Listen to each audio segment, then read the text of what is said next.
Kevin, which one of y'all has the Samsung A71 5G? I thought it had me in. I think it's dead. Is it? Is it USB-C? Because we are in USB-C heaven. Did we get a code? Yeah, you should see a notification. Check Facebook notifications. Do-do-do-do. Do-do-do-do.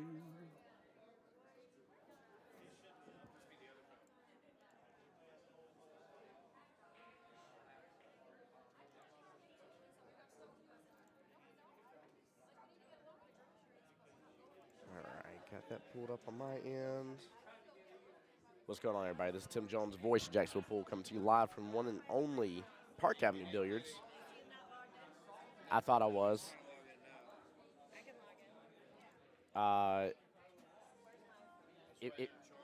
If you have an authentication app, it can do the 6-digit code, or it can be approved. Okay. Table 29 needs a more sheet, babe. I know you're trying to eat, but... Tell them no soup for you.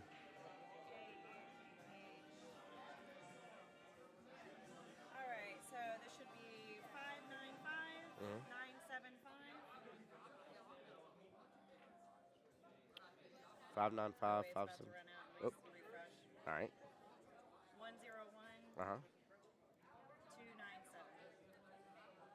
Try 867, Oop. 092. There we go. Apparently, I have 2 authentication codes. Yeah.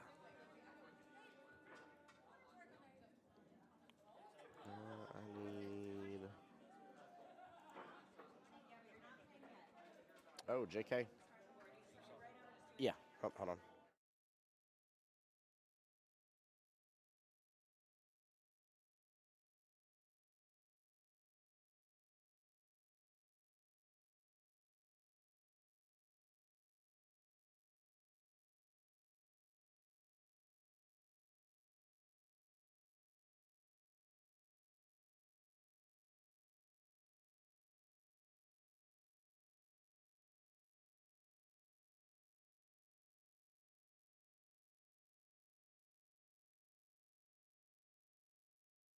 Everybody, oh, there we are. So what are you streaming to right now? Oh, I'm still streaming to y'all. I'm just trying to get it pulled up. You're not actually talking. I mean, I'm talking to one person right now that's in here. There we go. I got it. I'm good. Thank you.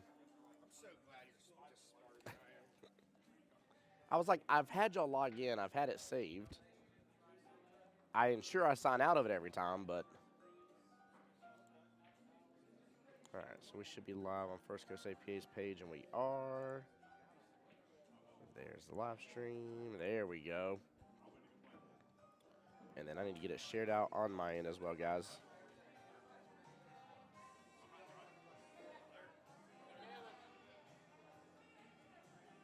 All right, let me get it pulled up. Give me one moment, everybody. We're getting things shared out.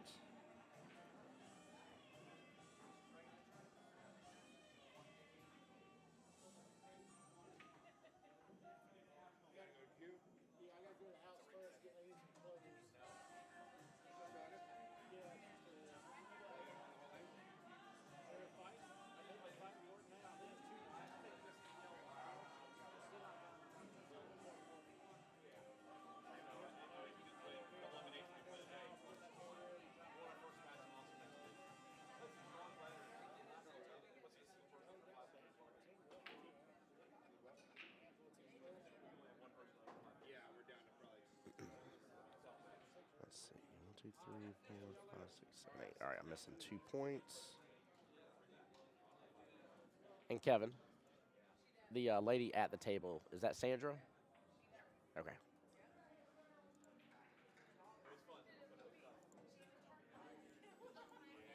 All right, guys, I'll be right back 1 second here. Mike is live. How's it going, man? Good to see you.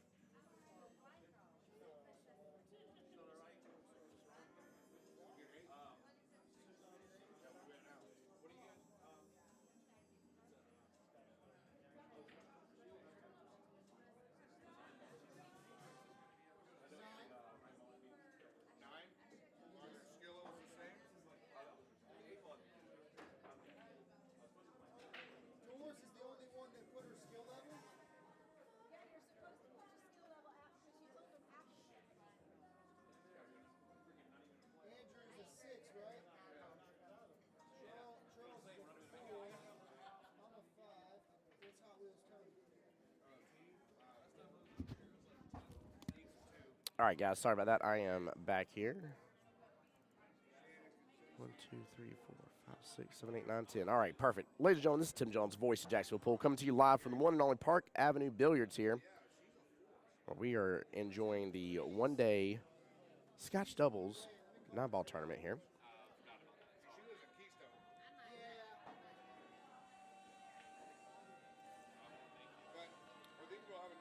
Let me see here. I think we got everything up and running here. Guys, this is the tournament, by the way. This is the Scotch Doubles Vegas Qualifier. Keep that in mind as well here. So this is the one that one team will have a full ride. The other team will have about a half a ride to Vegas here to be able to go compete in May. And in fact, I think it's right in the beginning of May, May 1st and 2nd.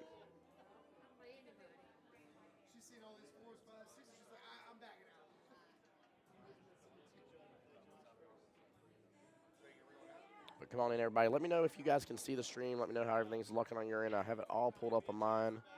I got to get it pulled up on my phone here, double check everything.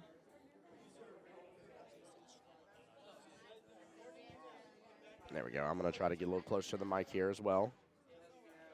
But looking good. And then this is on YouTube as well, guys. I will get the link posted.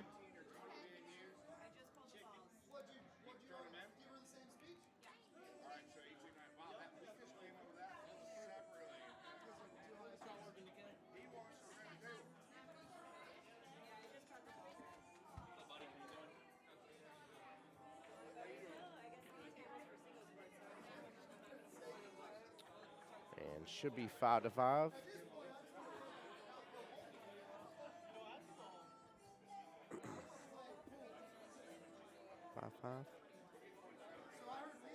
Perfect. All right. I do have the score up and running here, guys. But yeah, let me know how the stream's sounding. I know my voice is going a little bit. I do apologize. Had a good long day yesterday up in Macon, Georgia. And by yesterday, I mean as of until like 6:30 this morning. Got home about 10:30 this morning. Took me a quick nap, showered, changed, and got on over here to Park Avenue Billiards. I do want to give a big personal shout out, as always, for the opportunities here. Love working with APA groups here, and Kevin and Ashley absolutely love doing the live streams and being able to provide that for you guys and call me up to do so. So I definitely appreciate them. As always, it means a lot. At the table right there, that is Team Chris and Sandra here. So that was Miss Sandra on the table here. Now, Chris and Sandra only got to go to 28, so getting a split rack immediately is huge. So other boards were pulled and used last night? I didn't realize it, so I saved them, but you can reuse that. Unfortunate scratch right there. Let's see here. David, what's up, brother? Welcome on in. Welcome on in here. Brandon says, I'm a Duke. What's going on, Brandon? How we doing? I don't know who that is, Brandon. Did you just tag somebody? Am I missing it here? Let's see. David Burke, what's going on? Tim Houston, what's going on? Dan and Justina, welcome in, y'all. Again, guys, I do apologize about my voice going a little bit here.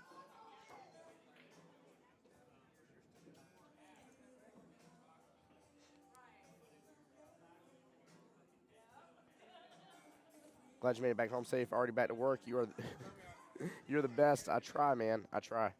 I won't even pretend and act like that I'm not a little tired. Definitely exhausted. Looking forward to a great night's sleep. Already got a business client lined up for tomorrow morning.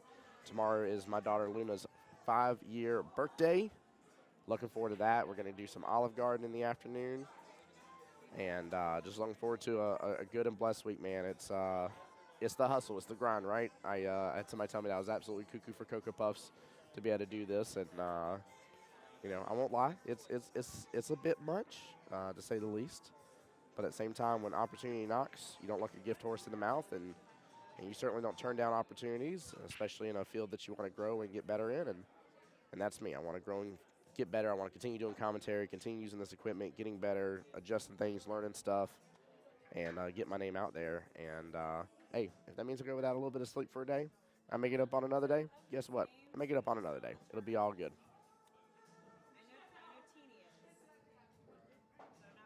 Nice little make right there. Oh, I am going to get them backwards here. That is Chris and Sandra that just made that. Sorry.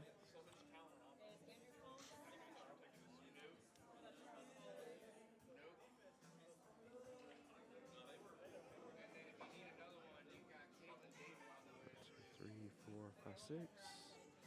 Perfect. Score should be accurate here. I do have Chris, who's the gentleman in the blue polo right there on the left. I have him keeping me up to date with the score here just in case. That 5 is going to drain in that pocket, isn't it? It's going. It's going. Drop. 10-5 right off the bat here. If he would have landed that, that would have been such a huge leap forward. And there's already a 10-point difference because of skill levels here. If I remember correctly, Chris and Sandra are a max skill level of 7. Rachel and Christian are a max skill level of 10. And David, you're the best, brother. Are you here today? I know I'm getting to see some of my my usual suspects, as I like to call y'all sometimes. I love being a part of this group, though. Seriously, it's so good. It's going to take a lot more than being up since 3 a.m. 3 a.m. Saturday morning, and only having an hour nap since between then and now. So, Jason, welcome back, brother, on the YouTube side. Says, how you feeling, Tim? My voice is going a little bit. Just to be honest with you, I know it's a little raspy. I do apologize. I've definitely tried to medicate it and soothe it a little bit here. I have some lollies and stuff that helps out. But yeah, doing well, Jason. Thank you for asking, brother. Dave says that QNC right now. Might cruise on over there in a bit. I know they're trying to get singles boards going, David. I don't know if they've got them going yet, but I know they're doing sign-ups. You just go forward. All you have to do is fall the fuck down. Hey, slow down now. Slow down. Yeah, we just got a live stream going. No big deal. He had it if he just fell forward.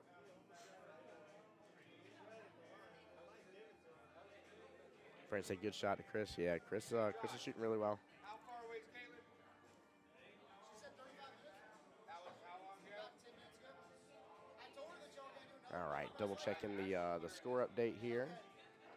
Unless we have another person here. 8-11. 8-11.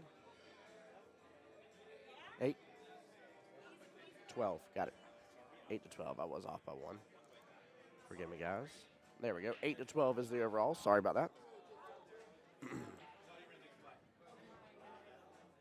Dave says out from playing for a few days. Pinched nerve in the shoulder. No. There we go. Brandon says he's on my 8-ball league. Hey, let's go, Brandon. Way to support your teammate there, brother. Dennis said nice out. That was a nice out. Rachel did well on that. That was huge points. They've got to get a little bit more of a lead here. I'm sorry. Jason said, I saw you on and had to drop in and say hello. Jason, that means a lot to me. Seriously, on the YouTube side, I appreciate it. Guys, I did post the link on Facebook via the YouTube side as well.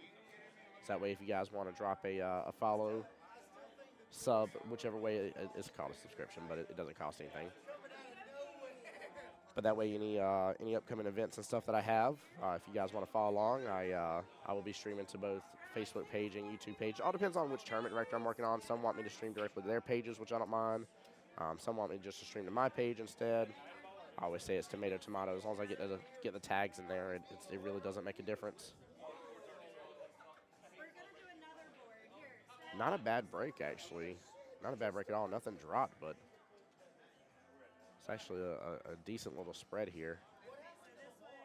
2 balls a bit of a problem, though. I mean, you might have to do the 2, looks like the 7-ball, I think, in the top left there. 2-7 combo, but ooh, good try on that cut right there by Miss Sandra. Very well played. Rachel back to the table here.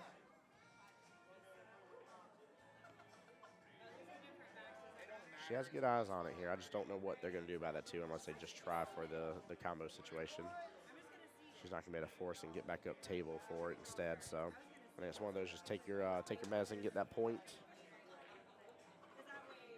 I think teams get a little ahead of themselves from time to time and focus on so much ahead instead of just going and getting that point. Because you can always just play defensive, go with a safety instead if you need to. So, but seriously, guys, from the bottom of my heart, thank y'all for already being in here. Appreciate the love and support. Again, I do apologize about my voice here. What a bank shot. What a freaking bank shot, guys. I think that deserves instant replay. Let's see if my instant replay is working for me today. Should be. There he goes. Top right-hand corner there for you guys.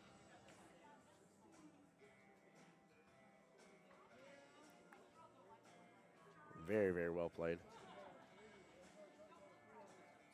Brandon says, there he is. There he is indeed. That was a good shot.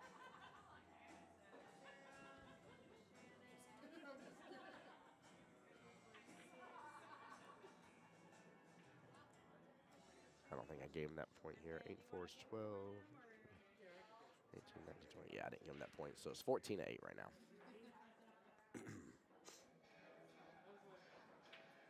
But yeah, guys, had a blessed time over in Macon yesterday. That was a lot of fun.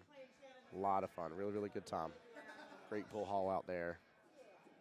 And good event. And then get to be a part of this the very next day is a blast, man. I love getting to see pool be played. I love seeing people getting to enjoy the sport that we all love and having a good time. And this is actually one of my favorite events, actually. The 9-ball doubles, to be able to go compete in Vegas is amazing.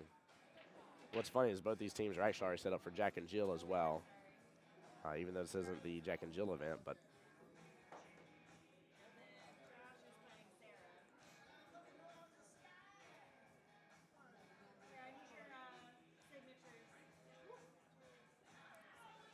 oh, wait, let me make sure something real quick here. Oh, yeah. Yeah, there's a flyer. We'll go over that here in just a moment of the upcoming events for First Coast APA. Also, I believe Kevin and Ashley have been making a post as well. I think you had till maybe today to get your memberships put in. I need to double check with them, but guys, make sure and get that taken care of. A good make, unfortunate. No, not quite unfortunate leave here. Forgive me, that's 7-ball top left. 5 balls the top right. He's got good eyes on it here, and as long as he doesn't get hung up on the 8, which he shouldn't make that happen here.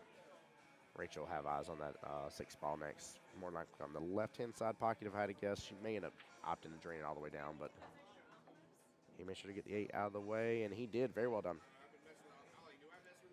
Yeah, she's probably going to try and drain it all the way down now. Just got to be careful. There is a smaller window here, and she's shooting on the rail here. Very likely for her to get hidden behind that 8-ball. There you go. Good attempt, good attempt.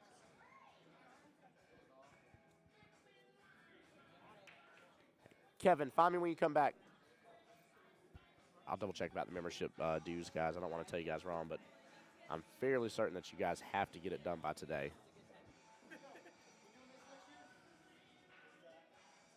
Sandra back to the table here.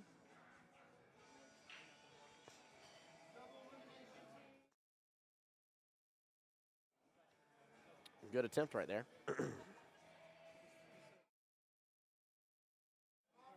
But yeah, how's everybody's Sunday going? Had to think about it being Sunday for a second. I was about to say Saturday again. How's everybody's Sunday so far? Everybody having a blessed weekend? How's the new year starting off for everybody?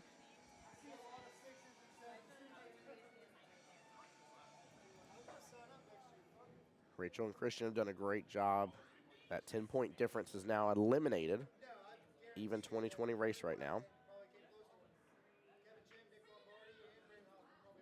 Ooh. Rattled the pocket, and then the cue ball went right in behind the 7 there. 4 huge points. This will make a big difference right here. 4 potential huge points here. Now, whenever I have ball in hand like this and stuff, if I'm thinking I'm going to have a little bit of a harder run out, I try to focus on what points are right there in front of me. So, like, for instance, like I'd be very focused on these 2 points right here. So, getting the 7, getting the 8 should be a go. Obviously, Chris did a great job setting up Sandra where she has a little bit of an angle, so she's naturally going to get on the right-hand side of the table from here by the luck of it anyways. But always set up realistic expectations for you. Say, hey, like, regardless of whether you're down, but be like, hey, this is what I'm focused on right now. I'm focused on these big points here. Drop. Very good job. 18-10 right now. 20-18 overall left in the race.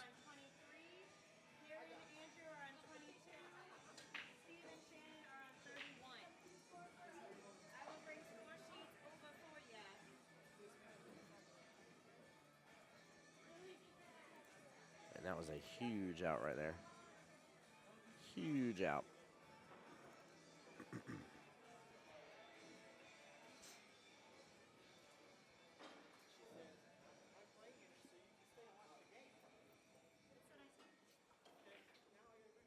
Double checking, waiting on the team to confirm the score with me.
All right, guys. They said I missed a dead ball during the first right. They have it marked down. David Burke Shannon did snap off that tournament. Yes, sir. He most certainly did. He ended up beating Tommy Kennedy. Tommy Kennedy did not double dip. Didn't beat him the one time around actually. He beat Tommy Kennedy straight up 7-5, I think. Yeah. 2, 3, 4, 5, 6, 9, and 10. There we go. Make sure I keep up with my dead balls here. 5, 6, 7, 8, 10. Perfect.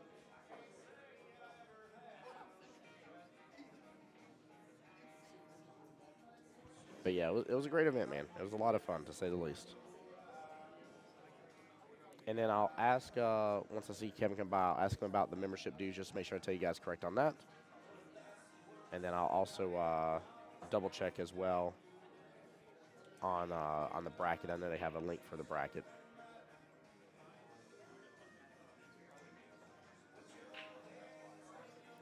Billy says, watch from Michigan, hoping to see my brother Pedro play on the live table. Make sure, and if you want to message Pedro, tell Pedro to come tell Kevin and Ashley that he wants to be on the live table. That's a great thing for them to do. They'll try not to put somebody on if they don't want to be on, and I'm sure if somebody's like, hey, I really want to be on the live table if it's possible. Not to overpromise anything, but I would at least ask. But that would be pretty cool to get your brother on there, so that way you can see from Michigan. That's the whole point of doing these live streams, man, is when families can't be here and get to show the love and support and everything. It's massive. So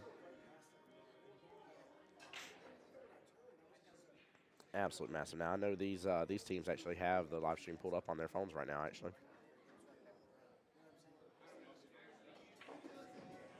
let me see here. Got a few of y'all on the YouTube side as well, guys. Make sure and go and hit that sub button to the YouTube channel. That way, if you want to enjoy it on your big screen TV, you can definitely do so. I got to turn this down just a little bit, guys. I apologize if I get too quiet. I'm going to try to keep it close to my my face here.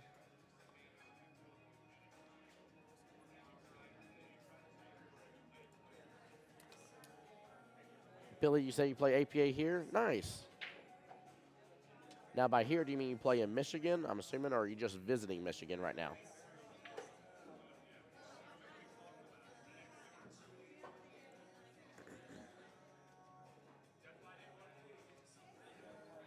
And welcome in everybody that's just joining us here. By the way, this is the 9-ball doubles Vegas qualifier. And this is for May. So this is to be able to get a chance to go to Vegas in May. Now, 2 teams will win. One team will have a full ride, and the other team will have a partial ride here. Good try.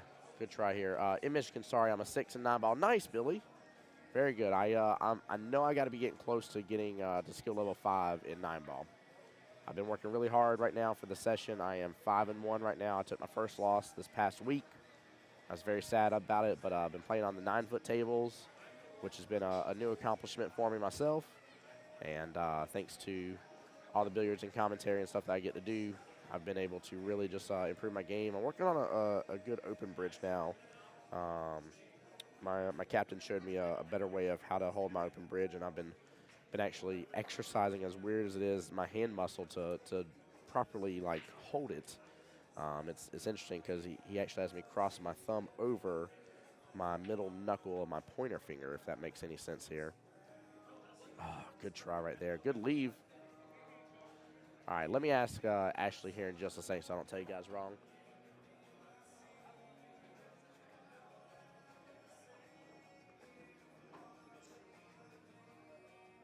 Ashley, no rush. When you get a second, I have a question.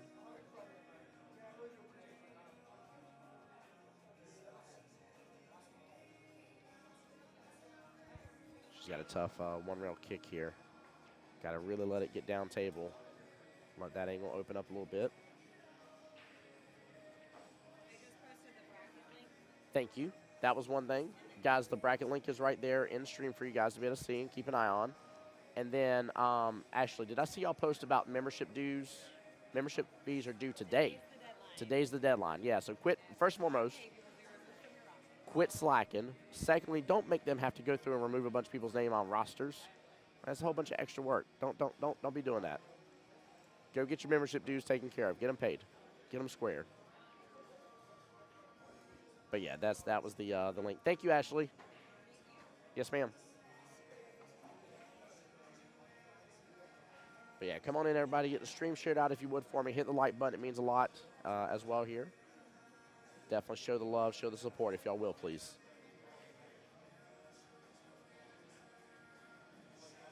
I'd say not a bad lead, but we'll see if Chris can actually make something of this here.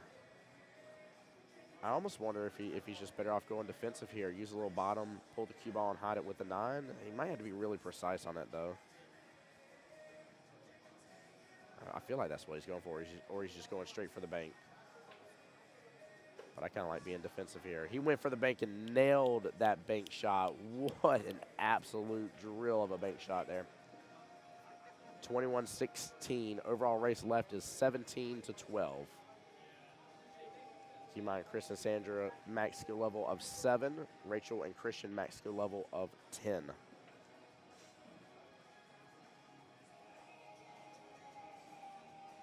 That was such a brilliant shot, too. Very well played. I understand she didn't make that 9, but Chris needs a high five after that bank shot. Extremely well done. Wow. Brandon said, my dude indeed, Brandon. That was nice. Ooh, small miss. Good attempt right there by Miss Sandra. Christian back to the table now. And he's got a small little angle on this. Not a gimme, but definitely nothing crazy.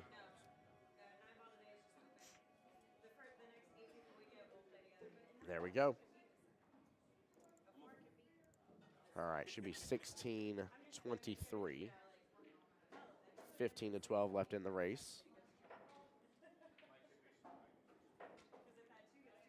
Perfect. I got a thumbs up here. That was very clean out, Brandon, I'm sorry. I just said Brian. Justin in chat said, let's go Ronaldo. Can I get a little bit of air horns in chat, guys? Show the love, guys. Let's see here. Yeah, we got the other view as well. I got my third camera charging right here. Dar, what's going on, bud? Welcome to the stream, man. 1 second, guys. Trying to watch out for the music here. Don't want to get Facebooked.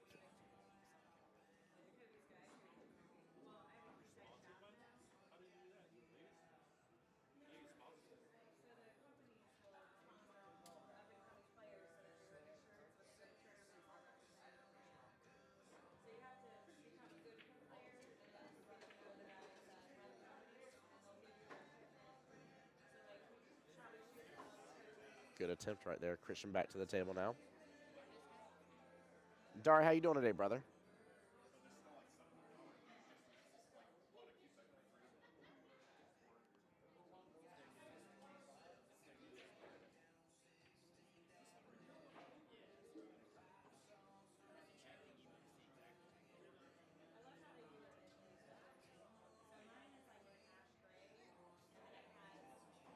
And guys, if anybody's just joining us for the first time today, this is the 9-ball Scotch Doubles Vegas qualifier here for First Coast APA.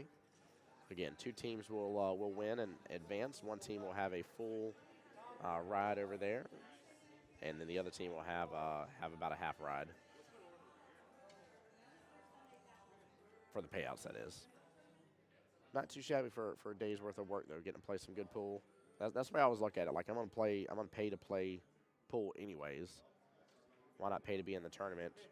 Get some good fun practice in, and plus I love the fact that both these teams right now are already set up for Jack and Jill.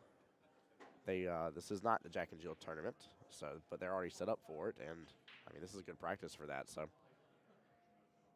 Dar says doing well. I'm happy that you're streaming this one too. Thank you, Dar. I appreciate it, brother. I love having the work, man. Love having the work. It means a lot. Good speed on that 3-ball. Did he get over? He got her eyes on it here. I thought he was going to get maybe a little bump off of the 7 possibly, but tough cut here for her to go for. She does have a defense option, though. She might be able to snooker the cue ball up with the 7. I don't know how defensive-minded some of these teams are, but the option is there.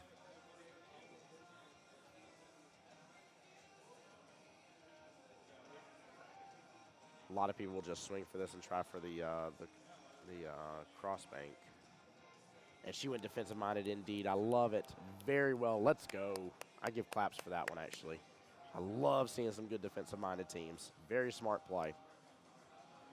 Scotch doubles is one of the best categories for it, too, because if you know, for instance here, and I don't remember whose skill level is what here, but if you know the weaker of the 2 is coming up and you can play a really good defense there, maybe kind of not guarantee yourself ball in hand, but at least make it to where it's a higher percentage, right, for the player to end up giving you ball in hand. That is such a smart play. Such a smart play.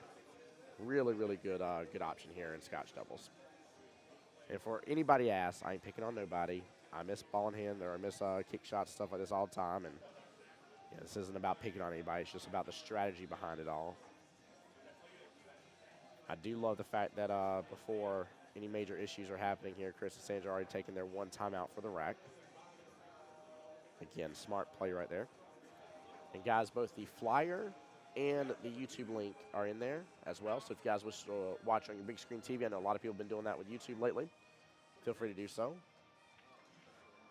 Good attempt right there. Small miss. Small miss. This is a huge opportunity right here.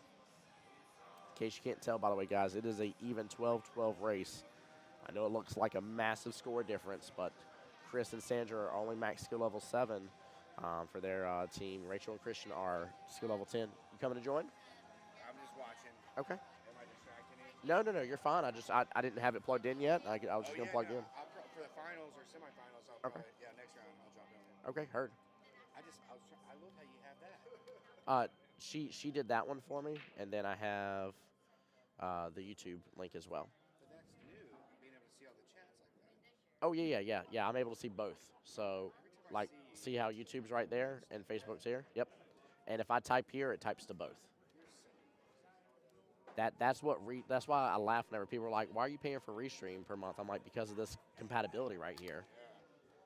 Like, it's massive. Let's see, 1, 2, 3, 4, 5, 6, 18. I am missing one. Guys, who made that last point? Let me know. You want me to go check since I missed you? No, you're good. They'll update me on the score at the end. I know I'm missing one. It's all good. I thought they were shooting at the 4. You missing the 4 ball? Yeah. I think it's Rachel and Christian. Rachel got it because Chris and Sandra tried to do a kick. Okay. That's right. They had ball in hand. There you go. Jessica, what's going on, my dear? Welcome to the stream. Woo. Do. Oh, unfortunate ball in hand here.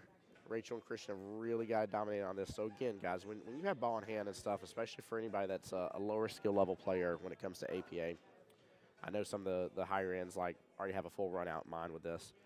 Think about what's truly possible. Don't worry about what your score is, what the difference is. Oh my gosh, I'm 5 balls behind, or et cetera, et cetera.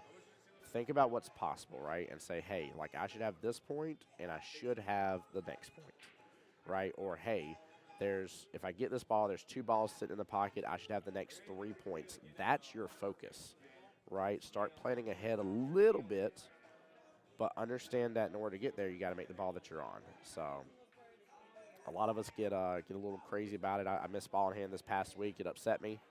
Yep, missed ball in it. That's $1, right, Dara?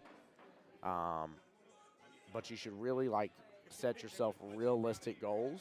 And what I see a lot of players do from time to time is when they know they're down and down bad, they're like, I need the next 6 points. I need the next 6 points, and then, next 6 points aren't possible.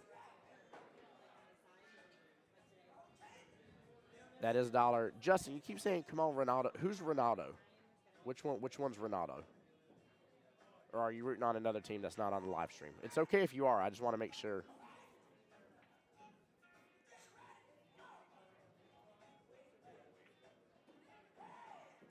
Doop, doop, doo, doo, doo, doo.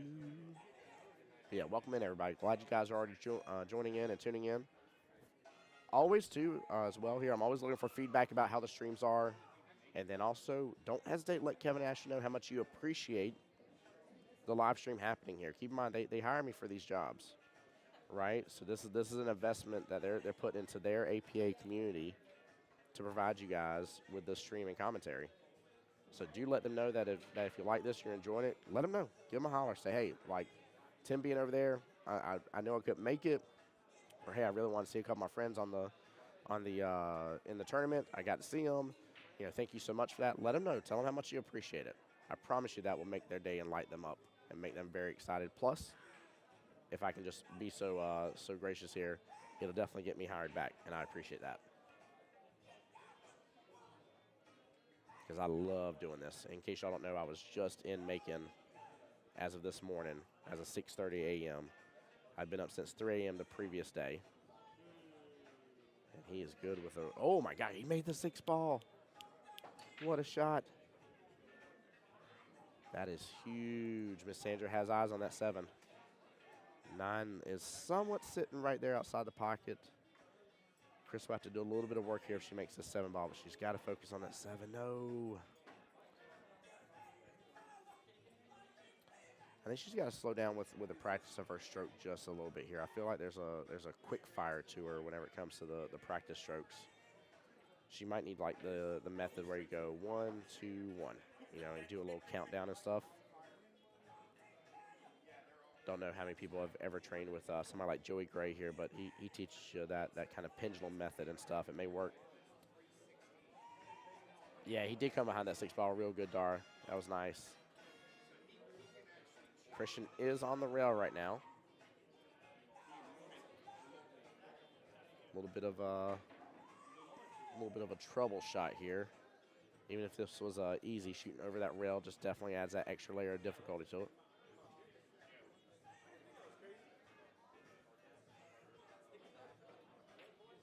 You good? I don't have it turned on. You can hit the power button on it, though, if you want to, and show it off. I don't care. The power button's on the front of the unit. Rachel said I made my ball essentially. Yes, she did. She absolutely did.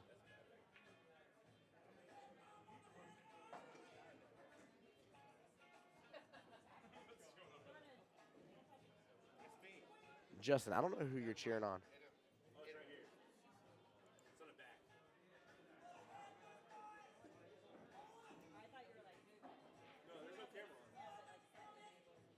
Yeah, I don't have a camera on that one yet, Ashley.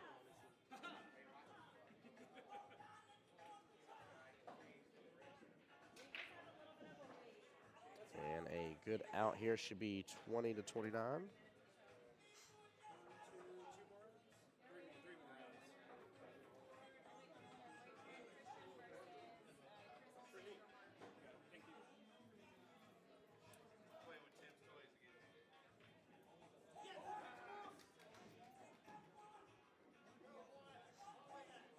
Guys, I'll get the third camera set up here in just a moment. I did have to do a little charge in here.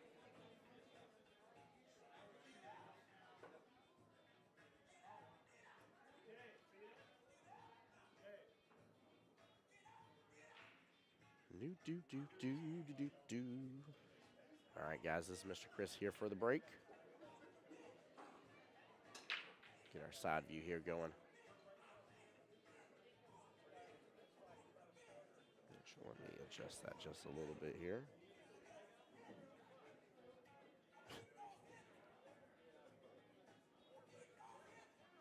BJ, the same rules apply though. You miss ball in hand, doesn't matter if it's strokers or not. That's a no-no. BJ, how you doing, my dear? Do.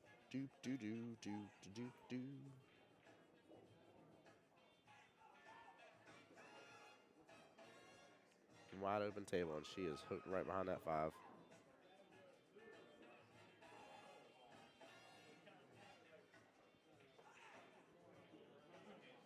Nice 2-rail kick right there. Very well done. Impressive. Absolutely impressive. Nice job right there. I was actually talking about 2-rail kicks last night, actually. I was talking about how so many teams, so many people for other tournaments depend on their jump cue so much they don't know how to do and how to look for a 2-rail kick at all. And in APA, you know, you cannot break down your cue to do a jump shot in regular APA play. And so you don't see people doing jump shots as much, and you got to know how to do those multi-rail kicks. You just gotta start figuring it out.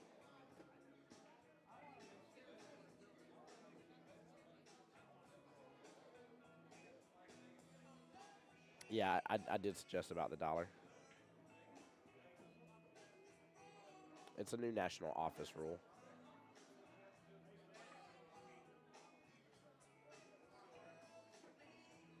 And see, what happens is that you play a game of Monopoly, and everybody keeps rolling dice until they land on free parking.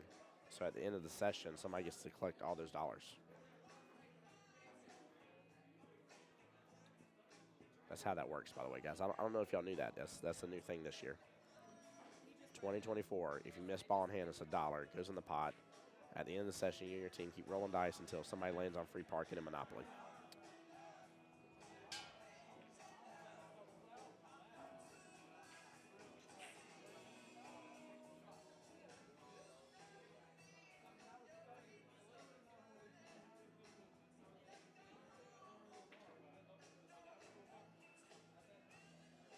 All right, we're getting down to the wire here. Let me see here as well. Double check the bracket here. Now, if I remember correctly, this is an elimination match here. I think, yeah, in fact, actually, we're all in elimination matches here.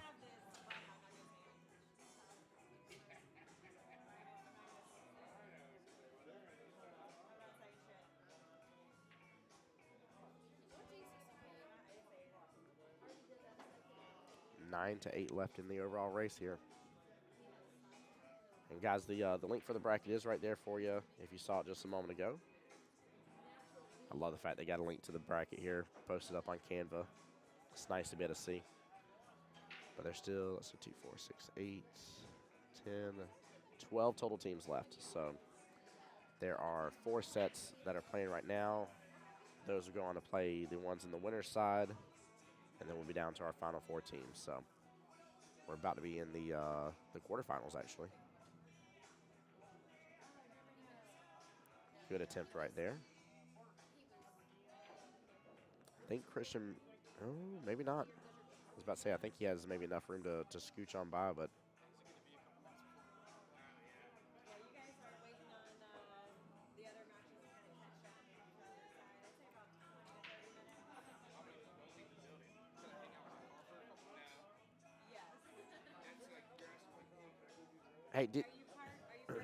Hey, did you not read the rules? The rules say you can't go hang out in your car.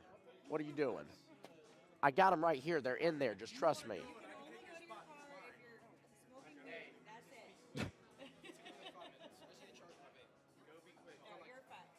Hey, hold on here.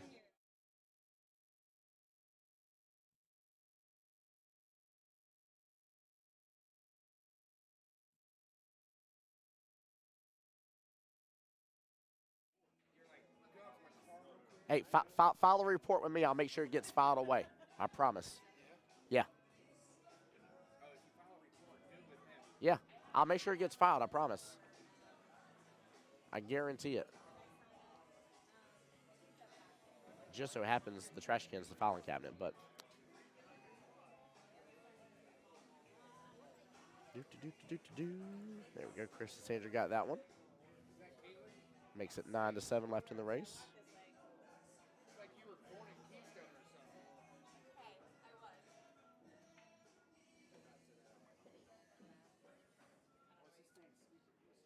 She may have the combo option here, but I really like just going defensive here instead. Oh, she's going for the bank. She went for the bank here. Peepers, what's going on via YouTube side says close match indeed. It's actually really nice to see it as well because, in my opinion, you know, a 10-point difference. It's a huge spot. But you're talking about a max skill level or a combined skill level of 10 for Rachel and Christian, combined skill level of 7 for Chris and Sandra.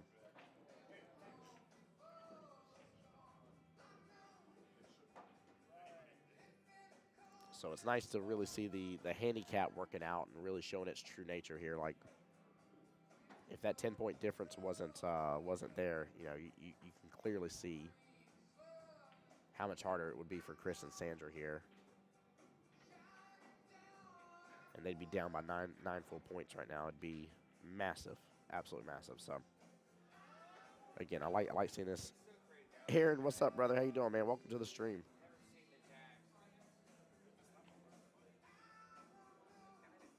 Guys, thank y'all so much again for being here, for the support. Thank you for anybody that has shared the stream, hit the like button. Might get accidental 9, almost got to 3 as well. Let's see, 3, 6 dead. And 2 more points here, so should be 32-21 with 7 total dead here. Still close though. 6-7 left in the race.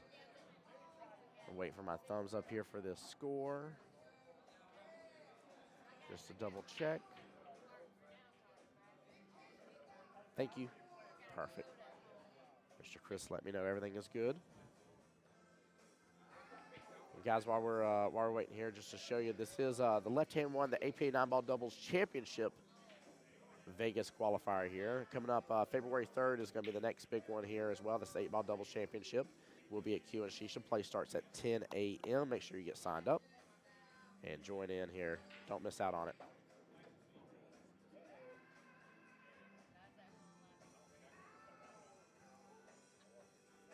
One on the break here for Miss Rachel, and Christian has eyes on the one. A little bit of a tougher cut here, top right-hand corner, but it can be done. Can be done. And he should still have eyes on the 2 after it's said and done here. Depends on how the 5 maybe comes into play potentially.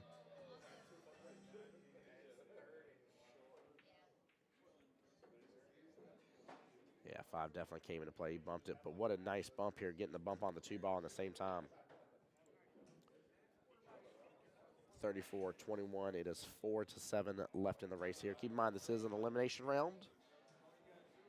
So we are getting down to the nitty-gritty. After this will be the quarterfinals. Good shot. Christian and Rachel have a really good mix going on here.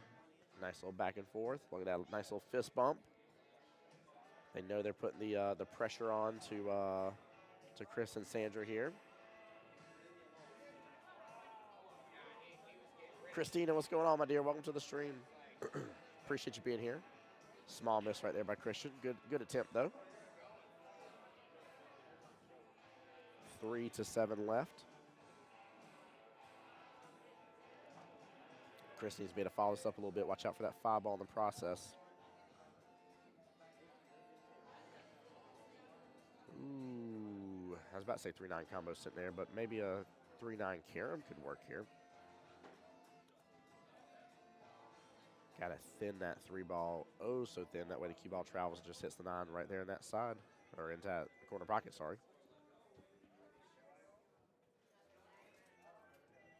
If they do so, they'll have the break and only need 1 point left to secure the win. Good attempt right there.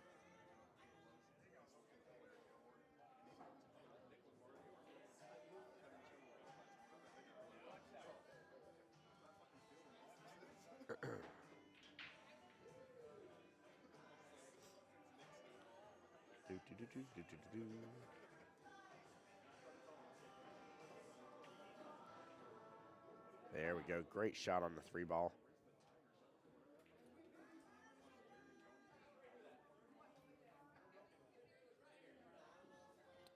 Chris has eyes on the 4 here. This does drain in the bottom right-hand corner pocket here, and he's going to drain it beautifully there. Get on the left-hand side of the 5. Now, Miss Sandra isn't going to have a lot of options here for the 5. Looks like she's kind of, let's see if I can see it fast enough, almost dead on with it, in fact. So if she's going to bank, she's got to let the bank open up a little bit, let it breathe, but she's got to be cautious about it. Good. Yeah. Oh. There we go. That is where Chris may have wanted to take a timeout there. The scratch in either the corner pocket or side pocket was definitely possible here. And again, this is what I was talking about earlier, guys. That 5, that 6, that is 2 extremely doable points. Rachel and Christian should say, hey, we got to get these 2 points bare minimal. You don't have to do anything fancy to go after these. Natural leave to be able to get both in the corner pockets. Just focus on getting these 2 points here, bare minimal, and then maybe take your medicine on the 8 ball. Now, what Christian can do here is leave a little bit of an angle. That way, whenever Rachel gets to the table here, she's forced to hit to the 6, come off the top rail, and come back down. Looks like he's using a little bottom to ensure that angle there. Ooh, left her right on top of the 9, though. Important to get that point. That's going to be tough for her now. So she's got a pretty steady bridge, though. She's handling it really well. And she got that second point. Very, very important. Very important here. Now, no matter what, not saying you're guaranteed to win, but now you know in the back of your opponent's head, they know you need 1 point. So very, very important strategy right there. Oh, yeah. If y'all haven't shared on the... No, you're good, brother. You're good.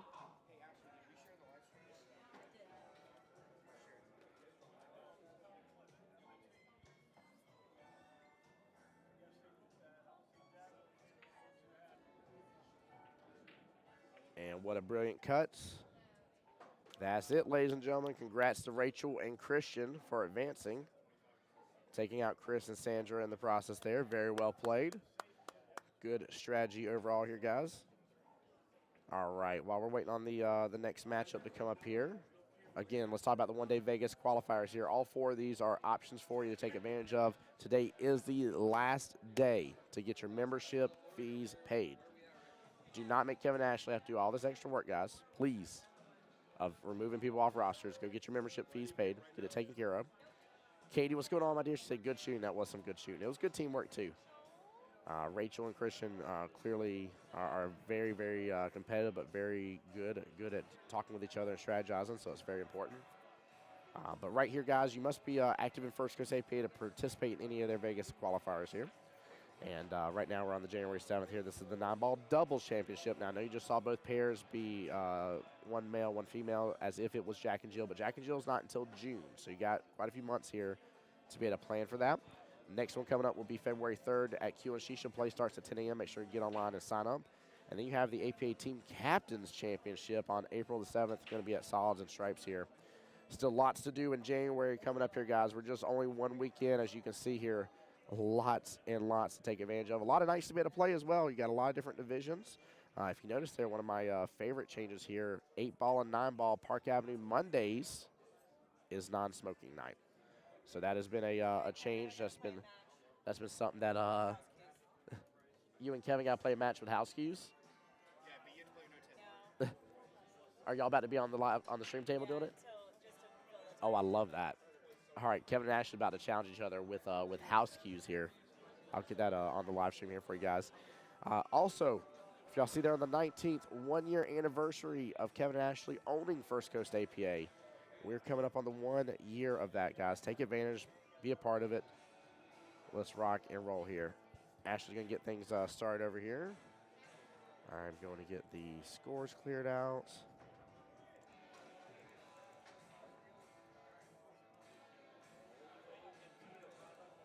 Now, I don't know if they're playing rack space or not.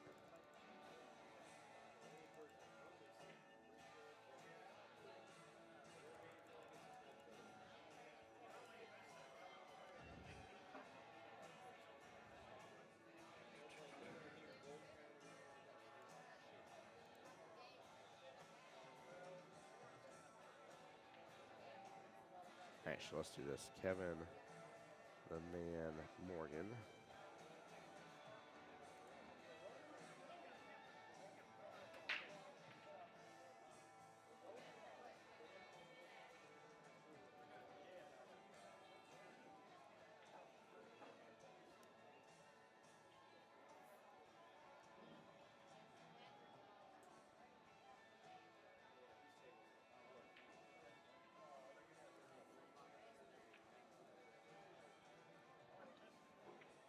Here we go. Let's do this here.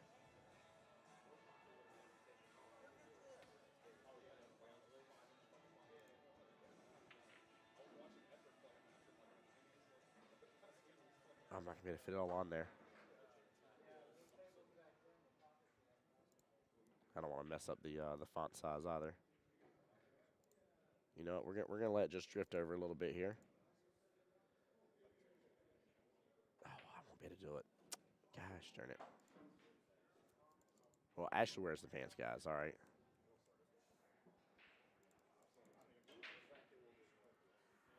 I'll change it back. I'll change it back. I'll quit goofing.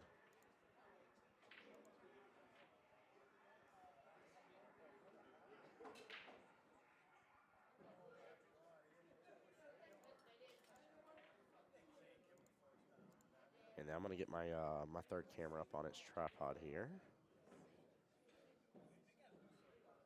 Especially while we don't have any music playing. Guys, I'll be right back. Tim Jones, Voice of Jacksonville Pool here with you live at the one and only Park Avenue Billiards here in Orange Park, Florida. Be right back, guys.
All right, guys. I am back with y'all. Appreciate y'all bearing with me for just a moment here. Get my third camera up and running. Ooh, Kevin said your two ball does not get to live in that pocket no more, Ashley.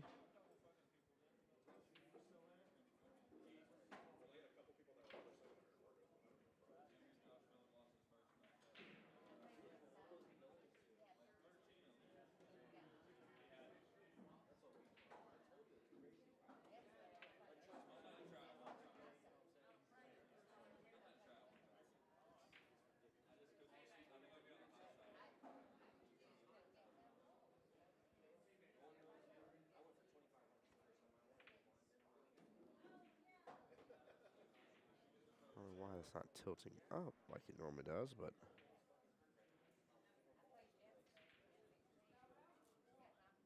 there we go. There we go. Okay. And guys, we're just having a little fun little challenge match between Kevin and Ashley over here. Disregard the score and everything. They're just having a little bit of fun right now, playing with house cues, in fact. For those that maybe in stream and don't know who these are, by the way, Kevin Ashton Morgan are the owners of First Coast APA.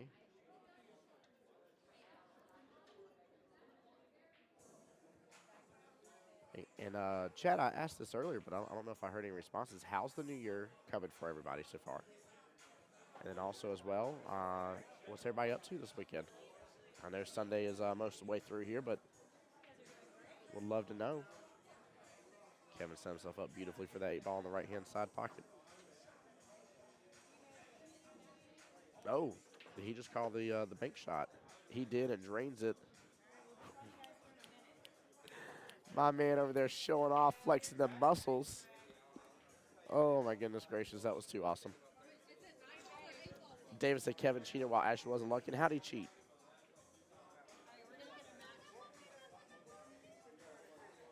All right, 1 second here, guys. I'm going to mute stream for just a moment. Be right back.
All right, guys, I'm getting confirmation here on the score.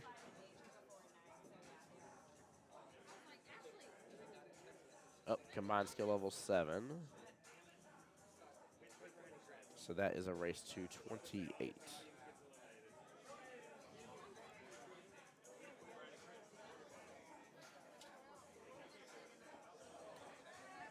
So we're going to wait for Mike and Danielle and Sheila and Parker to get onto the table here. Stream match is being called right now, guys, so they should be here any moment. David said, just kidding. Oh, that's too funny. Too funny about saying Kevin cheated. I love it, love it, love it. Guys, I'm going to mute real fast here. The music's getting a little bit louder here. I'm going to wait for this to get started. I'll be right back in just a moment. This is Tim Jones, Voice of Jacksonville Pool, coming to you live from one and only Park Avenue Billiards on behalf of First Coast APA.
And guys, y'all aren't missing anything here. I'm just muting the volume just a little bit here while we're waiting for the next match to get started. The bracket is linked. If you guys need me to post it again, I'll be more than happy to do so. We got a couple of y'all on the YouTube side. Very much appreciate that love and support on the YouTube side as well. Feel free to let me know if you need me to link the YouTube page again as well. I will be more than happy to do so for you guys. For anybody just joining us today, my name is Tim Jones, Voice of Jacksonville Pool, coming to you live from the one and only Park Avenue Billiards here on behalf of First Coast APA for the wonderful 9-Ball Doubles Championship Qualifier here. This is a one-day event. Every team paid an entry fee. One team will be crowned supreme winner here, and there will be a second team that gets to go and participate as well, but the first place team will have their entries and stuff all fully paid and stuff. Second place will have some of it paid for. So definitely a good day overall to be able to, I don't know, have some good pool and stuff. So appreciate everybody being here. Hope everybody's doing well for the new year. And just appreciate the love and support as always, guys. It means a lot to me. So get a little sip of my delicious water here. Oh, there goes the music again, guys. I'm going to mute it up just a little bit.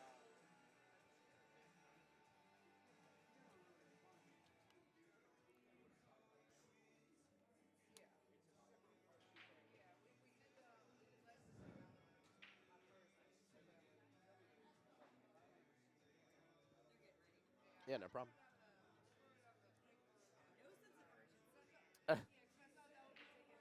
And this is the quarterfinals, too. I mean, come on. I'm just picking with Ashley here. So the teams were getting ready there. All right. Let's get this party started there. That is Mike there on the right, Parker on the left. Again, I love the fact, I don't know if these teams are doing this on purpose here, maybe to get ready for Jack and Jill or not, but I really love the fact that the teams here are male-female combos here, because what better way to practice here. Guys, I'll be right back. I'm going to let them know to keep me updated on score, okay?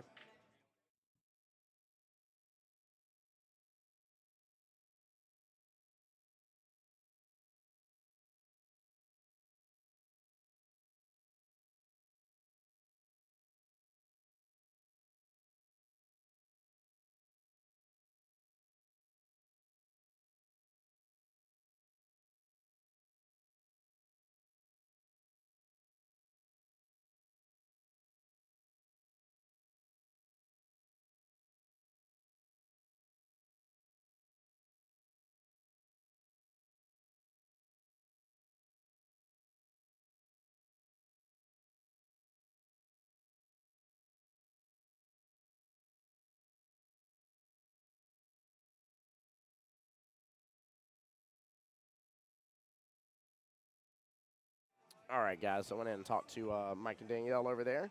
Looks like they're going to be keeping up with the score. I told them if they would have the stream pulled up for me, and that way as I'm running my mouth here, like I told them I run my mouth too much here. Sometimes I mess up on the score. Very easy to do. But that way they can give me a nice little thumbs up, let me know if I'm right on the score or not. We'd love to know who you guys are rooting on here. There's still quite a few teams. So Mike, Danielle are on the winner's side of this situation. Sheila and Parker came through the one-loss side.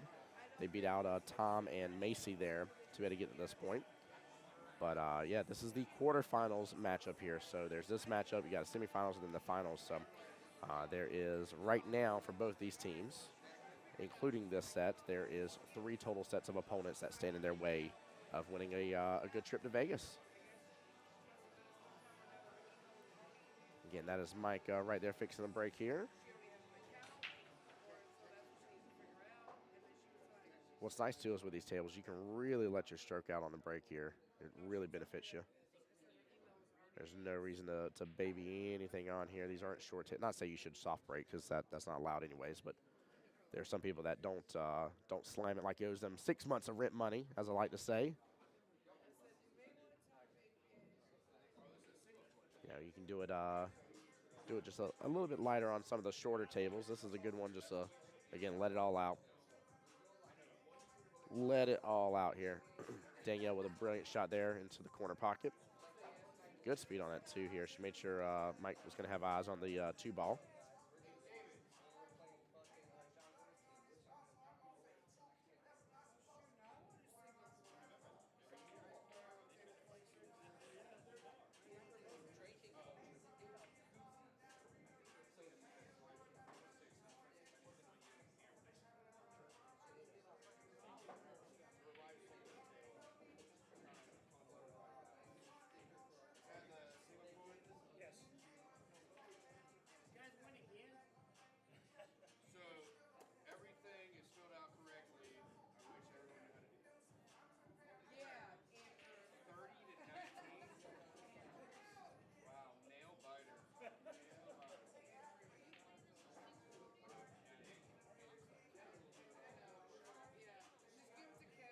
Sorry, guys. Respond to a couple things on Facebook here.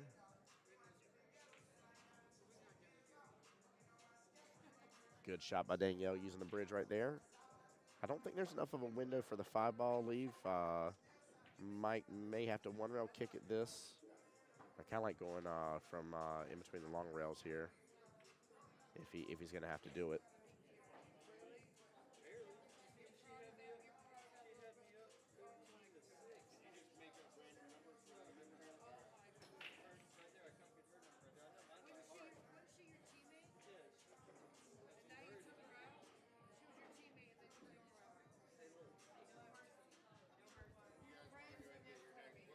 Hey, Ashley. That was the owner. Nice. Let's go. Let's go. He, He,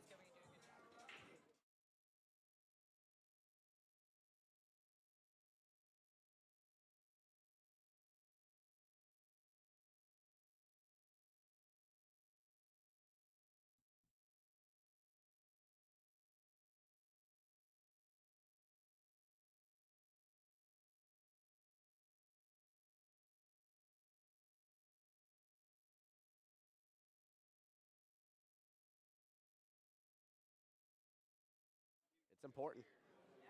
It is important here. All right, let me get the score updated, guys. Sorry. at least one more. I was talking to Ashley about something here. I just had a good compliment from the owner of the pool hall I was at yesterday in Macon.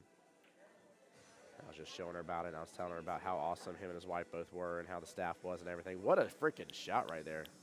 Good speed. Way to go, Sheila. We got both teams firing on all cylinders right now. Could be a potential huge first rack if Sheila and Parker can split it here. Split rack right now bodes really well in their favor. Not a bad leave. I think she's got eyes at least to clip it. I don't know if she has enough eyes on it to be able to actually drain it. This will be a little bit of a tough shot, but if she's got enough, it may work.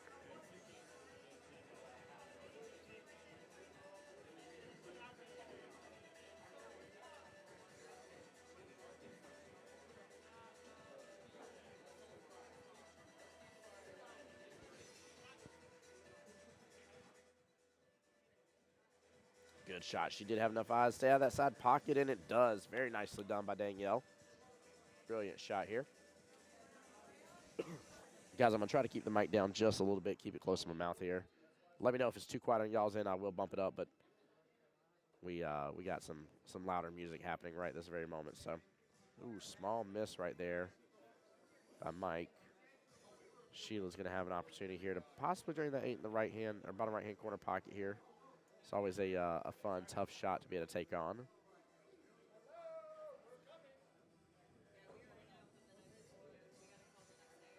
My only issue with these shots is I always feel like that I always miss them by just such a small amount. I just leave them hanging in the pocket, and that is my worst fear right there. Right there. That is exactly what happens to me every single time almost. It is ridiculous. It's almost like without fail that I just make it happen. It's crazy. I feel for her on that shot, though. Like I said, that is I have the mug, the T-shirt. That is very typical shot for me right there. Just leave it hanging in the pocket for my opponent. Dodge that side pocket. Very well done. Mike and Danielle off to a great start right now, 6-2. If they close this out 8-2 here, they will have almost cleared the majority of the gap difference between the handicap. So.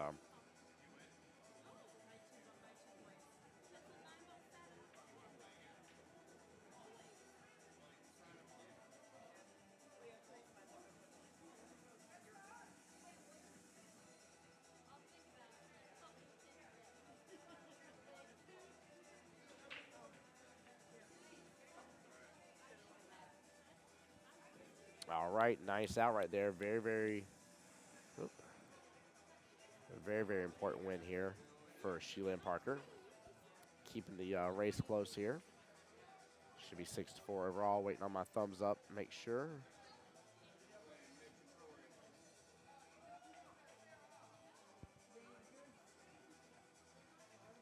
Let's see, Mike is looking at his phone here.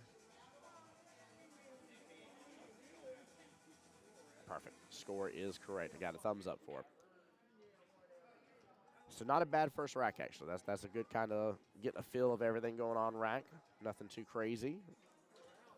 Only a 2-point swing difference, but nobody's in trouble yet on the team, so definitely taking it in stride here. Oh, wrong one, wrong one. There we go.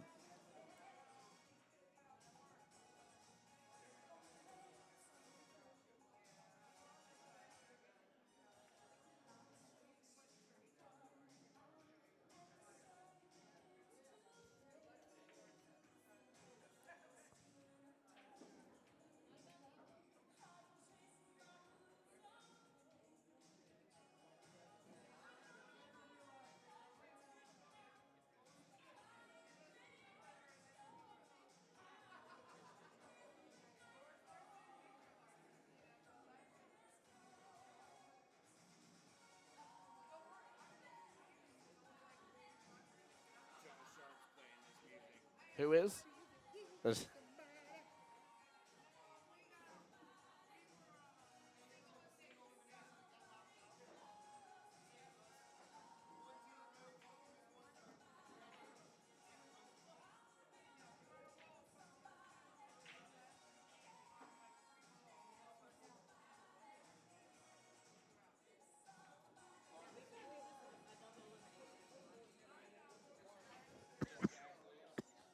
Excuse me, guys. Sorry about that. Sorry about that.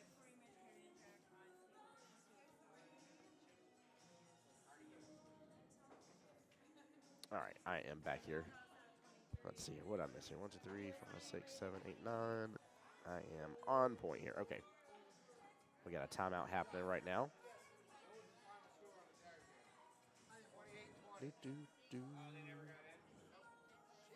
Perfect. Mike over there confirmed with me 6-4. Appreciate that. Good use of a timeout here. And she almost clipped it. Good attempt there by Danielle. And I love the sportsmanship. Handing that ball and hand over. Very nicely done. 1-2 combos there, unless the one just goes by. But it's kind of set up nicely.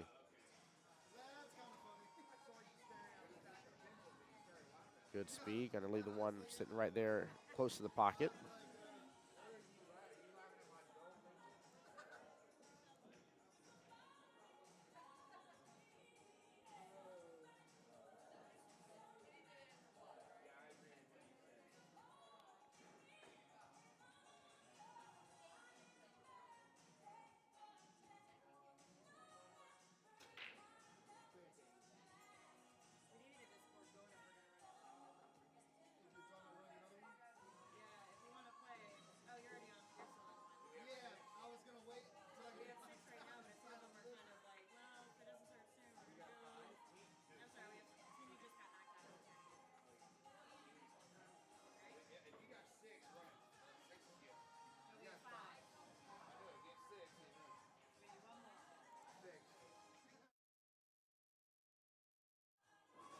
Goodness.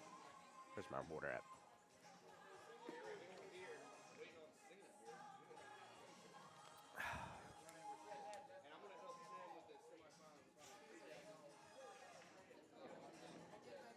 Good attempt right there on 3 ball. A little bit of an overcut here by Miss Sheila, but good attempt. Mike is set up pretty well for that. Question is, how is he going to set up Danielle for the 4 ball? 4 ball goes in that top left-hand corner pocket. 7 is not blocking anything. Just going to use a little bit of bottom here, kick the cue ball back out table. Just needs to slow down just a little bit, and it does. Nicely done. Mike doing a great job here, setting her up for success here. If she's straight on this, I think just a nice little stop shot should work. If she's not, I would probably just ease it on in there. That way the cue ball doesn't roll too far. Could also just pull back on it if it's straight in as well. Take the 5 in the left-hand side pocket if they wanted to. Gets a little bump off the 6, but she's got great shape for the 5 ball here from Mike.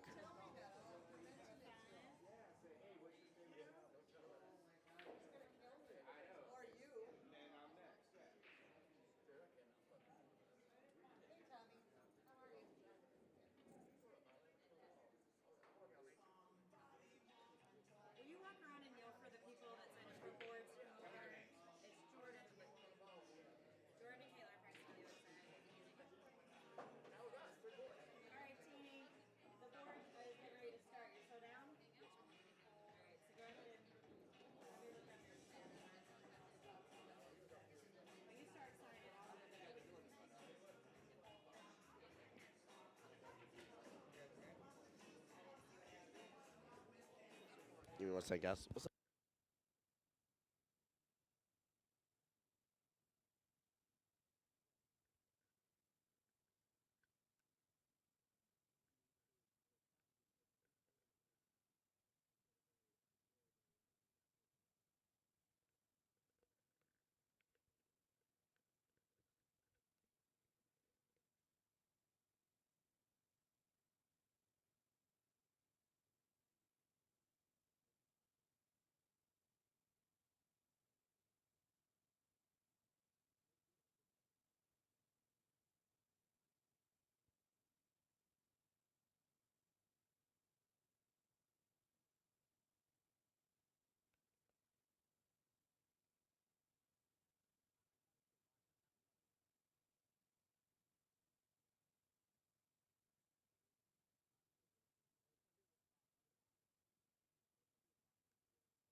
All right, sorry, guys. I'm back here.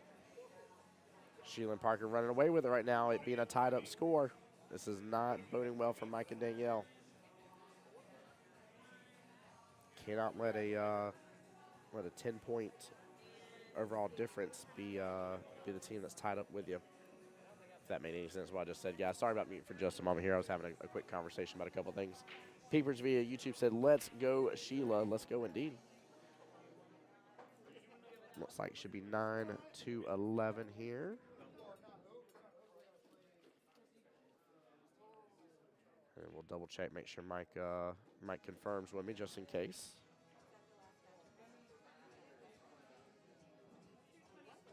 Nine to 11. Yep, Mike confirmed. Perfect. Thank you. Perfect. Perfect. Perfect. There we go. And guys, just in case anybody is just joining us here, I know I keep harping on, but just so you know here, this is the one-day Vegas qualifier for the 9-ball doubles championship here. Winning team will be going to represent in May for First Coast APA. Very beginning of May right there.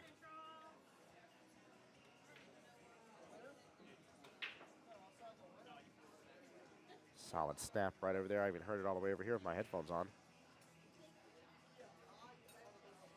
3-ball sitting as a nice little goose egg there towards the top right. Mike and Danielle can take advantage of this 1-2 situation here. I think she might have a little bit of... I want to say that back. I thought she had a little bit of an angle on it, but she is shooting over that 8-ball too. That is going to add that little extra layer of difficulty there.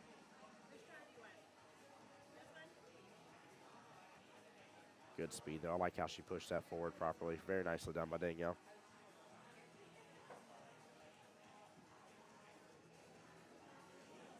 I like how she pushed that forward right there.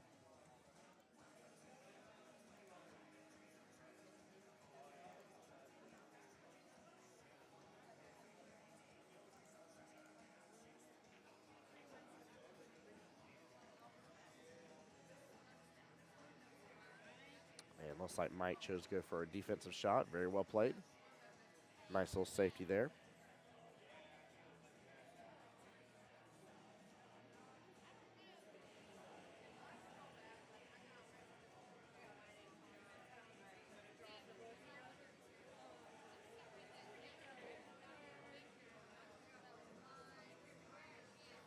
And there we go. Mike and Danielle got their ball in hand.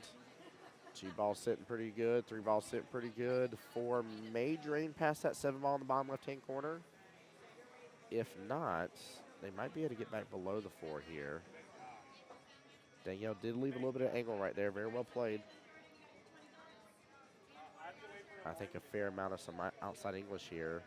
He is checking to see if it drains there in that corner pocket, though.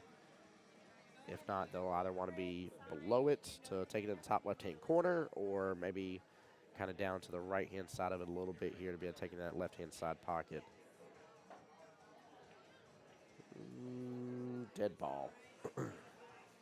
First one of the matchup.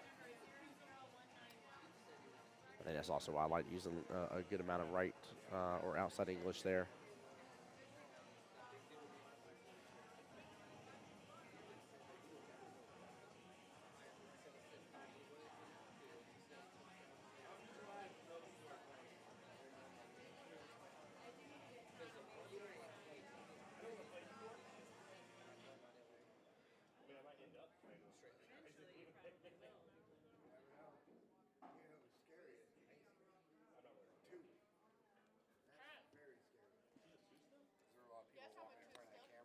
Oh, no, we're fine. And I got 3 angles, so I'm golden.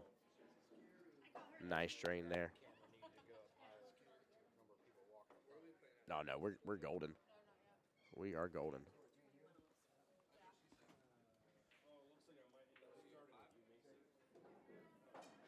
Sheila with a nice make there in top right-hand corner pocket. 6 balls open all day long for Parker here. He has a little bit of angle. Should be able to get that cue ball back up table, make the 7 a little easier.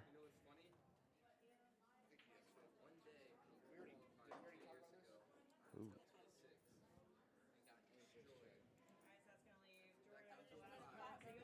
Daniel in chat said, let's go sis and bro. There we go. Show the love and support, Daniel. Which one is sis and bro for you?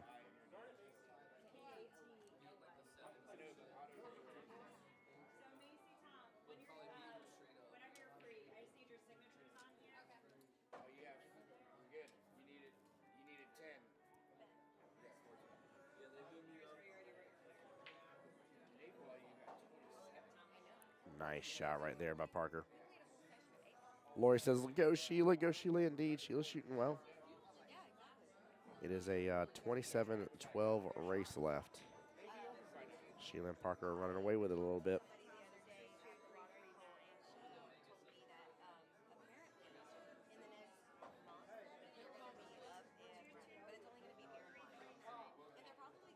Good shot right there with the 1 dead ball here, 11-18. I'll wait for Mike to give me the update here, make sure I'm correct.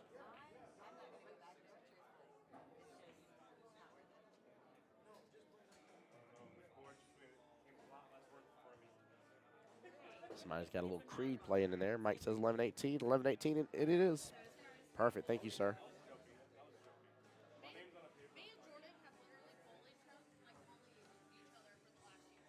There we go. Give him a quick shout out in the stream, man. I appreciate whenever people do the scorekeeping and help me out with it. Ooh, almost making the 9 in the corner pocket. 1 ball should drop. Yeah, there it goes. I think that 2-9 is set up for him. Let's see here. Yeah, that 2-9's there. They need to take a timeout here. It is possible. It's not easy, but it's possible. And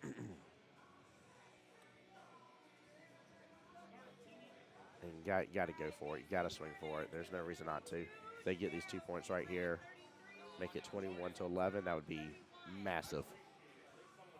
Absolutely massive. Also, guys, we're going to have Big Kev, a.k.a. Sir Raxlot, coming on stream here in a little bit with me when we get to the semifinals and finals.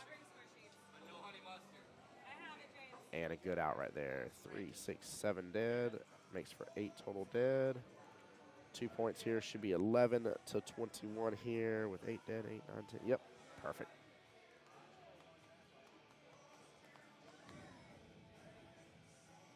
Peepers via the YouTube side, it's Fate. They got this. Let's go. Show the love. I love it, love it, love it. Peepers, thank you for supporting me on the YouTube side as well, by the way. It means a lot. Mike says 11-21 here, confirmed. Again, got a good handful of y'all on the YouTube side. Make sure if you're not, hit that subscribe button for me. It costs you nothing. I'm not somebody who's going to harp on make sure to hit the notification bell. But I just want you guys to be able to enjoy the stream the way you want to be able to enjoy it. There's a lot of y'all want to be able to watch it on the big screen. I had some people yesterday that were saying, they had a match for something else going on their phone. They were watching the live stream on the big screen or vice versa, and that means a lot to me, by the way. So I very much appreciate y'all.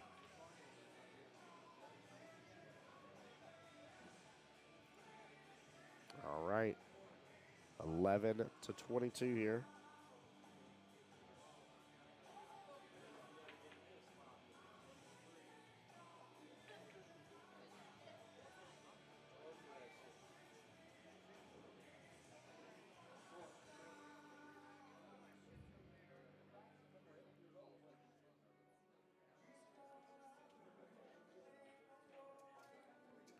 There are a lot of options for the one ball here.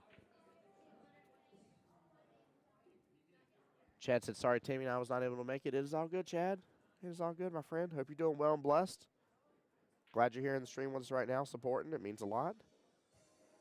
Good attempt there, the long bank shot. And honestly, not a bad leave. That's not an easy situation to be in right there.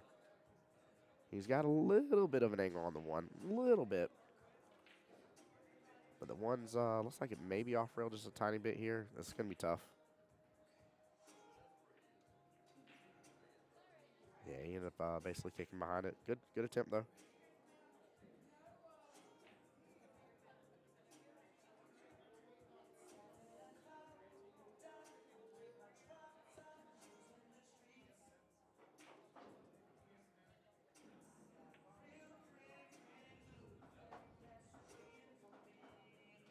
Ended up coming in between the 9 and the 4 on that shot.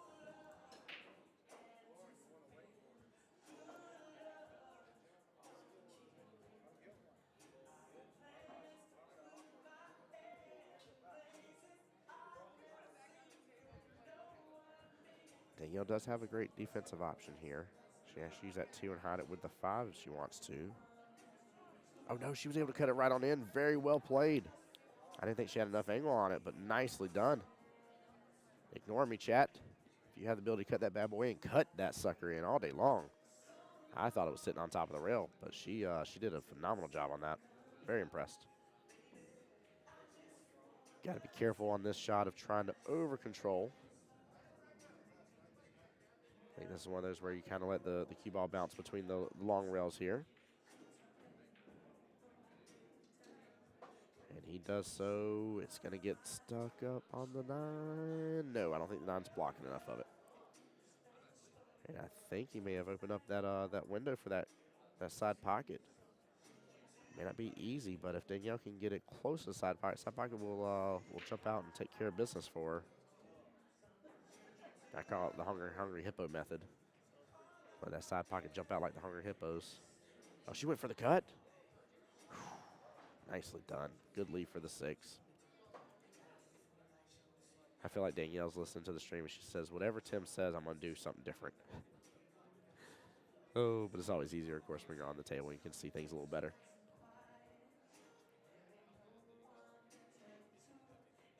He has a little bit of angle to come off this, come off the top rail. Nicely done. Good lead for the 7.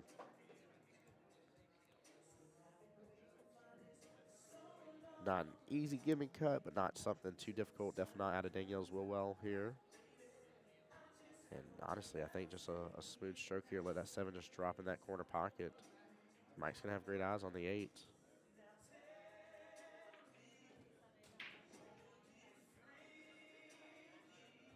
Probably hit that maybe about half that speed, give or take here. But still, you gotta trust your stroke. And if you're like some people and you weeble wobble, whatever you do, slower speeds and stuff, it's best to, of course, let your stroke out a little bit.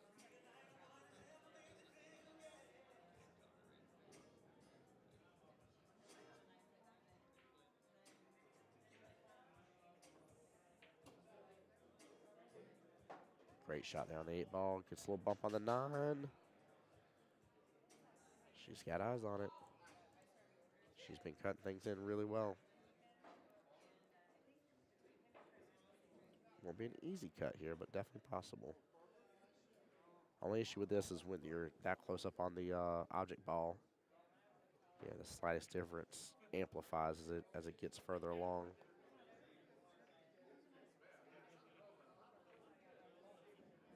Good time for a timeout here. Very, very important. Very important rack here. Very important points. If they can make it 20-22, it'll be down to an 18-6 race versus an 18-4 race here.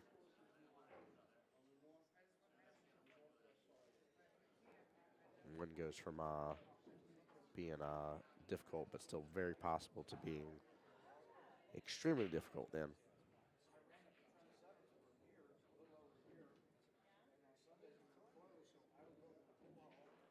I think he's going to have her go for the bank shot here. Come off the top short rail. That is what it looks like he was aiming up for.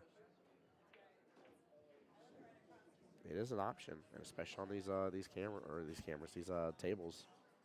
Sorry, I just saw Billy duck underneath my camera for me. That's why I said camera, especially on these tables here.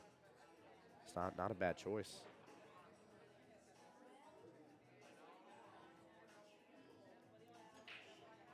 Let's see here if Danielle can execute it.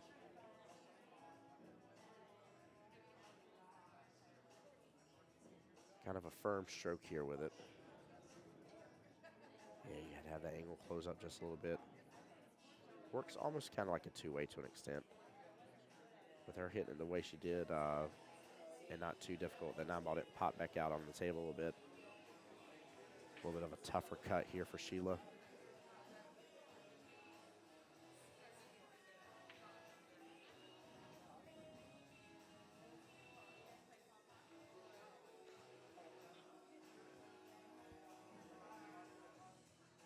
Now, Mike and Danielle came through the winner's side here. This is where the modified single elimination can hurt your soul a little bit here, where they've went undefeated all day and now might be facing defeat here. Good shot, good out here. Should be 18-24 with 8 total dead balls. Overall, 20-4 left in the race.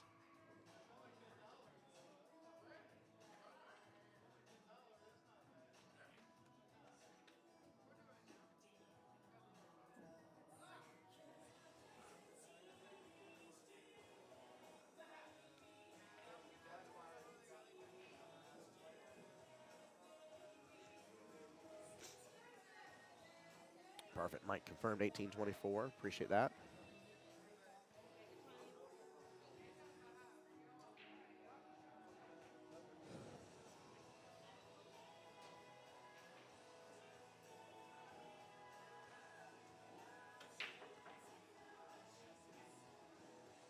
Again, solid break right there. Very well done.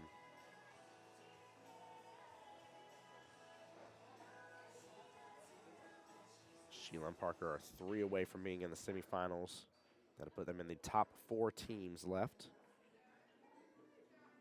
And it means they'll have one more opponent away until the finals, which if you get into the finals for this one, because the way it's set up for this, you're guaranteed that you'll be able to go to Vegas. It's just a matter of if you get first place and have your trip paid for, or if you get second place and have, most of your expenses paid for, but not all. But I love the fact that there's going to be 2 winners for today. How many total teams was it, Kevin? It was only 30. 31, 32? That's not bad. There was one bye, so 30. I thought it was funny. All the teams we've had on stream so far, Kevin, have been male and female teams, as if they're getting ready for the Scott or the Jack and Jill. Just worked out that way. Yeah. Well, I told him it was smart. Why not? Like, this is good practice for that. Well, we always hope to get the 32 bracket. Yeah. An awesome bracket to run. Yep.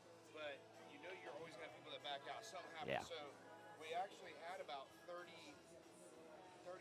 teams going. Oh, wow. And we had like 3-4 teams back out last second. But then we had a couple teams that formed last second. So it's just funny how it works out. It all works out, yeah. 31, 32 teams. I'm going to jump in for the next round. Yeah, absolutely.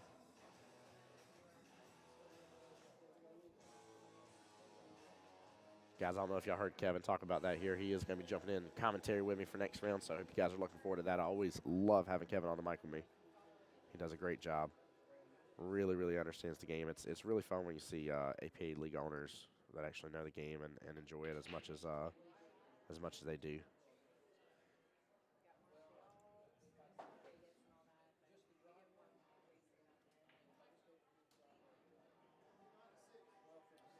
19 to 2 race left. Heidi says, come on, Sheila. Good attempt there on a 3-ball on the right-hand side pocket here. Not a bad leave.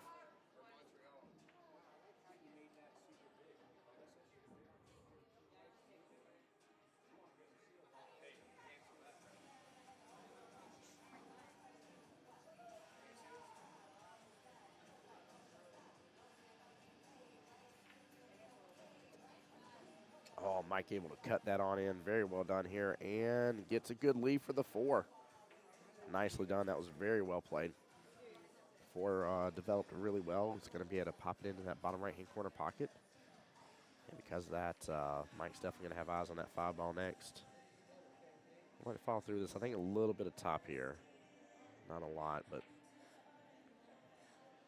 there we go. Get the cue ball back around for that 5 top right-hand corner pocket. Nicely done, Danielle. They have good team mix here in terms of being able to play. Obviously, they're definitely a good team no matter what. But it's important to be able to trust your partner on what they're able to do here. I've seen plenty of really good teams in terms of their individual selves, but just cannot make a good Scotch doubles team at all to save their lives. So it's good to see good communication and stuff.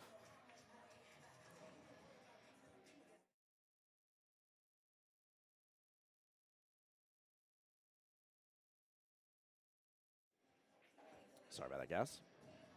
Danielle, no stranger to cutting this in. Mike's going to have eyes on that 8 no matter what. Good attempt. Not a bad leave, though. Not a bad leave at all. Looks like a little bank shot action is open if she wanted to go for that. That's Sheila up on the table right now.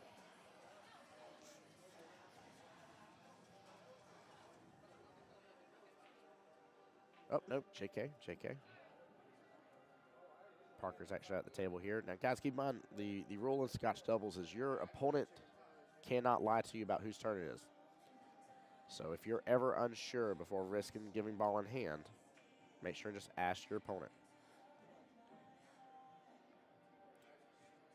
I think Parker was going for the bank shot there potentially.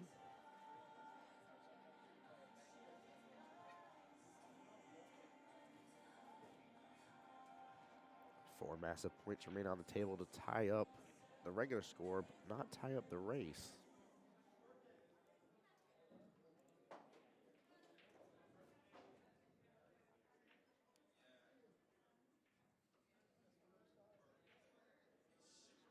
I think maybe take a timeout here if need be.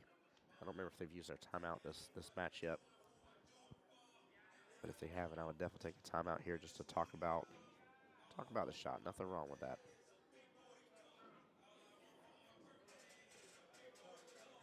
There we go. I like seeing that. I like seeing a timeout be used here. Use it before you get in trouble, guys. I've harped on this on stream so much, but it is such a critical component here. Don't be one of those that I should have called, I thought about calling, I wasn't sure, etc.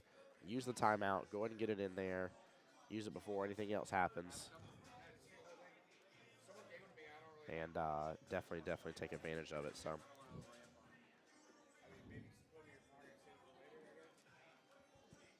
David, eat the M&Ms. No. Nah, brother. I appreciate it, man. Good old David Grossman over here by the sound booth. Hanging out over here at Park Avenue. There's another little tournament going on today. I don't know whose tournament it is or what it's about, but just a lot of good Jacksonvillian people in here in the house right now. It's always nice to see.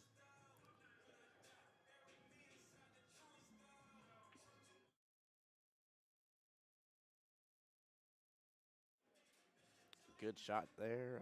The crossbank is in action right now. In fact, I would love to see him drain this crossbank right now. Absolutely would love it. But I think that's why that timeout was important, just to kind of talk about the situation. Good firm speed, and the crossbank is done right there. Very nicely done by Team Mike and Danielle, tying it 26-26. Overall race left 12-2. But Mike and Danielle are in the driver's seat here with the break at this point. Keep in mind, this is normal APA rules, so it is your opponent racks, you break, winner breaks. So very, very important aspect to that here. And being in the driver's seat is an awesome position to be in. So I know they're down by 12 to 2. So that seems like an impossible gap, but definitely not here. Just can't get it hung up in your head about it. You know, you may end up eventually hanging up a ball and giving them that last point or two, but can't let it bother you.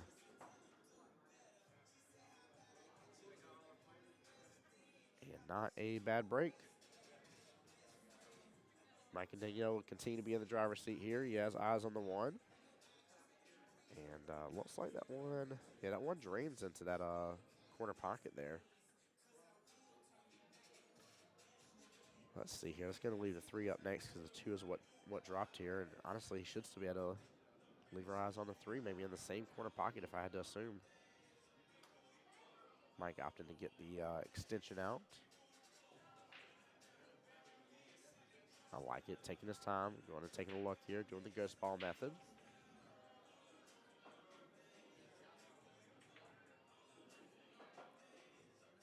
There we go, nicely done, not getting hung up on it over there. Now, I think Danielle can drain that into that side pocket here, and honestly, some outside English might even serve her very well for it and get her back where she's heading towards the 7 ball. And definitely Mike eyes on the 4 next. This might end up being a super close matchup here, guys. Very tight race, potentially.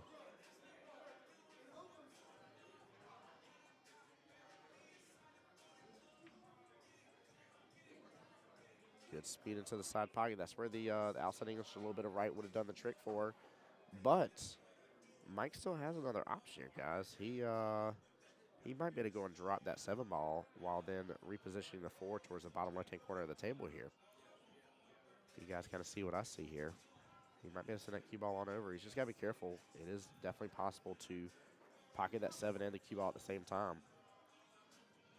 But I think Mike can make this happen.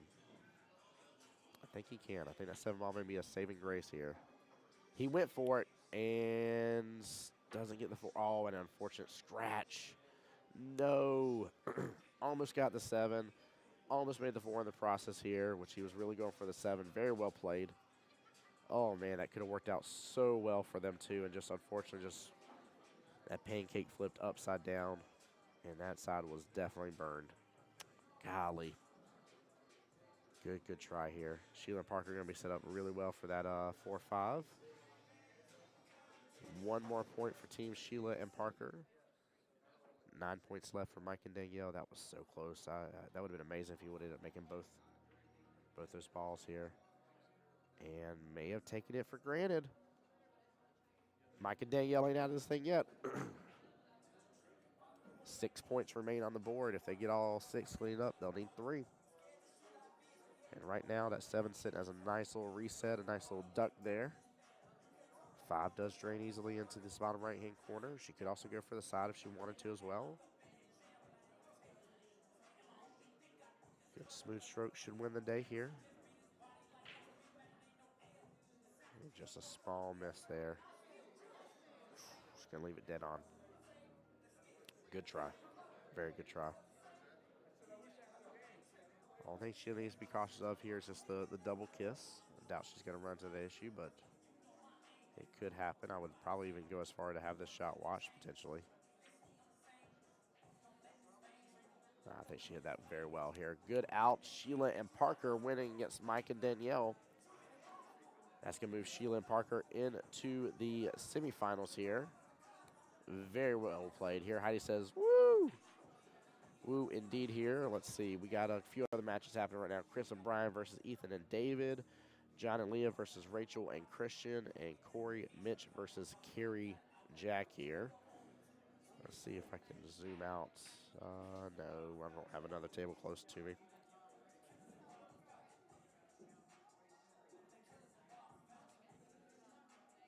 Okay.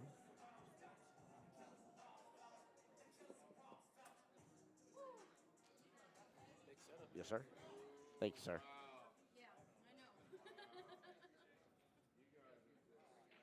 Why is my... Give me 1 second, guys. I will be right back. One moment here.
All right. Sorry about that, guys. I am back here. Was making a quick camera adjustment. Let me see if it's working for me now.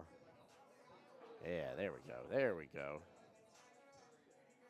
And I'm pretty sure all of you guys have seen it here, but this is the beautiful Park Avenue Billiards here. This has been here for many years. I remember playing my first World Qualifier out of this pool hall. So as you can see, everybody's just having a great day, enjoying themselves.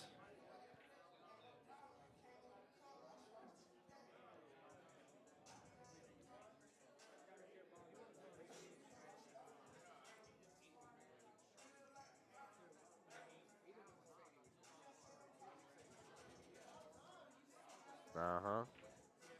The slacker cam has found him, guys. There's Kevin Morgan slacking right there on stream. For shame. Definitely nobody else just slacking on stream either right now. Not a single person at all on the camera right this very second, slacking around. Just goofballing. Nope. Who would be doing that? You know what I mean? Who would be sitting here slacking on stream? Not me. Not me, guys. I hope you guys are enjoying that, by the way. I hope you guys are enjoying that. Lois, a nice out for Sheila and Parker. Yes, nice out indeed. It was a good play. I mean, they played extremely well. They're going to be tough to beat for sure in the semis. And again, because there will be two teams that get to go and represent here, once they take out this next opponent here, if they do, they have guaranteed themselves some way, shape, or form of going to Vegas. It's just a matter of whether they're going to be coming out of pocket to go or not a little bit, but it's good. It's really good. Also, if you see some people crowding around Kevin here, they do have singles boards going right now. Guys, I do need to step away for just a quick moment and go to the restroom here. I will be right back, guys. Give me just a second. Oh, the mic will be muted because music is playing, but nothing's happened, okay?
All right, ladies and gentlemen, Tim Jones, Voice of Jacksonville Pool, back with you here. While we're waiting on the other teams to get things going here for the semifinals here in just a moment. So that's what we're waiting on the match to be called here. Let me see if they have advanced any other teams that have gotten done. So they did. Looks like Sheila and Parker will be going on to face Chris and Brian. Chris and Brian eliminated out Ethan and David. That's who they eliminated here. So Sheila and Parker, Chris and Brian will be coming up here soon. I don't know if they're going to put that one on the live stream or the next one. But we are still waiting on John and Leah versus Rachel and Christian to finish up.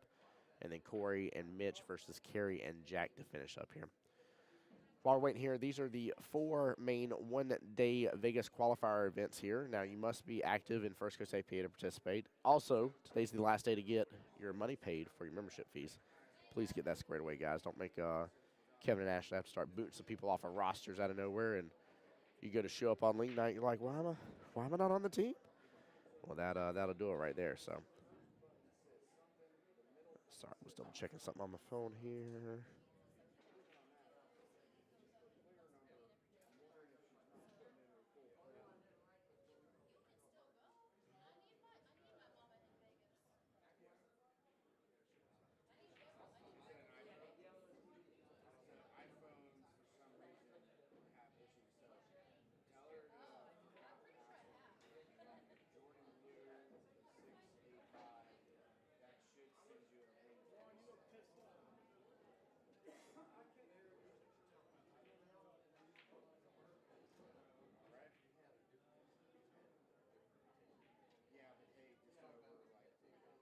All right, sorry about that, guys. Had to take care of something on my phone real fast.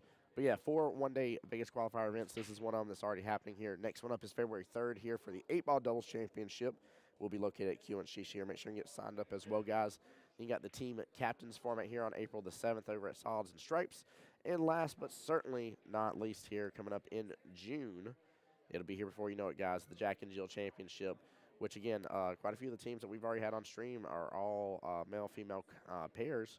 And they're already getting good practice in before that Jack and Jill Championship comes along here. In January here, guys, still plenty left to go here. Keep in mind on the 19th as well. Really, really big deal here. Happy anniversary to both Kevin and Ashley here for their 1-year anniversary of owning First Coast APA, so make sure to send them some love and support. In fact, I'm going to go ahead and encourage you guys to hop on Facebook, hop on their messenger, and shoot them a message real fast and tell them how much you love and appreciate them as well. What's happening? Oh, a race to 2. I like that.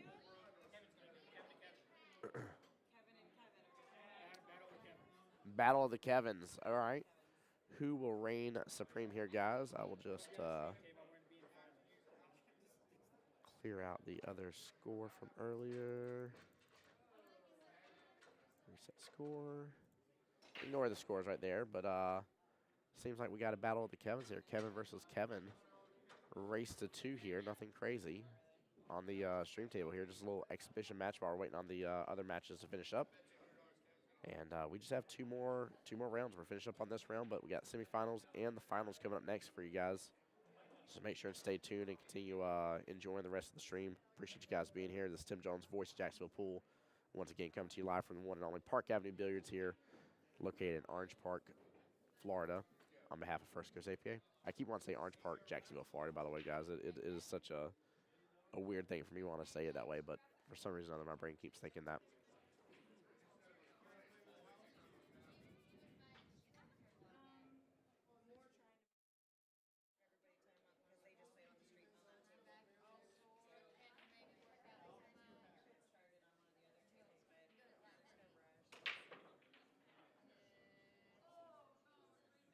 Kevin with a solid break to start with.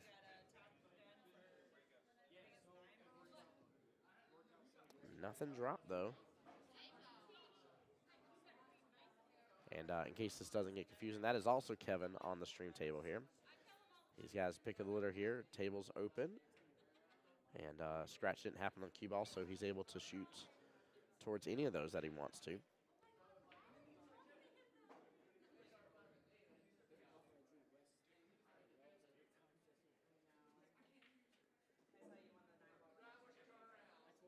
All right, looks like Kevin chose stripes here, high balls as we like to call it.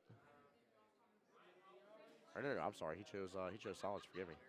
Let me see here. Double count here. 1, 2, 3, 4, 5, 6. No, he chose high balls. 1, 2, 3, 4, 5. Yeah, he chose high balls. Okay, I was right. What's up, Brian? Oh, no. And I got 3 camera angles anyway, so he's good. I'll just move cameras.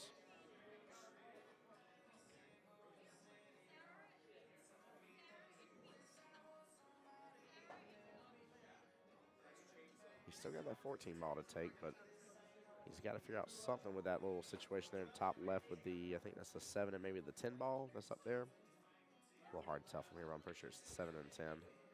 And he absolutely does knock it out. That was the 10 ball for sure. He'll have eyes on it, but I'm pretty sure it's blocked up. Maybe the 11 still goes past the 3. I think that 11 may go.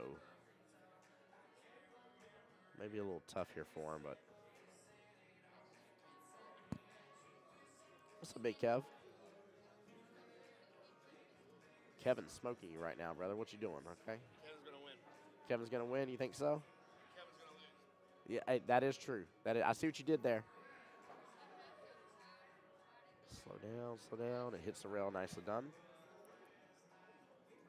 I just don't know what he's going to do about that 10 ball, though. Very dangerous position to be in here when there's a, I don't know this Kevin's skill level, but Kevin Morgan's a high-ranked skill level player. And when you free up that much of the table here, they have their little bit of a run, a little pick of the litter without anything yours getting in the way.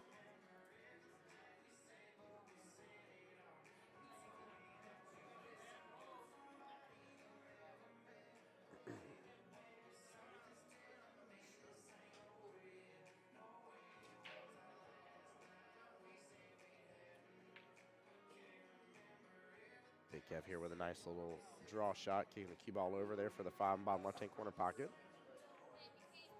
He's already going to start working on this 2 and 4 situation here, as he should, since they're sitting on the long rails there.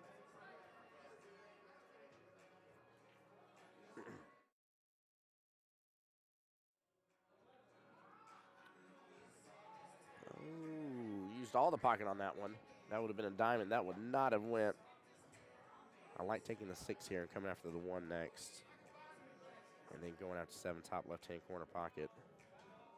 Ooh, 50-yard line on that one, guys. He is stuck on it. Might have to come back to that 1 ball here in just a moment.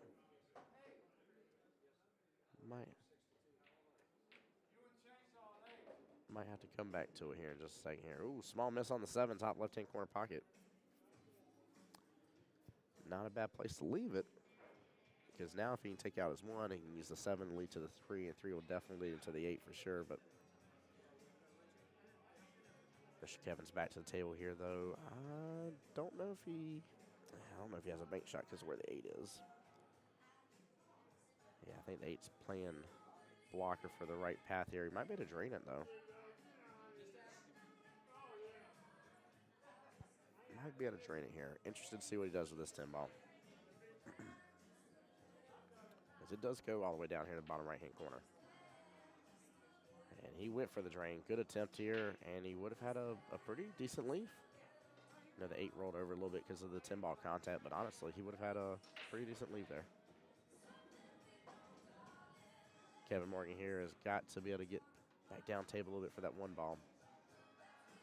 Unless he decides to use the 8 to play as a blocker, but he's looking at his path right there, trying to get him between the 8 and 10.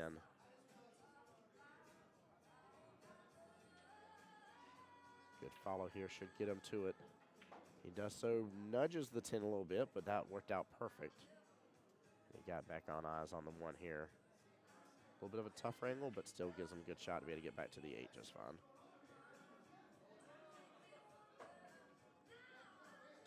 And he's off the rail a tiny bit, but still shooting over it here. Think he's going to drain this down the bottom right-hand corner.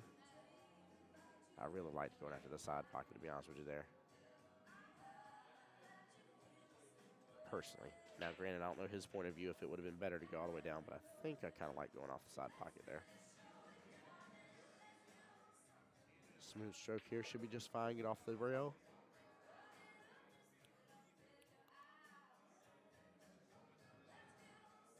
Mr. Kevin with a great opportunity to drain the 8 all the way down the bottom right-hand corner pocket. And he does so. Mr. Kevin up 1-0 against Big Kev here. Race to 2. Quick little fun little exhibition match while we're waiting on the semifinals and the finals to get started here.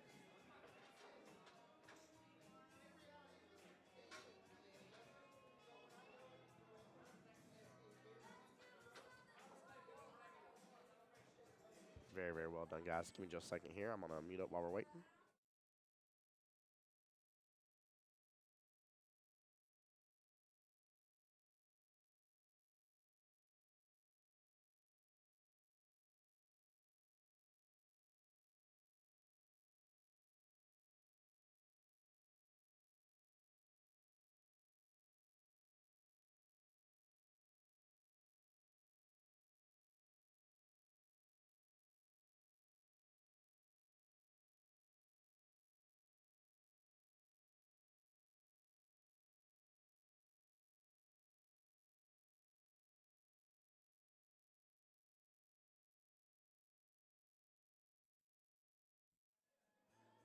All right, bit of a little cluster break here. So I got 3 stripes sitting over there, top right-hand corner with the 3 ball sitting just above them. Got another little bit of a stripe with a singular solid there towards top left. Oop. Was that a good hit? How about dislocated my shoulder? Instant replay. Was that a good hit? I couldn't tell.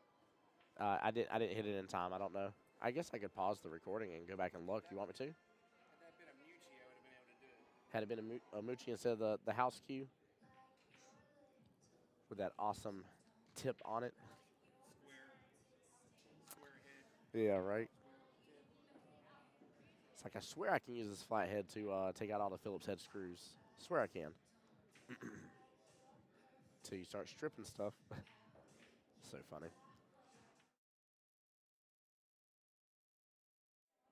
There we go. Kev already taking care of a problem situation there with the 5 ball. Has eyes for the 6 bottom left-hand corner pocket. And I think it has a little bit of angle here. I think he's looking to run into that 9-2-7 situation that's happening. I believe he is, at least.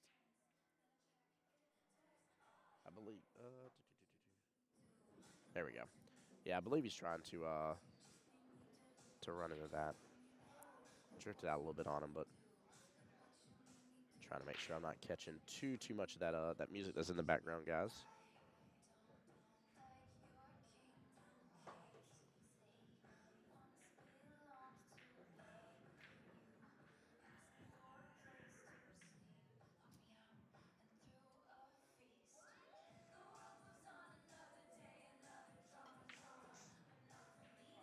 Good shot there, but only a small bump on that 2 ball. He's still able to go and work on that 3 ball, get it out of the way. Honestly, it's not doing him any good up there. And if he's dead on, just pull it back on it a little bit. He'll have the 4 next. And he may be able to drain that 2. Just trying to look here to see. Oh, nope. That possibility is out of the way now. I was wondering if he'd be able to drain that 2 in the left-hand side pocket. But now the 9 has crept up on it a little too much now.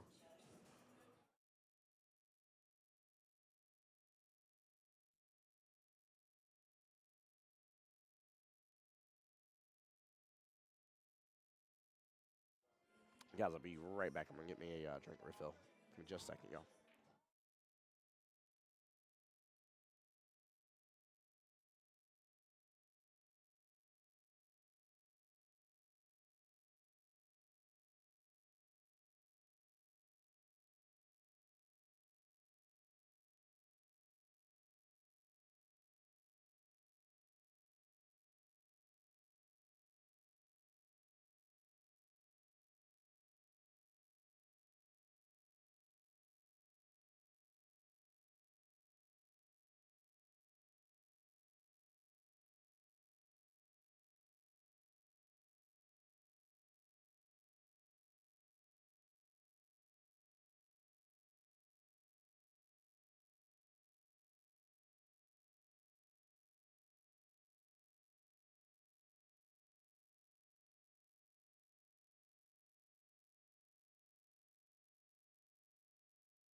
All right, guys, looks like no drink for me here. I had to get Kevin involved with that to get it taken care of.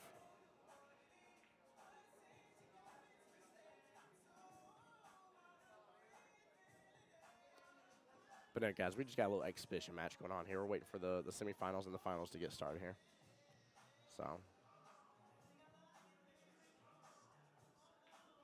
What are you trying to get?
all right, sorry, guys.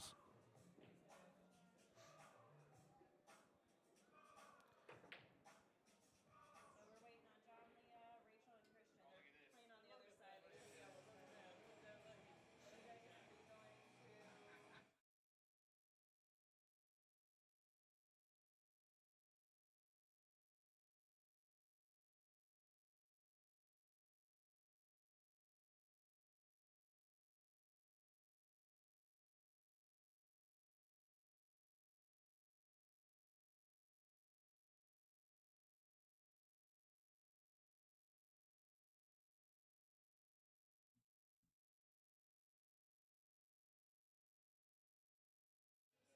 Sorry, guys, I'm still here taking care of something real fast here. That's why stream's muted. Guys, hang on though. I don't think we're much further away from having the semifinals getting started here on the live stream table. Like I said, Kevin there just doing a little fun exhibition match together, so they're having a good time. But guys, I'll be back here very shortly.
All right, guys, I'm back.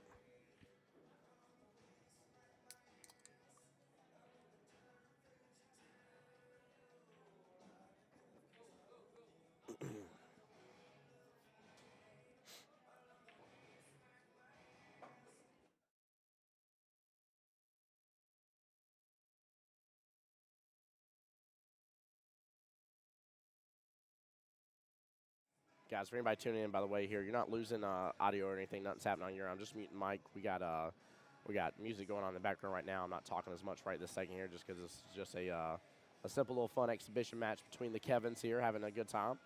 And we're waiting on the semifinals to get started up next here on the live stream. So hopefully it won't be much more longer. I know we were waiting on, let's see here, the matchup between John and Leah versus Rachel and Christian. And then also waiting on the matchup between Corey and Mitch versus Carrie and Jack. Those four, whoever the two pairs that win, go on to face each other in the semifinals. Sheila and Parker already set up to play against Chris and Brian in the semifinals as well.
Guys, appreciate y'all still hanging out here. We're just having some little fun, little exhibition matches. Nothing crazy going on right now.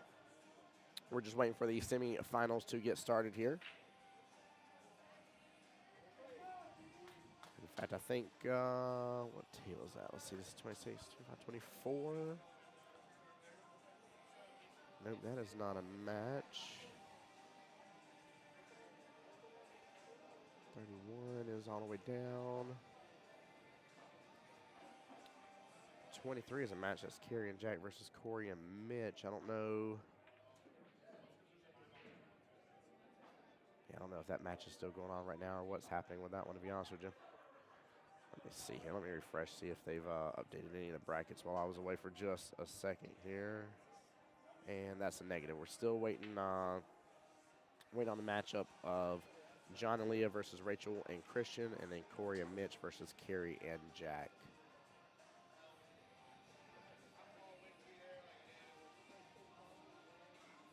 Yeah, we're still waiting on that, guys. I'm going to mute back up here. I'm still here with you guys. It's Tim Jones, Voice of Jacksonville Pool, coming to you live from one and only Park Avenue Billiards.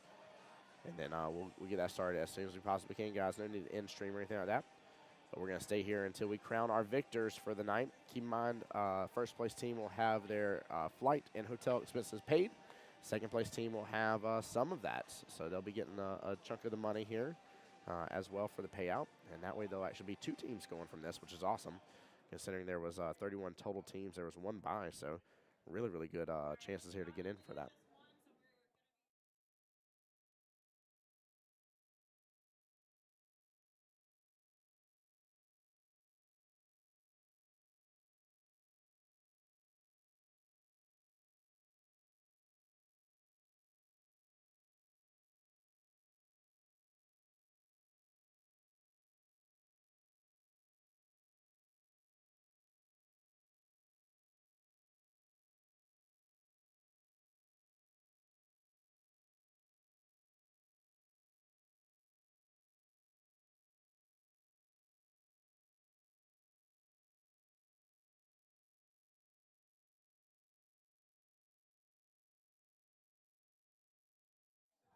All right, so I did just have a quick update here. So John and Leah did take out Rachel and Christian to get into the semifinals here. And then Kerry and Jack took out Corey and Mitch here. So we are going to have John and Leah versus Kerry and Jack come up on the stream next for you guys. Let me get this name adjusted here.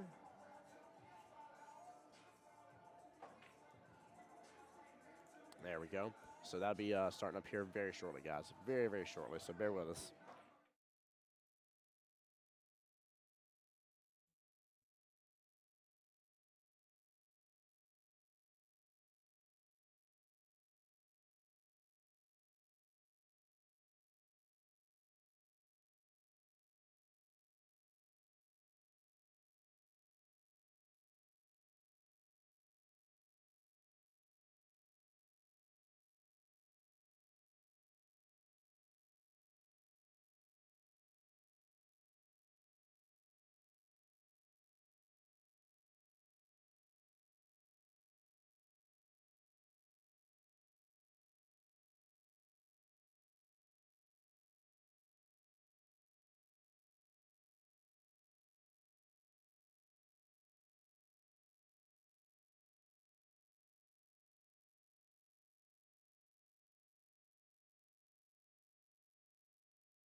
All right. What's up, Kevin? How we doing, brother?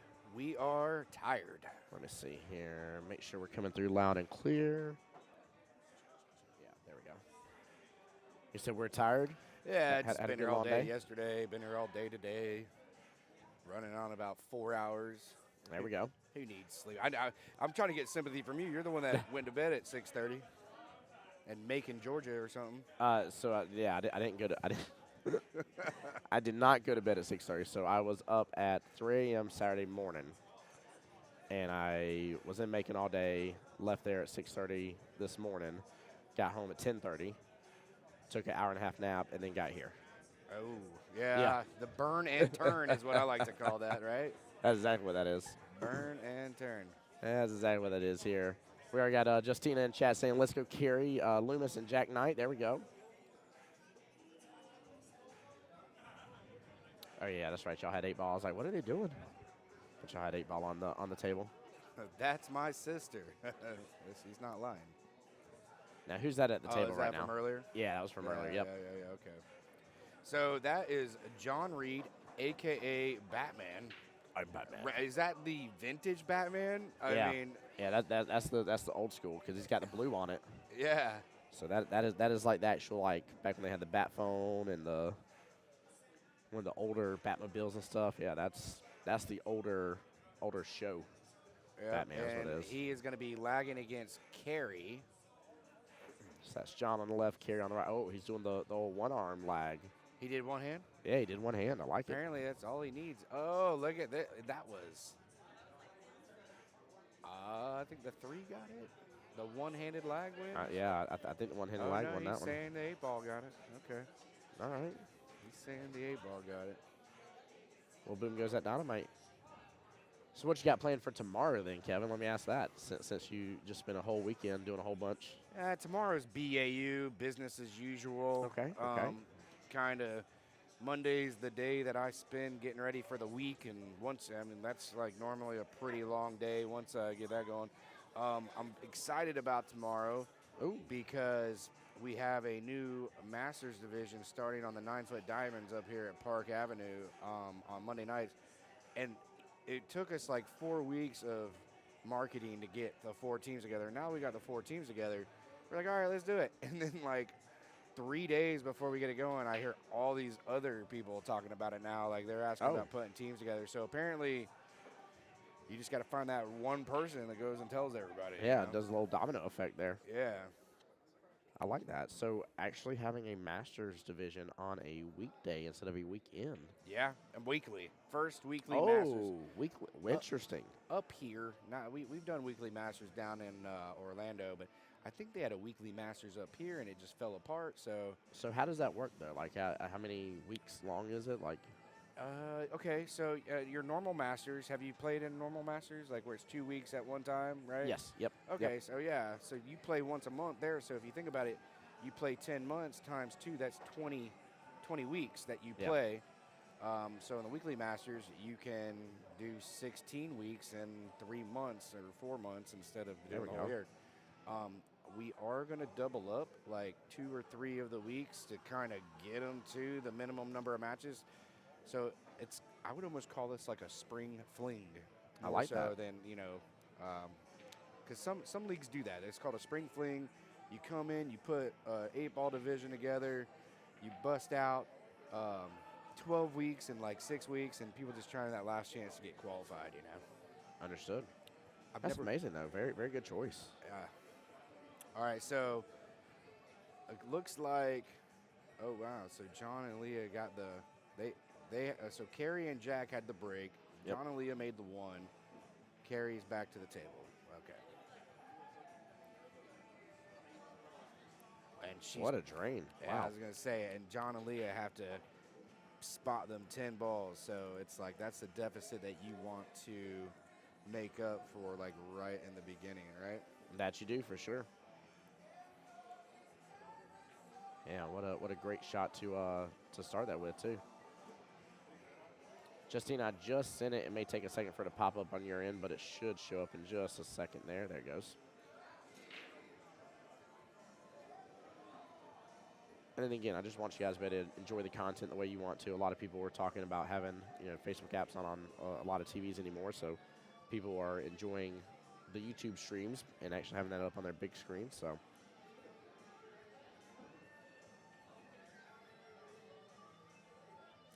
Jack's trying to go in the side pocket. That was a tough cut. I'm not too sure I would have attempted to do that, but did he get a favorable leave or what?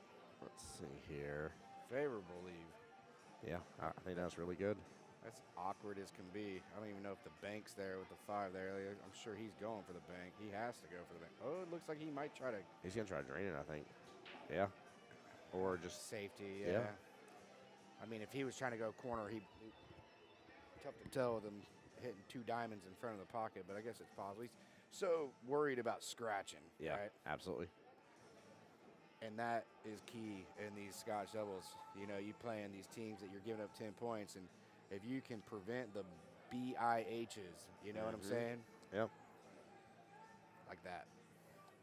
Yeah, so I've been trying to do like a little teaching thing as well for ball in hands. I see, and I've talked to a couple of my players before. I've kind of learned this as a coach where they'll get so caught up on how many points down they are. They're like, I need the next 6 points and stuff.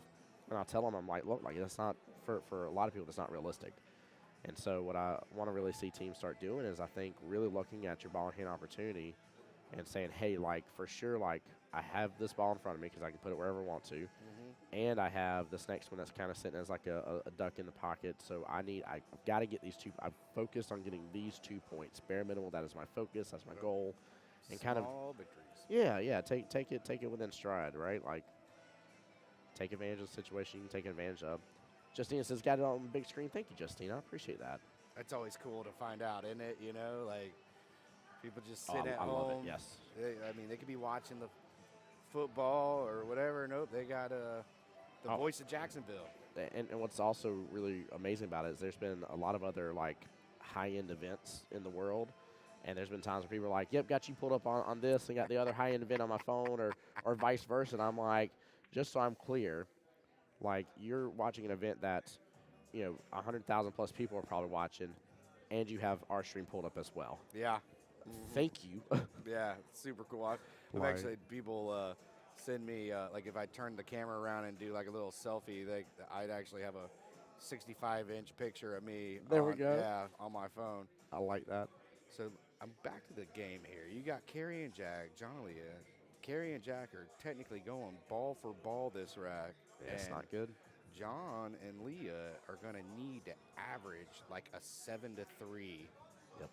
To kind of get the point spread they're going to need. Okay, so they got one there. The way that he's walking up to the table, I think he's not very thrilled about the 6. But I should be. Taking it in that side pocket. Let the cue ball fly up to the top row and come on back down. You're going to have eyes on that 7. I mean, there's such a small window. Should I start the next match on 25 and have it be right next to each other? Because I was waiting on Josh and Charles with their defense and started. Excuse me. But yeah, I would love this shot right here. This is easy setup for the 7. Let your stroke out a little bit. Again, you ain't got to crush it because you're going to thin that 6 ball. You want to let it out a little bit more than that, though. That's the only danger he had was he had a small window that he could get stuck behind, and he successfully got stuck behind it. But yeah, everybody should be happy about that kind of shot. And I'll go and tell you as well, again, another really good habit that I've seen people do before. If you're not happy with a shot, walk to the table like, this is my favorite shot in the entire world. And keep saying that till you get used to making it. And force yourself to go after that shot and attempting and going for it. look at this kick right here. Oh. Ooh, close. Okay, well. Oh, I got something for you real fast. Hold on. All right.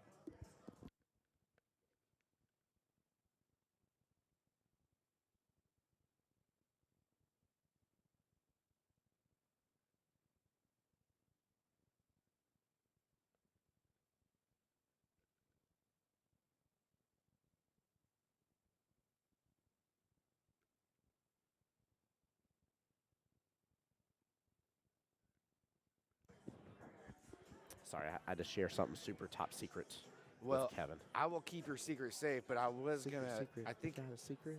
every stream that I've been on with you, I've always commented about how every time I come on, there's new stuff. And sure as can be, you have more buttons. Oh, yeah.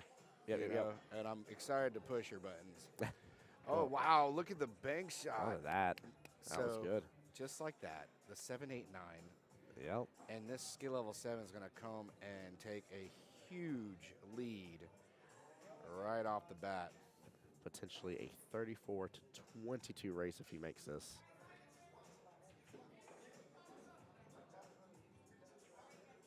But I will say, John and Leah, Good out.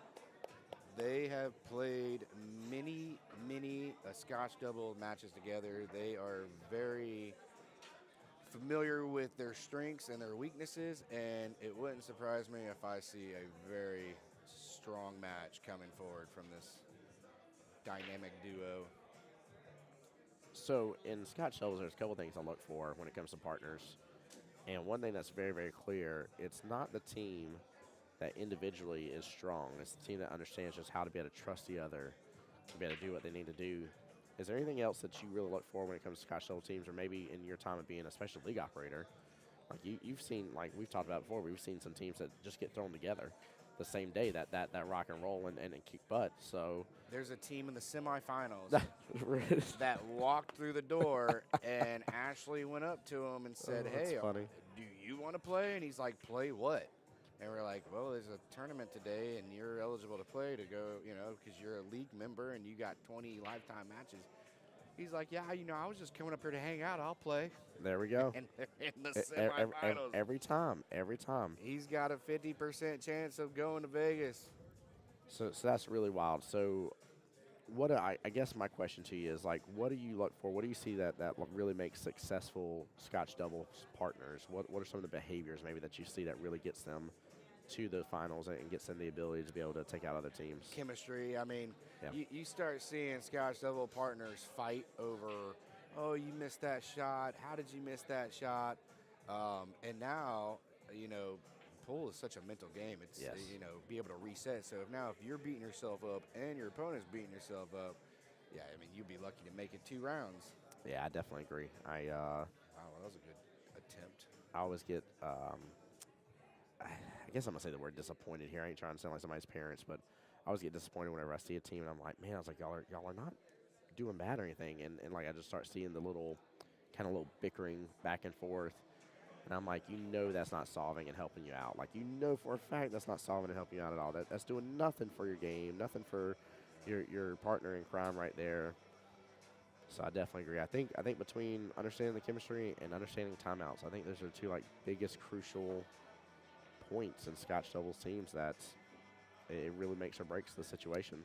So the cue ball came in contact with that 6 ball, which just completely prevented the cue ball from coming out to the middle of the table where it needed to be to get shape on the 4. Now, she may still be able to get this with the 1-rail kick, but this is going to be tough. She hit it really well, though. Hit it really well. Very well played there by Leah. 4 balls out in the center table, but doesn't seem to have an easy home to it. So, honestly, I'll take that leave all day long.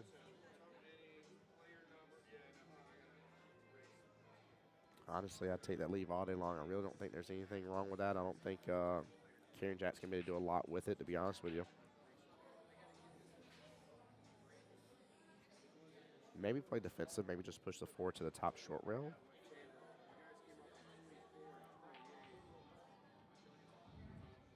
Ooh, you almost got a little carom off the 8 ball there in the process. And looks like you got a pretty favorable leave here. Yeah, 9 balls playing blocker right now for the 4. Not bad at all. That'll work. 32-21 left in the overall race here, guys.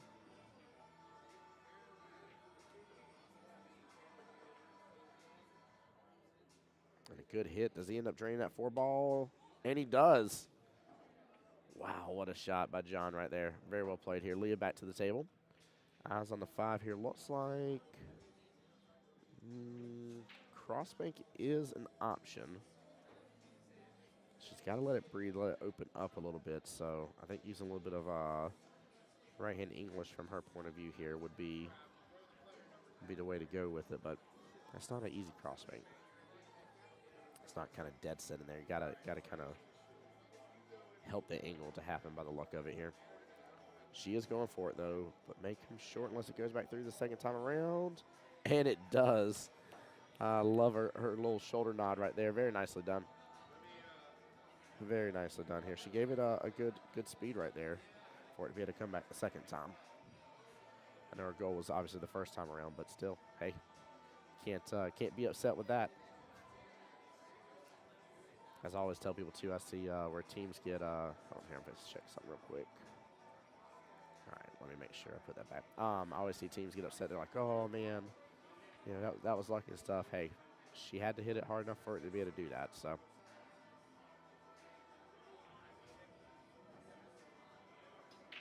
I'm assuming this isn't too difficult of a cut here. I know the 7's playing blocker a little bit on the 6 ball. But it looks like maybe he's looking to hit the right side of it and back cut it into the little top left-hand corner instead. He is. And gets it, leaves good shape for the 7 for Leah. Very nicely done by John. Love seeing it here. 9-7 right now. We have 2 people that sign up for a board again. I know. And guys, we got Kevin back now. Welcome back, Kevin. Sorry, I'm still TD and commentator. You know, can't turn that off. Hey, you handle your business, sir. You got a league to run with your wonderful wifey here. So you know, considering how, and this is like same position as the last game, I played league for so long before I realized how valuable the last 3 balls in 9 ball were, because it's 4 points. Yep. Not only it's easier to run out the 3 balls if that's all that's left on the table, but you get that break. Oh, she did not hit that hard Yeah. at all. Okay. Well. But I mean, as long as Jack and Carrie maintain or even lead this second rack, they're going to be they're going to be in good position. sitting in the finals for sure. If by the luck of it here, just because the point spread, realistically, if they do this by the end of the 3rd rack and it's a similar setup, it just, I'll say it favors them. I'm not going to say it's a gimme, it ain't a guarantee, but it favors them. Now, see, I think he was trying to cut that in the corner. Yeah, and he was. And he just, you know, that's what a 3 does. They miss it by so much, it almost goes in. Well, and also, I mean, these tables definitely accept a little more, I'll say. These are the gold crowns, so. Yeah, you can hit 2 diamonds back and it'll still find its way in the corner. Definitely will. But I also like that too as well. I was talking to somebody about that. I think understanding, you know, things don't have to be perfect in the heart of the pocket per se, where you don't really hit any of the rails or anything like that here and just always drain it into the pocket. I think these tables really teach that kind of thought process, to be honest with you, of understanding how to use all of the pocket and how advantageous it can be of using all the pocket. Absolutely. As well. So huge. Yeah, they were very lucky to get the 8 and the 9. Yeah. That totally changes the dynamic of this game. So now they have 4 of the 10 points needed, as long as they can maintain that lead. Yep, and this is realistically not a bad position to be in if you're Team John and Leah here, guys. What Kevin's really coming to here is that you know, you gotta start slowly chipping away at it. Again, we talked about it a moment ago here with some of the examples we're given. You know, don't worry about the total deficit, right? Focus on a little bit at a time. Let's take a little bit of it at a time here. Let's take our wins.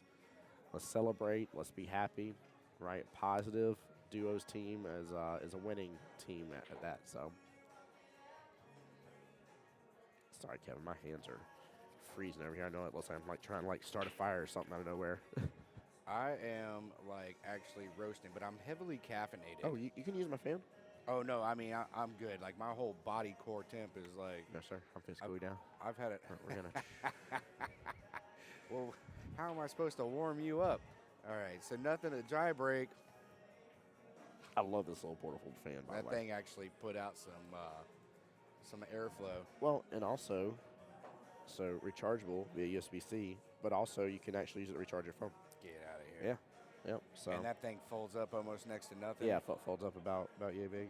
So it That's, all just goes compact and oscillates too, with a wireless remote control. wireless Okay. remote control. Yep. Okay. Yep. Okay. I've seen it all. That's got to be an Apple product, right?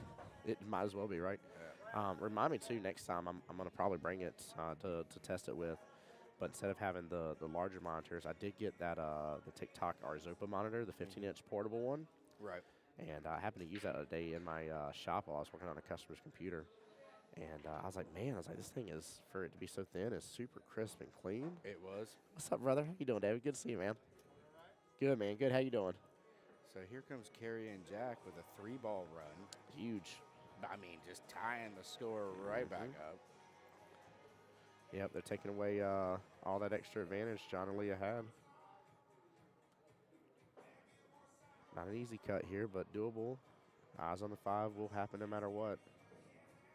And he gets it. Yeah, no, he hit that perfect. Look at the leave, too. Carrie's got a shot. Let's see. Is there any spacing? They're very close to each other here. There really isn't much space in there, but I feel like the 5 just goes just fine. I don't think this is a shot you need watch or anything. I think it just... Yeah, if that 5 goes in the pocket, it's clean. It's so far ahead of the 9. Jen in chat said, nice shot, Jack. Nice shot indeed. He did really well with that. There it goes. Yeah. They're on a 5-ball run. Yeah, this is... With shape dangerous. On the 6. Yep. We got a skill level 7 about to break and run. Oh, look at John and Leah. They're like, oh, it's not over. Yeah, I will say out of any of the skill level brackets here, the 7 is what scares me the most. It's such, because so many people want to max out, and there's so many 10s usually, and that 10-point swing difference, I mean, it isn't that big. Like if it's between skill level 10 to 9, it's only 3-ball difference. So 10 to 8 is 7 balls. And I know what everybody's saying. They're like, Tim, you just had 3 more. I'm adding 3 more as a Scotch doubles partner. So John and Leah need a clean. Oh, sorry. Oops, sorry. No, you're good. You're good. They are. We got 5 potential points on the board, and they want all of them. Got the 6 ball. Hey, I appreciate you keeping up with the score. Yeah. Thank you. Thank you.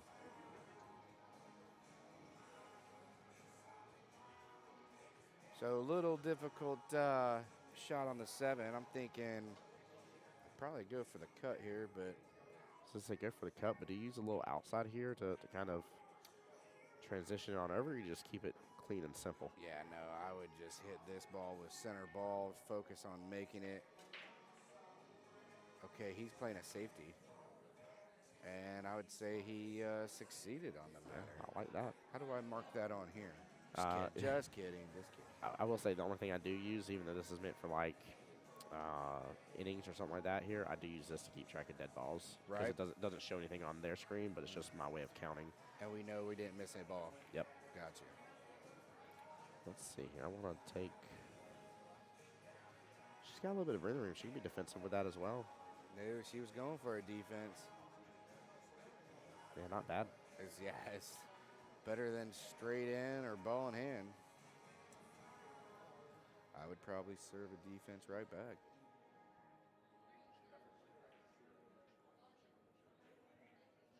Yeah, I think I actually agree with you here. I think there's enough room to kind of leave the 7 on that left-hand short rail. Timeout. That's the look of a timeout, isn't it? Yeah, it is. And I think it's good use of it, too. I think it was a good time. It's definitely the optimal time. I Yeah. mean, if you didn't call a timeout, then there might not be any more shots on the table for sure. Yeah, and they've got to get these 4 points to get back the lead they had going into this rack, because it was 12-8. So here we are, you and me. We're sitting at the table. We're talking timeout. Tim, I'm getting ready to shoot this 7 ball. What should I do? I'm drawing a blank. Yeah, so I think I'm going to hit a little bit of the right-hand side of it, because she had a little bit of room, and I'm going to send that 7 to that left-hand short rail. Okay. And here's the why. Obviously, hindsight's 2020. I know that she just literally Straight predicted. in? Well,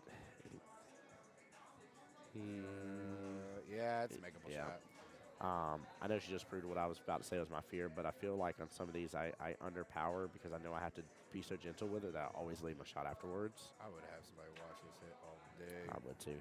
He's got to get the bridge out. Makes it awkward. But so had it been me giving you the timeout, I would have told you to hit on the left side of the 7 ball and try to send the cue ball 2 rails behind the 9 and leave the 7 right where it is. Oh, okay. I like that. I like that. Basically like a fake out cross bank almost. Yeah, but try to hit the 7 thin. Yeah. Yeah, you would have had to hit it very thin, that's for sure. I will say I've been working on some of those shots. I've had a couple really good defensive shots where I've thinned the object ball and sent the cue ball in its happy way.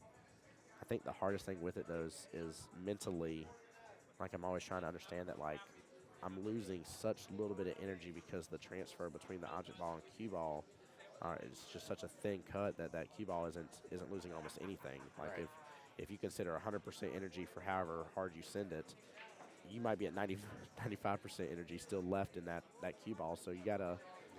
you got to be a little cautious about how well, if you're not somebody that can thin stuff really well, you don't have to worry about it as much until you get better at it. But if you're somebody that's like, hey, like I know how to do a good razor thin cut, I know how to look for it and hit it, you're not losing that energy on that cue ball. So just be cautious. I don't know if it's because I'm cross-eyed or just not very good eyesight, but I can't. The last few times I tried to thin cut something and I just missed it altogether, And everybody's like, Yes. they're like, "You're a skill level 8." I'm like, "Well, only on Tuesdays. Today's Right. Sunday, so I'm obviously not." But no, I mean you're right. That is definitely something I've been working on a lot more, and I'm with you too. But I'm not as mad when I miss them. No. Oh, That hurts my John. soul. And I would have hit that so much harder than he did. It's Oh, 9 yeah. ball. You don't Yeah, want to send it. Um, send that ball confidently. yeah, I'm not as mad when when I'm trying to do a razor thin. I miss it as long as I didn't miss it by much. If I'm like half a ball length away and that's when I missed it, I'm like, all right, like there was clearly like I probably chicken winged it or something in my stroke or did the hand twist or something. By the way, I am working on my open bridge. I'm trying to get it to where I can cross this thumb over and develop that muscle right there for my open bridge instead of because usually I'm just my thumb just sits up here all willy nilly. Oh yeah. When I took lessons, look what she did. She gave it right back to him. When I took lessons from Joey Gray, he Yeah. wanted this finger on almost every bridge. Yep. So it'd be on this one. He wanted this finger to come across kind of like almost like a T. Yeah. And whenever he designed your bridge, he would come over and push down. Yep. So if you're sitting there like, if you had like one of these like loose bridges and you push down, he would come and just completely debunk it. But all right, so John and Leah maintained their 4-point lead. That was important. It was Hey, a nail biter of a game. So good. no, I was just saying, in this rack right here, if they don't at least maintain it in this one at bare minimal, if not grow it, they're going to be really, really behind coming into that next rack after this one. So I'd say this is the turning point in the matchup that's kind of, I don't want to say it's going to be a deciding factor overall, but it's at least going to be a deciding factor on the amount of pressure they're going to allow to be put on themselves versus Carrie and Jack. Because really, as Carrie and Jack, I mean, you need 15 points versus 21. You don't have as much of a care. When I'm commentating, I always like to take the score and double it. So right now in my head, the score is 34-26. Ooh, okay. You see how close they are, right? So that means Very good point. Yep. So if John and Leah and Carrie and Jack maintain pace for the next 3 games, the score is going to be 34-26, which means we'll see if it ends up being a 4-2 race towards the end. Looks like I like that thought process. 2, 4, 6. No, okay, so no ball. Dry break. Try break, yep. Jack back to the table.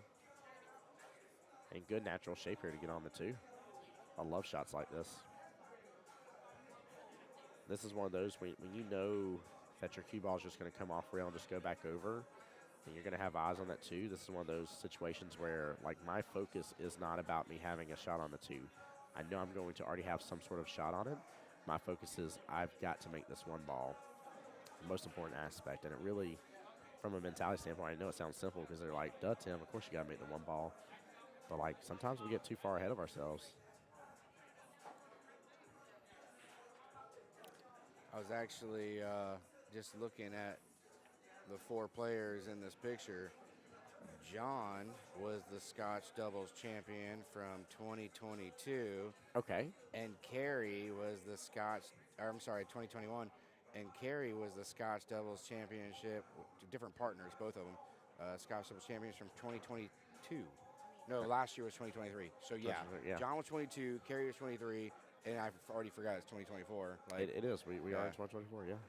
time flies. But and then Jack actually went out last year as a team captain tournament. So there we go. So what you're telling me is we got a lot of people in this mix-up right here that have been to Vegas and have competed on that national level then, which is huge to see. I'm thinking that the nerves may be a little tame because of that, you know? Yes, Yeah. it can be. I definitely agree. You know, if you get a taste of it, it does feel a little different than if. Oh no, she was playing a safety. She zigged when she zagged, and ball in hand. Oh no. John's like, don't hand it to me. Yeah. This is what we were talking about before. You know, preventing these ball in hands are just killer. Some would say this is the moment that I lived for. I can smell the ocean air. Propel jump cues. Oh, I love that. Yeah. By the way, it's funny. When I was doing my other thing yesterday, Kim Davenport was there, and I called Raleigh. I was like, "Wow," I was like, "You wanna go with me?" He's like, "I gotta work." But he was telling me all about Kim Davenport, and I didn't know him. And then, you know, like I've had a couple people like, "You don't know who that is?" I was like, "Look, like I still claim to be a brand newbie when it comes to the Yeah. pro space of this and, Right. learning people." And but I got to talk to him and stuff like that. And Raleigh was like, "You had him doing commentary?" Yeah. I was like, "I know you're jealous. I know you're so jealous." But dude, I would name drop Jeremy Jones so hard. I'd be like, dude, I've commentated with Jeremy Jones. Okay, like you know. I definitely didn't do that at all. Not even one time. I don't believe that. Not even one time. Oh Mm-mm. man, that is Mm-mm. funny. That is funny. I 100% definitely did that. Like, I see your situation, and dribbling pockets, dribbling. It's Yeah. gonna be tough to go back and watch. Kim liked the headsets. I was like, "These are Jeremy Jones approved." Yeah, And he did too. He loves these headsets. but you know, back to what you were saying. I've been playing pool for. I mean, Good shot. I'm embarrassed to say for how long because I feel like I'm not good enough for how long I've been playing pool. But for Oh. 30 plus years, and I didn't ever really know very many of the pro circuit. It's just It's a different world. it's a different world. You know, then you got like Marianne Rollerson who was interim tournament director for Matchroom, and she like knows everybody, first name basis. They come into Jacksonville, they're staying at her house, Yeah. they cooking them dinner, and I'm like, yeah, I could barely keep up with myself. You know, Well, ooh, 7-ball. I like that. Now you got they just took the lead. The example I love to give to people and tell them. Yeah. Yep. The thing I like to tell people about it as well here is, you know how you have some people for football that are huge college football fans and some that are huge pro fans, and sometimes you have people that like both, but like normally they're hardcore one or the other. That's the same thing here, in my opinion.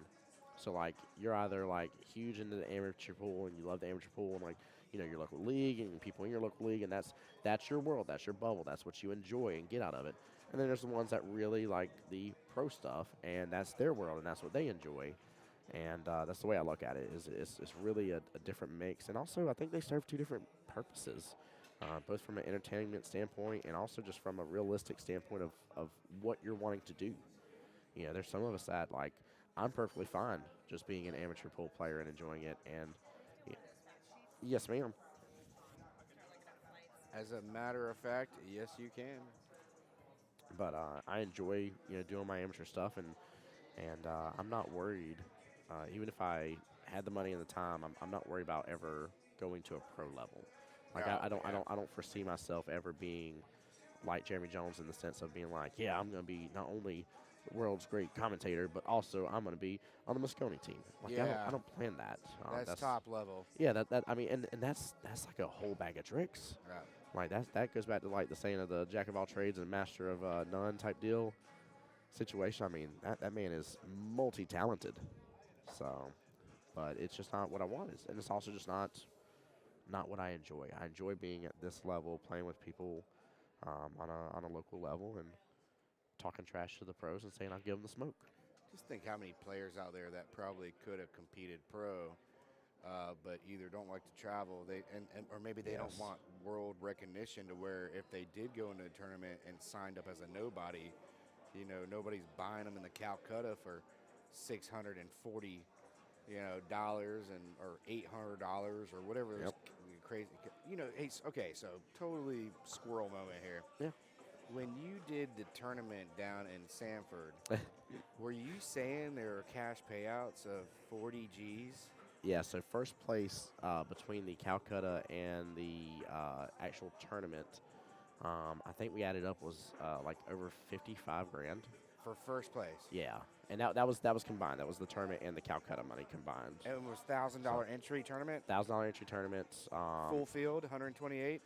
It was supposed to be. There was a few backouts, and I think a couple no shows. I think it was 118 if memory serves me correctly.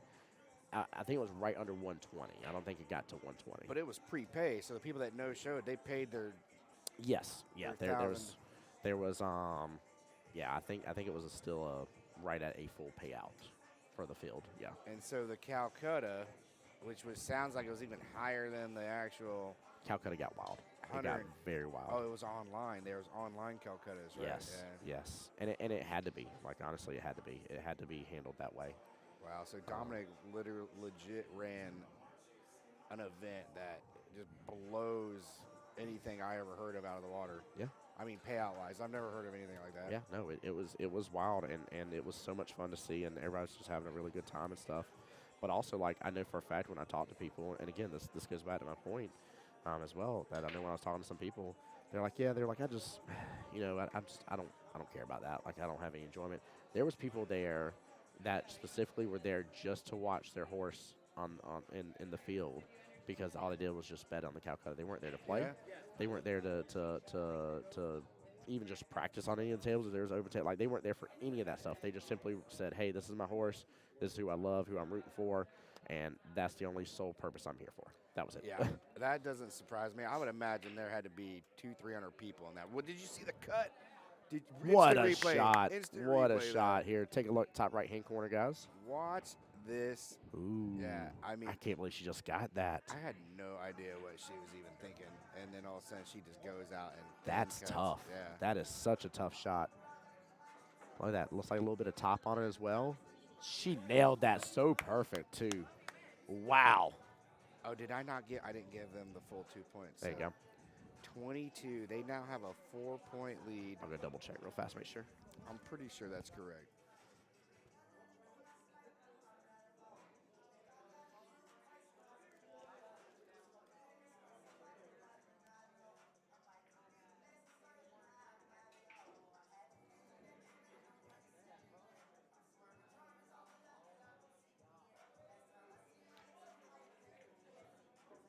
Yeah, I remembered the one. I remember there not being any dead balls, and I remember only clicking once. So. Oh, yeah. 18 and 22. John sounded a little disappointed after I went to go double check. Yeah, I just wanted to make sure that the score was really 18 to 22. I made sure not to give the fist bump I wanted to give Carrie on that one. I cannot believe how well she looked at that shot, used a little bit of top, let the stroke out. I mean, that was like picture perfect. That was a super thing. Could you have timed out her better and got her any better on that shot? Like she did it just such an amazing shot. Wow. I would have been terrified of the double hit. I would yeah, absolutely. Yeah, that was really cool to see. Love moments like that when you capture on screen here. Yeah. See if she's got some kind of shot on the 2-ball. Looks like. Now what a shot. Okay, let's go. I think I just did plus 2. Is that a plus 2 button if I hit that? Yes. Okay, so I meant to do that. I was lucky at this too. She didn't have a lot of extra room there. That was a good cut. Absolutely brilliant. That's one way, right? It may not be the right time to purchase the tickets, just as a heads up. Well, those tickets. Oh, does it? Say it right now? I figured it'd still be another month away. Man. You're right, that was one way. Yeah, I was going to say that. I was excited. Yeah. Derek said Jack's on fire, yeah. Yes, he is. So, question for you and Ashley here. Are y'all going to be going to Vegas this year, both during the spring time frame and the... Yeah? We volunteered to work the event again. Thank y'all for that, by the way. Yeah, I appreciate that. I feel like there's a lot of new league operators that want to come in and start working the event, and I think some of them are being told no. And don't get me wrong, like, I enjoy working the event, except for the fact that being out there for 10 days just stresses me out to know. Like, I go out there for 5 days, and that's like the perfect amount. Yes. Yep. You know? Yep. 10 is by the time you get to 10, so I was out there 1 year for both 8-ball and 9-ball for the World Qualifiers, or the World Championships, I should say. And I think I think it was right at 9 days. And I tell you, by like day 7, I was like, I'm ready to be home. Let's get Like out of here. I was like, I've had my fun. Like if I hear one more darn slot machine go off, like, and I don't ever get like tilted about that kind of stuff. But it's too much, is what it feels like. On the ride out there, we're running late to the airport. We almost missed the plane, bustling, hustling. In Vegas, whenever we're like 3 hours ahead of schedule at the airport, trying to leave. Like we are, we do not miss that flight. So my next question to you, if a First Coast APA team could take any of the World Championship events, any one of them, which event would you love Team to see? captains. Team captains, that's Yeah. the one you would love to see get taken? There we go. No, I like that. That's just, I love the round robin, and I love how, Yeah. it's 5 team captains. What a shot. Golly. Yeah, what a shot. Dude, I know it used all the pocket in there, but I mean, he hit that very firm with a little respect behind his name on it. Like that was nice. I would See him love. dancing. Look at Yeah. him. He goes, I made that 6 ball. He knows it too. Let's go. Let's go. Yeah. Yeah. No, you're good. I would definitely love to see team captains as well because I'll be honest with you. Like I feel like I don't know. I feel like everybody and their mom at this point, even new to APA, knows about the 8-ball and the 9-ball World Championships. But I Right. still feel like there's multiple people that don't know about like this event or the team captains event stuff. Right. And also, being a team captain's tough. It's such a tough job. I even reminded one of my guys before. We were on week 3 of the session, week 3, right? And he looked at me. He's like, I'm just sad I didn't get to play this side tonight. He's like, I've only played one since the start of the session. I said, you realize that it's only been 3 nights, right? It's like you've played 33% of the time. He's like, oh. He's like, actually, you're right. He's like, I'm sorry. And I was like, hey, just like, you got to understand. I was like, and I'm not picking on you or anything. I was like, but it's not easy being a team captain. I was like, there's a lot of things that you try to balance. Tell me he was defense and that. Finally, that was nice. dude, this should have happened a Smart. lot longer. This should have happened since game 1. Yep.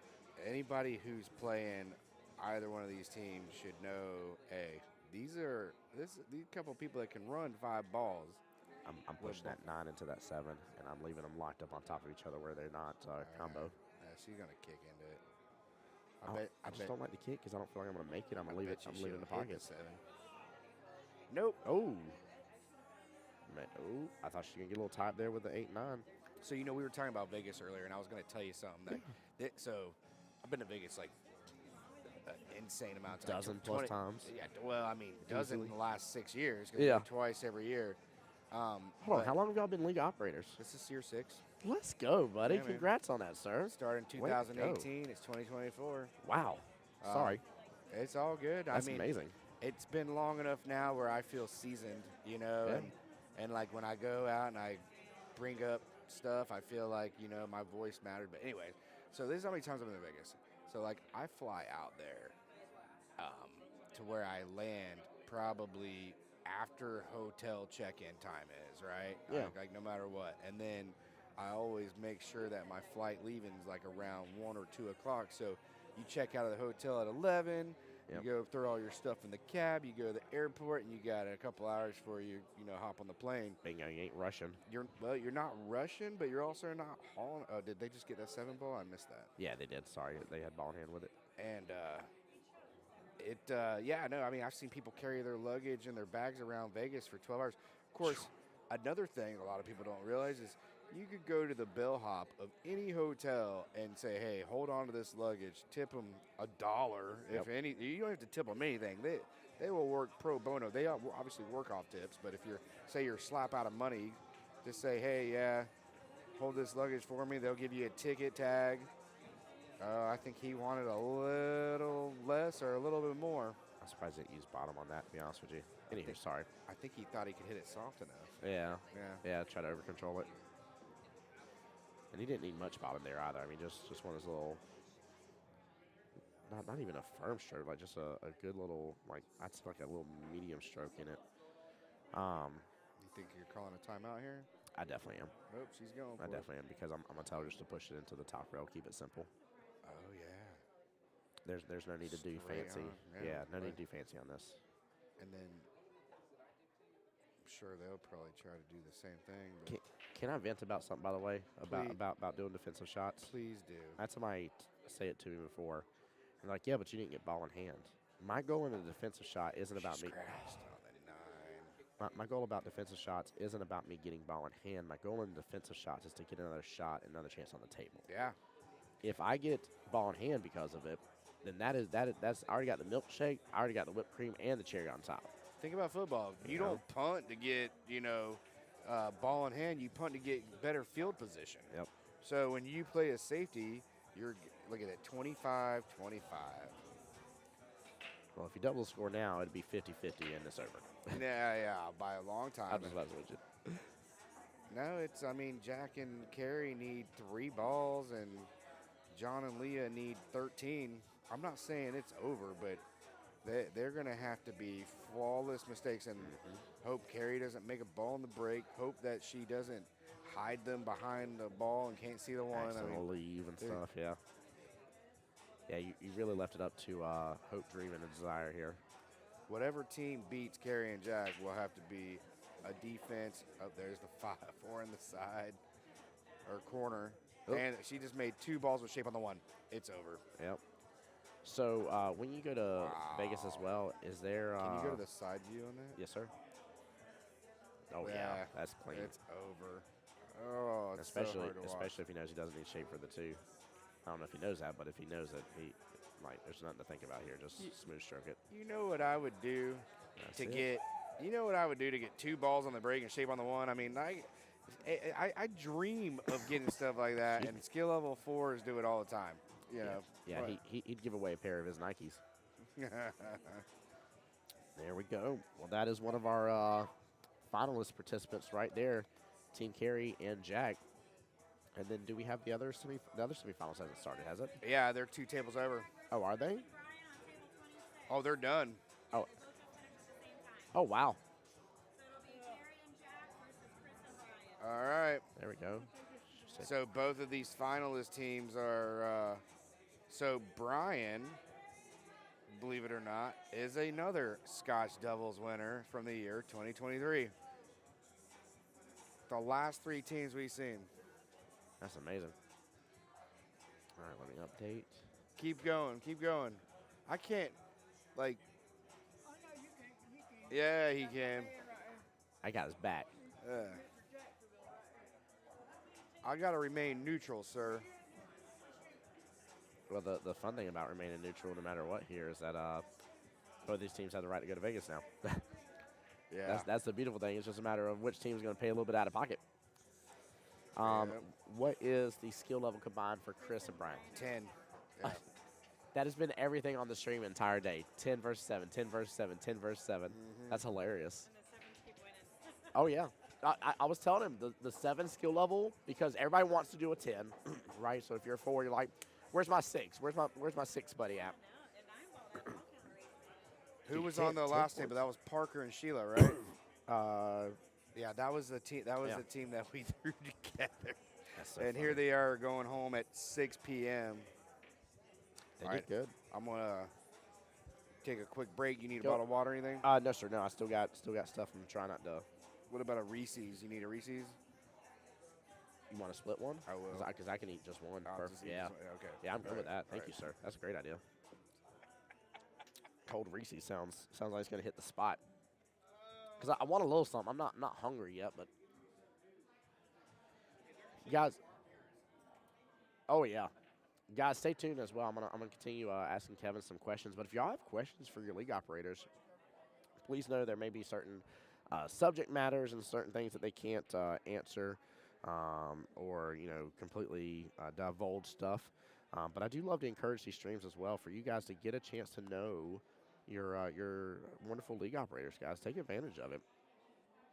Feel free to ask them questions, but I'm very interested to know a little bit more about Vegas for Kevin and Ashley. I'm going to ask them if they have like a favorite vendor they love going to see while they're in Vegas, because there's some really cool vendors when you're out there and you get to see all sorts of really cool products and stuff. And different exhibition matches and stuff like that. So, Brenda says, great job, Brian and Chris. So proud. Guys, if y'all didn't hear me earlier, by the way, as well, both teams will earn the right, being here right now, they will earn the right to get to go to Vegas.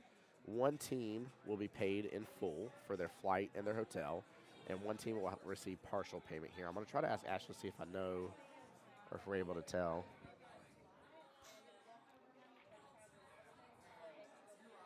Yeah, I don't know if she has the amount yet. Ashley. Give me one second, guys. It's just the. Oh.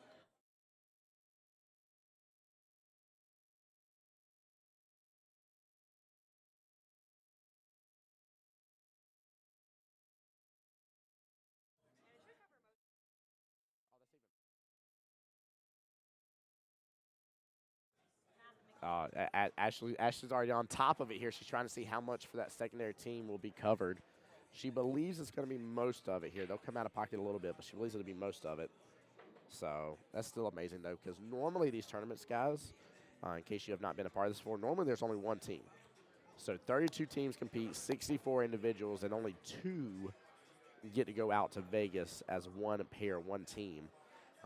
It's I don't want to say disappointing, but when you get to the finals, like, it can feel, a little heart wrenching and a little gut wrenching there. It just hurts. It hurts your soul. And so to know now at this point that the pressure is off, that the difference really comes down to not the fact of whether or not you get to go and represent Vegas, but the pressure comes down to if it's all fully paid for between your flight and your hotel. I always like to call it, you pay for the other 2 F's, which is your food and fun. But yeah, it's just determined if that flight and hotel is fully covered or not. So that's amazing, though. I love the fact that Kevin and Ashley are doing this. It's really, really good. Keep in mind as well, guys, I had somebody ask this before. Although you pay an entry into these events here because that's the money that goes to pay for the team to go. At the same time, your membership fees do not change. Your one membership fee for the year, as long as you are qualified with the correct number of matches played to be able to participate in these events here, your membership fee does not change based on you participating in these events or not. So let's hear it up for chat here. Let us know who you're rooting for.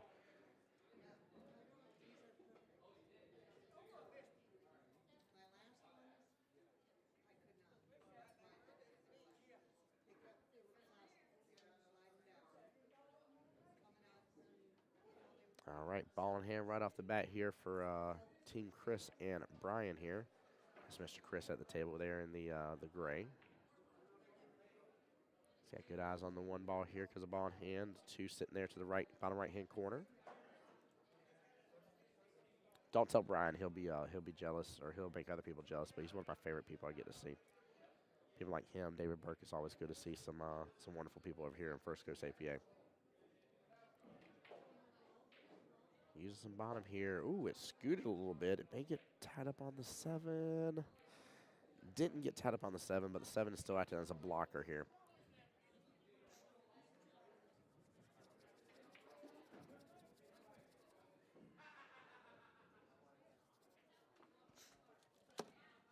Big Kev back in the house with the Reese's. Yeah, buddy. Because they keep the Reese's in the coolers here, by the way. That's one of my favorite things that Park Avenue does. Reese's are for winners, which is why Kevin and I are definitely eating these. Reese's cheer. Boop.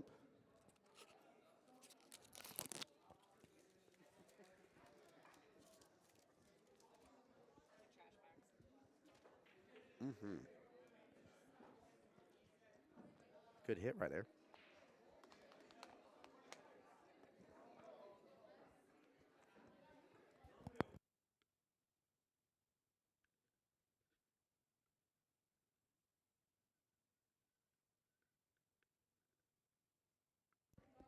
That was a little Reese's ASMR action right there.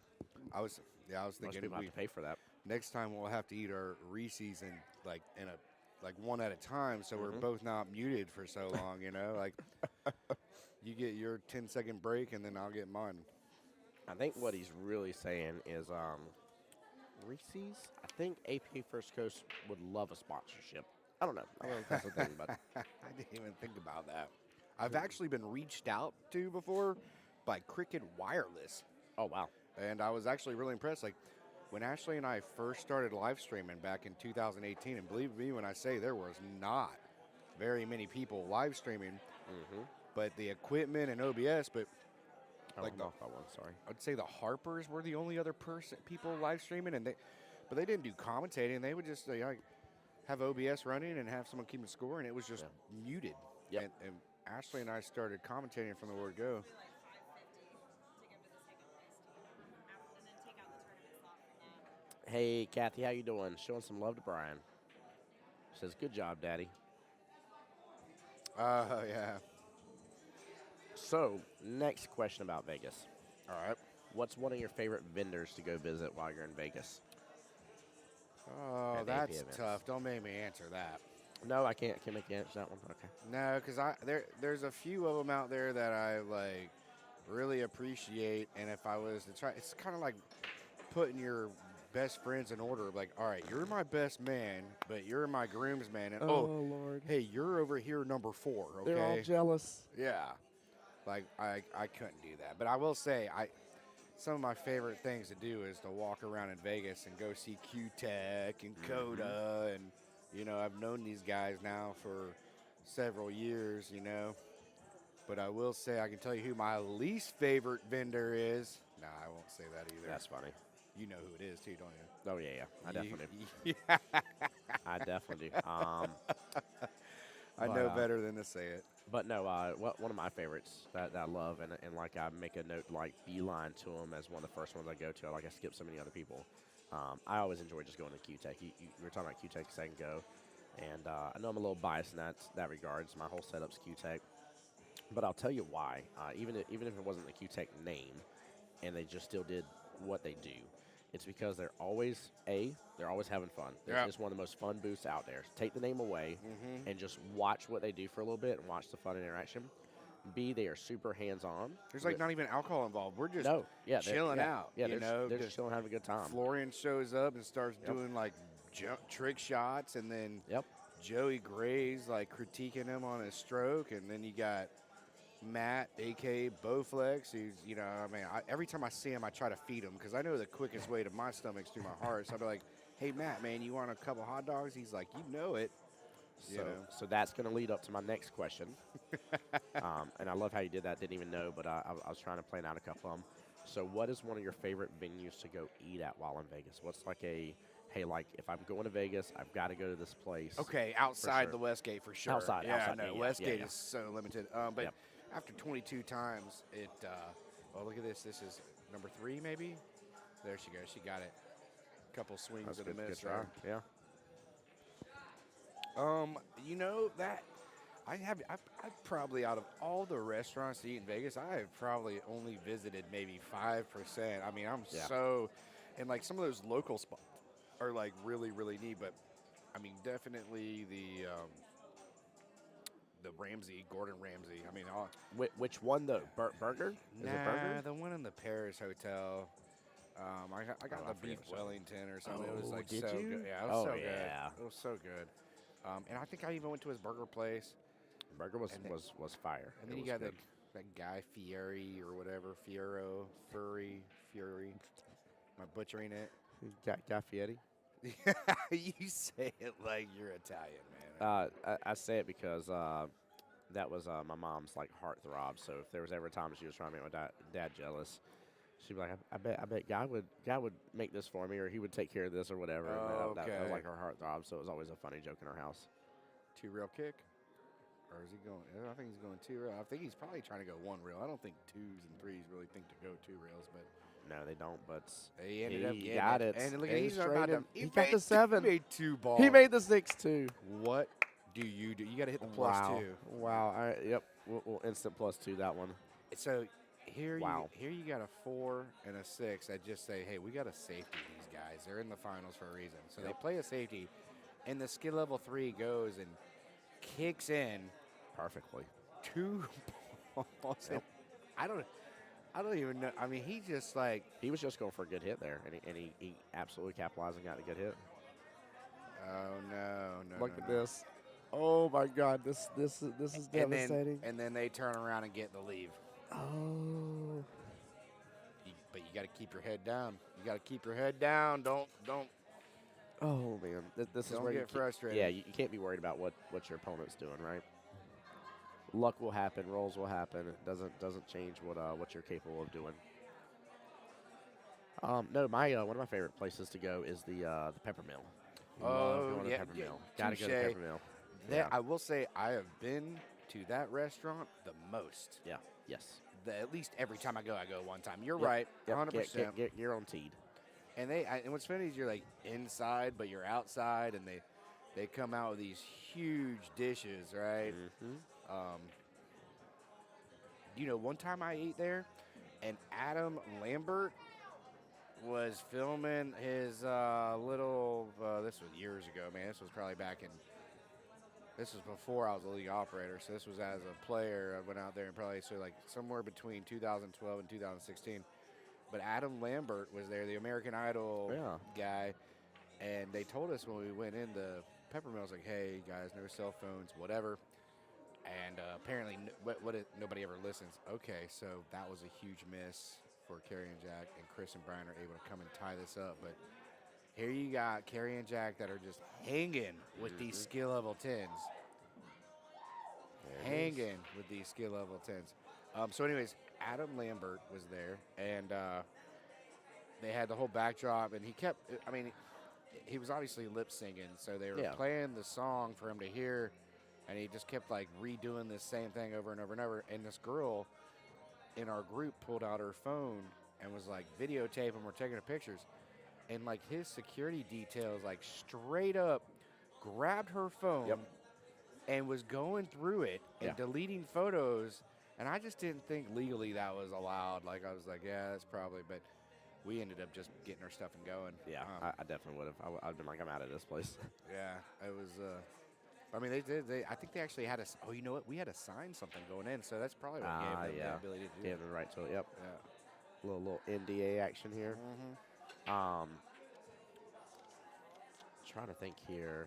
I don't remember the name of it. I just remember their cost was so cheap. But there's like one of the restaurants in one of the malls that was super low cost that I remember, I think, walking to, if I remember correctly. Mike's just all serving food in our live stream. Come on, Mike. Mike's my buddy. Yeah. That's my buddy in power right there now. What are we taking a break? Someone maybe a timeout? I don't have a clue what's going on. Yeah, I got to say, though, Mike stepped up. I think he had a few people call in today, and he'd been boots on the ground all day long.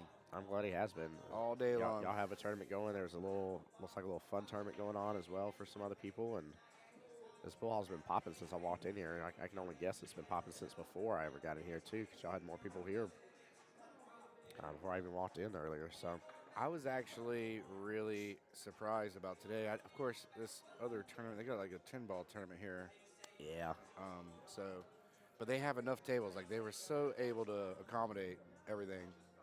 Which is, I mean, honestly, like, pool halls need to be taking advantage of that kind of stuff. I love seeing it. I love seeing the drive for business. I was talking to a tournament director before, and I said, I was like, I'd really like to see, for one of the tournaments, I was like, I'd really like to see them have another bartender walking around with with shots and stuff like that, and keeping up with the drinks and stuff that were going on, and keep things flowing. Like, I want to see these businesses succeed, and one of the best ways they succeed is through the food and drink sales. And I think some places kind of miss out on that from time to time. They're like, oh, it's just a simple like APA event or something like that, and some of them really miss out. I've heard people complain and stuff. They're like, man, I had to wait so long to get a drink and this, that, and the other, and it hurts them. And I'm like, golly, I was like, just have that one more person. You ain't got to have a lot. You ain't got to overstaff. You ain't got to kill it. But, like, just talk to your people who run in tournaments. Be like, hey, how many people you already got signed up and paid for? Oh, you got 31 teams, so that's 62 people? Okay, all right, yeah. I know what I need to have at this point here. I totally concur. And I will say, like, I don't want to be the guy that never done it, thinks I can do it better or whatever. But the thing that I've always noticed is it's like those POS systems have so many buttons on it, and they're searching and searching, and it's like, where's Waldo? Every time you got to Yes. make a drink order. I mean, but I get it. I mean, you have to have all these different style things you can do. I don't know if you'd be the next Jeff Bezos if you could figure out a way to speed Simplify up that. those. Yeah. I mean, Yeah, it's called use Alexa. yeah. I need 3 vodka tonics made. Done. Maybe have a voice option of Yeah, the POS. yeah. Hey Siri, Yeah. where do I ring up this drink? You know. No need. Just be like, hit a button, and the customer's like, all right, I want a Coke, I want a cheeseburger, well done, etc. And boom, just hold the button down and be like, all right, Coke, cheeseburger, well done. Like, do it just like you remember old McDonald's say, I need a burger with fries. Psht. And they like pull it over the loudspeaker on you, and you're like, why are you yelling at the person in the back? Like, they're right there. That was actually really good. What he just did. No pickles, thank you. Psht. Right? Like, I mean, you sound more like a pilot. Yeah. Roger, we'll land the pickle plane next, and make sure I have no pickles on the next descent. Make sure and fasten your seatbelts, guys. We are in for a little bit of a choppy ride here. Nobody decided to dice up the onions today. Big problem here. Every time I hear that, I always think about that Don't you do it. Don't you dare. I know exactly what you're fixing to quote. Don't you do it. Captain Murdoch. Okay, never mind. Nope, wrong What one. do you think I was gonna quote? I can't say it. So I'll tell you off stream. Captain Murdoch from A-Team, he's like, the guys in the back, there's only 4 of them, right? And the one dude hates flying. He goes, hey, guys, what you're experiencing is some pretty severe turbulence. And don't worry, turbulence has never brought down a plane, but we're being tailed by a couple Reapers. And, well, they bring planes down all the time. That's kind of... Oh, yeah. No, I definitely... I was about to lose it. I was about to so die if you were about to quote that. I feel like we missed a ball or two. 1, 2, 3. Is that the 1 ball? No, that's the 9 ball. So the 1 is gone. Who got the 1? Every other ball's on the table Chris and Brian did. because they broke. I have no clue. You want me to go verify? Yeah, we'll check in just a moment because we're apt to start talking again and miss another one this rack. I know. This is We're the having a good finals, time. too. We're over here, We're just having a good time. like, it's the hospital. What is it? It's a big building with patients, but that's not important right now.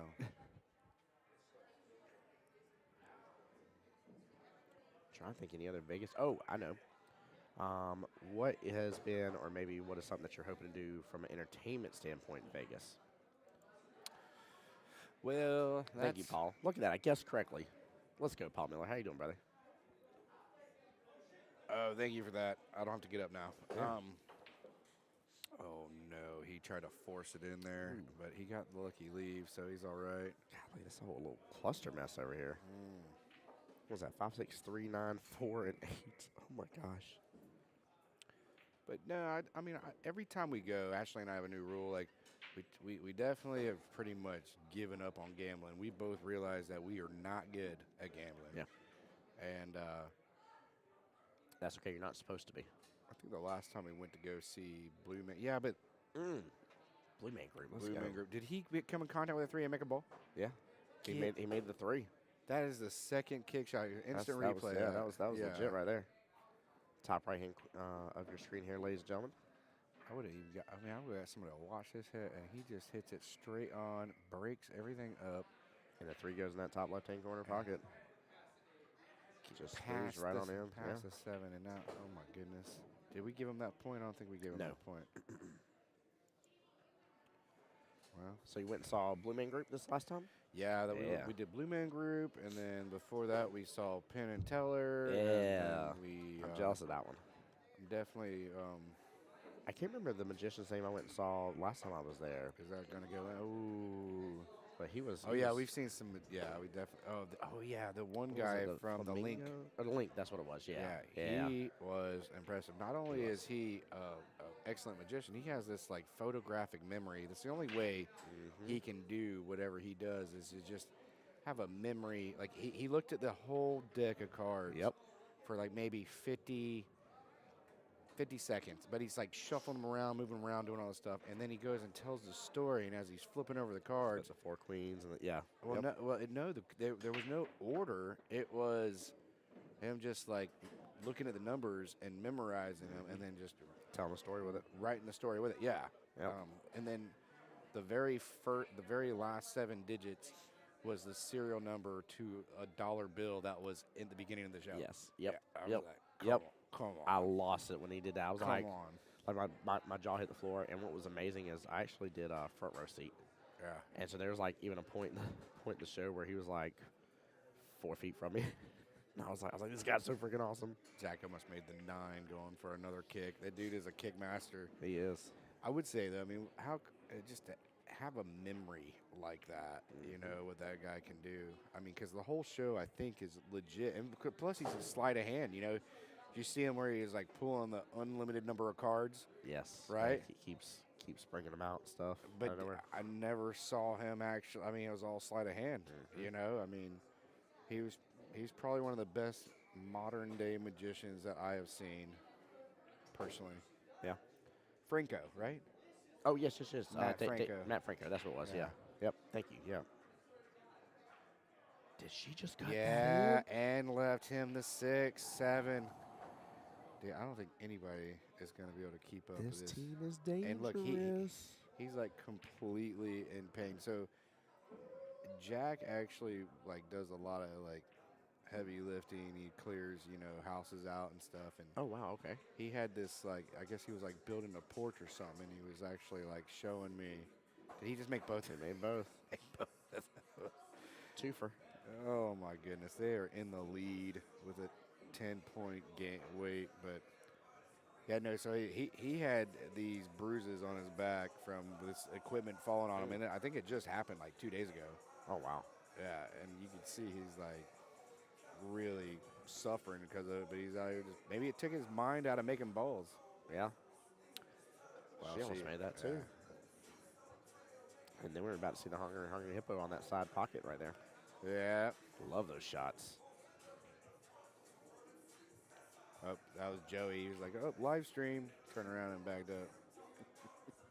We saw that. Bank is open.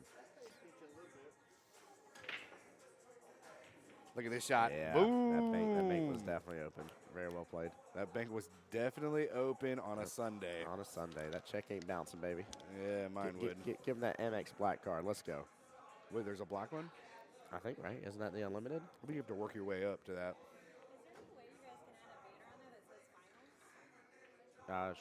Yeah. So Chris looked like he tried to run the 9 all the way down. Left Jack a pretty straight-in shot on the 9 ball. The only downside is he's on the rail, but I would be pretty confident that he's going to make this 9 and give him a 2-point lead.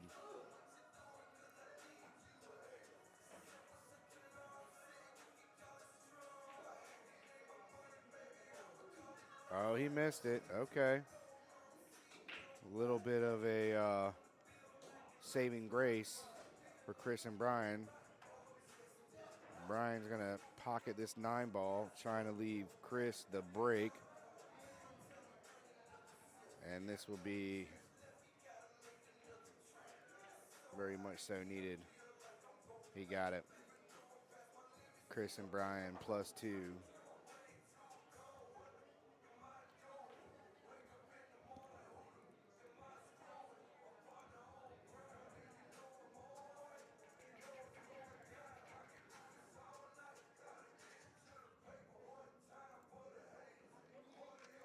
You have a special font. I don't know if I like that one. Oh, that's clean.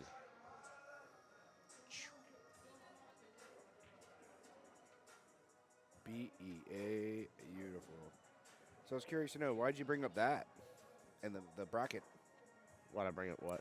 Well, you brought up this bracket, right? Oh, no. I had another screen pulled up. I was going to cheat and see if I could find like a quick little PNG that had the word finals in it or something. Gotcha. Instead of just a text with a Yeah. newer font. Roger. Yeah, that looks good. I think that works.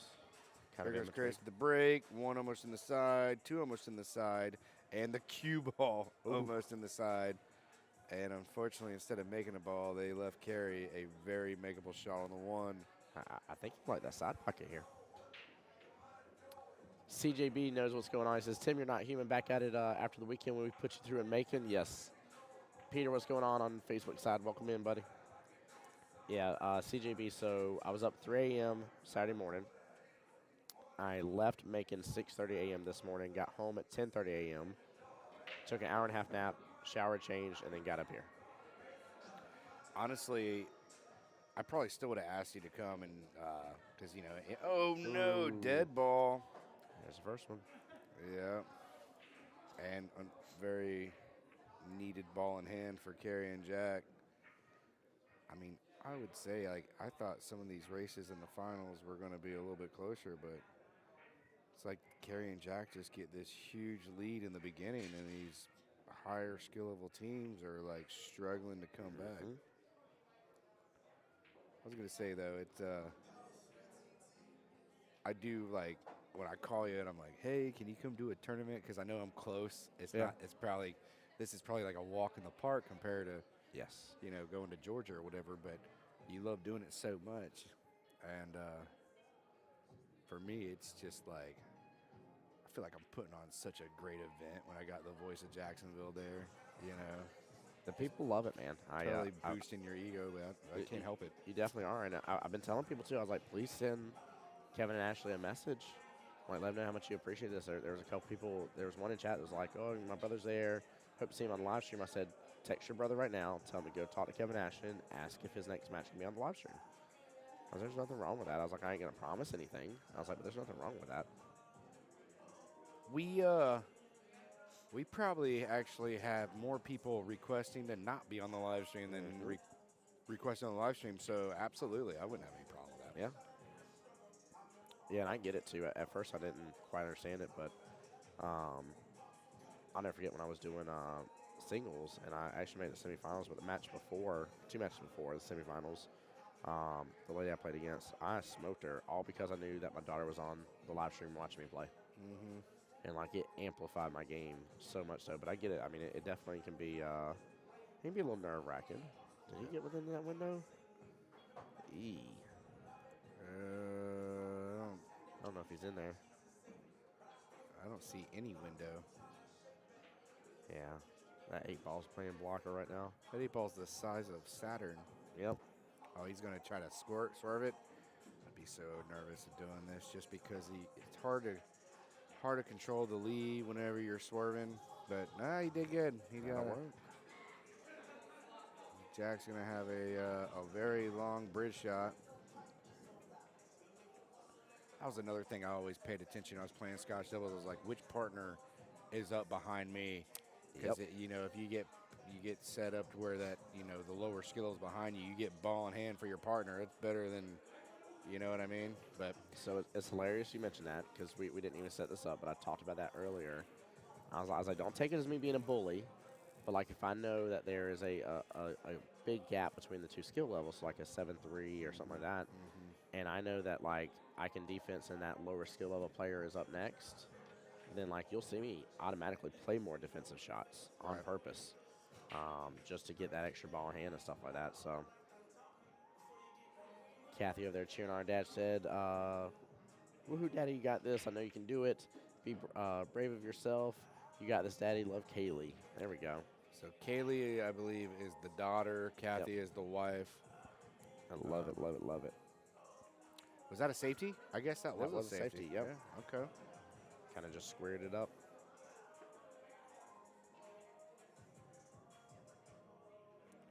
Think we got another safety coming up, or is he? I could probably. I'll be surprised if he doesn't try to get behind the 9. Oh, instead. I think they got room.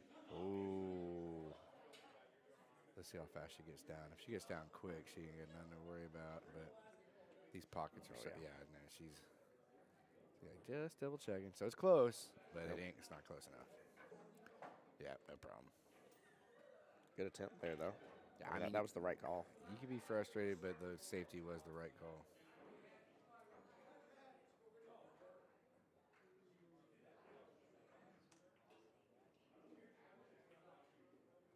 Good speed. Yeah. Yep. I mean, I swear all he does is just try to pocket balls. I mean, I maybe seen him get once or twice some kind of decent leave, but he's just so horseshoes and leprechauns right Yep. now, kicking in 2 balls, pocketing 2 balls at a time. I probably count that on 2, 3 fingers, So now he looks like they got a little timeout. Here comes Andrew. Looks like Andrew just won him a 9-ball singles board. Hey, there we go. Congrats, Andrew. Andrew, also known as Anthony Fultz. Kind of a long story, funny. Did I tell you that I loved what y'all posted on your Facebook? So that would be Ashley. So it was the first chance singles boards instead of the last chance singles boards. Okay. I started dying laughing about that. But it's true. I was dying. I was like, you know what? I was like, it's funny because it's true. I was like, but at the same time, like, touche. How many singles boards do you think we ran during our first chance singles boards? Ooh, because that would have been what, yesterday, right? All weekend long. We're running boards right now. So as a cumulative this weekend, how many boards do you think? I'd say probably 6. 18.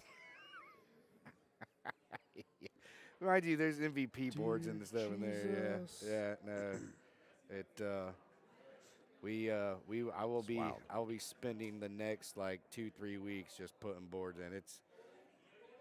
That's really cool though. Double bank, came up short, left jack, a shot on the side. Oh my goodness, if they can come back and finish this 3rd game while being in the lead, it's going to be devastating.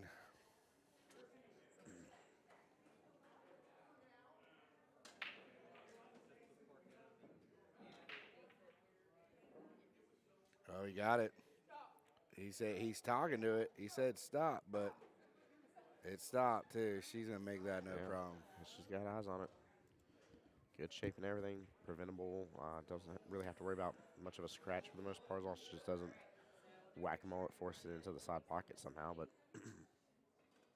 smooth stroke this. Just let it pocket speed it on in. There we go. Plus Wow. 2 button. Plus 2. 14 in the lead. To 15. And if you double the score, they So, won. 18 to 30, yeah. Or 28 to 30, I'm sorry. I can't math. I can't. Can't Is that math. what you just said? Yep, I can't math. Oh, goodness. I already told wifey, I said, I was like, I'll probably eat when I'm done with the stream. She said, don't. I was like, no, I probably will. She's like, okay. She's like, well, I got a present for you tomorrow then. I said, okay. So earlier we were talking about, requesting me on the live stream and all this other stuff. And, Yeah. and I get why people are on the live stream. They get nervous about being on the live stream because, they're worried about looking like they're not that good or whatever. But I tell you, for some reason, being on the live stream causes me to pull out a game that I just didn't even know was there. It's like it's dormant, right? It comes out, all of a sudden I'm on TV, watch this. Yeah, I'm with you. I love it. I enjoy it. One of my favorite things that happens, and it's without fail. It happens every single time. That somebody comes up to me, they're like, "Hey, I saw my match. I was definitely trying to do this, or I wasn't trying to do that, and I'm definitely going to work on this." And you've heard me rant about this on stream before, but it's one of my absolute all-time favorite parts of doing this. Well, there we go. Ashley, give somebody the rundown here. Well, I mean, I hate to say it, but even if there's is that the first time they've scratched? I think is so. that the first? Oh, actually, no, they missed a kick. They missed. Yeah, they missed one. Yep. Okay, so so here they are, first time. So let's say if Brian and Chris can get these 9 points and make the score 24 to 15, like really dig deep. The 3 cuts in that top right-hand corner pocket. He's just got to be careful getting caught up on stuff. The 4 is kind of center of the table. Yeah, it's 5 has a couple good homes. Really, this table really opens up just too nicely. much. Too much, and a scratch too on top of it. That would be so painful. Well, they need to get a momentum. So here's how. So Chris and Brian, you and I, you're Chris, I'm Brian. We're sitting on the sidelines. The score is 16-15. We're down. Yep. I'm going to say, hey, man, we need to get, their momentum to stop, and we need to get our momentum to go. So look at this kick in the side. Don't scratch. I was say we're going to start playing defenses. Of course, Chris left Brian a kick shot, but we're going to start playing defenses until we frustrate them enough to where, you know, we can get back in, get the swing going, get that momentum. Mm-hmm. Yeah, and I mean, really, that's been the difference, right? Karen Jack getting 2 points here, 2 points there, 3 points here, and stuff like. Oh, so that's one of my buttons right there. Yeah. It just gets to stay there till next year. No, I mean, I can change it. I can rename it. I just didn't. And then I pretty much understand what that one is. Yeah, I don't have that active right now, so that way I don't accidentally hit it. Oh, we get a BRB. Yep, BRB screen. Whoop. Get out of here. January flyer, main screen. No kidding. All right, so they just tied it back up. I think they actually have 2 points. I think I left 1 point out from a second ago. Oh boy. I'll go double check score after this. Well, we can see if it adds up. 2, 4, 6, 34. Yeah, no, you were missing a ball. Yeah. All right, so here we are. Mistakes are being made. Yeah, on both by sides. here. both sides. So again, this is where I'm really taking a look at it here. That's the 5-6 center of the table. So I'm really gonna take a quick walk around the table, see where the 5 can possibly go. I'm assuming the left-hand side pocket. I'm fairly certain it's left-hand side pocket. So if so, my goal right here is bare minimal. I'm focused on getting the 4 and the 5. I'm getting these 2 points. Period. No ifs, ands, or buts is what I'm going for. Yeah, I like that. I like just being a follow-up, but he's got his distance. He should be fine, but a little bit of top here should do him good. Tied it up. The race is currently what? I think it went up twice. Oh, yeah, no, okay. It was a delay. Never mind. Let's see, 21 to 11. Okay, so they need to average 2 balls for every 1 ball. Yeah, and that's not unreasonable for their skill level. Like Doesn't that's not. sound like it. Yeah. There we go. There we go. There's a ball. Nicely done. And look at this. The 6 leads to the 7. 7 definitely leads to the 9. There. Just focus on this. You don't have to worry about any extra leave. Just don't get on the rail, I'd say. No. These are shots that Chris make 9 out of 10 times. These guys got to be tired too, you know. Oh yeah, they've had a long day already. Drove up from St. Augustine. I would say, but Brian was here all day yesterday. Played in tons of. He won a singles board. He was in the MVP, and then even when he was done playing, he stayed with me, just kind of watching the finals, and probably didn't leave till after midnight, knowing that he had to be back at 10 a.m. So they just look at this. They just ball for ball. 20 to 10 left. Still the same situation we just talked about. 2 point difference, or 2 balls per 1 point. Until this happens right here. If I was a bet man, I bet he makes this. I'd lose some money right there. I was about to say, I just felt like he's been shooting so good and so confidently.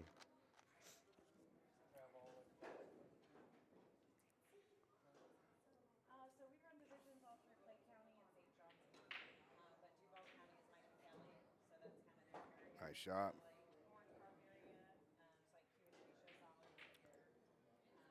Brian definitely has that. I give him credit, man. Brian has that killer instinct.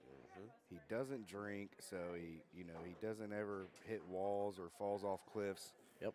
And I will say, I mean, he probably is one of the most experienced tournament players I've seen. Just because, like, if I'm doing something, I mean, it don't matter where it's at. He's there. Yes. You know what I mean? The man he loves to play tournaments. He enjoys everything that we offer, and it's rare if we run something he's not there. So it doesn't surprise me you see him in the finals a lot.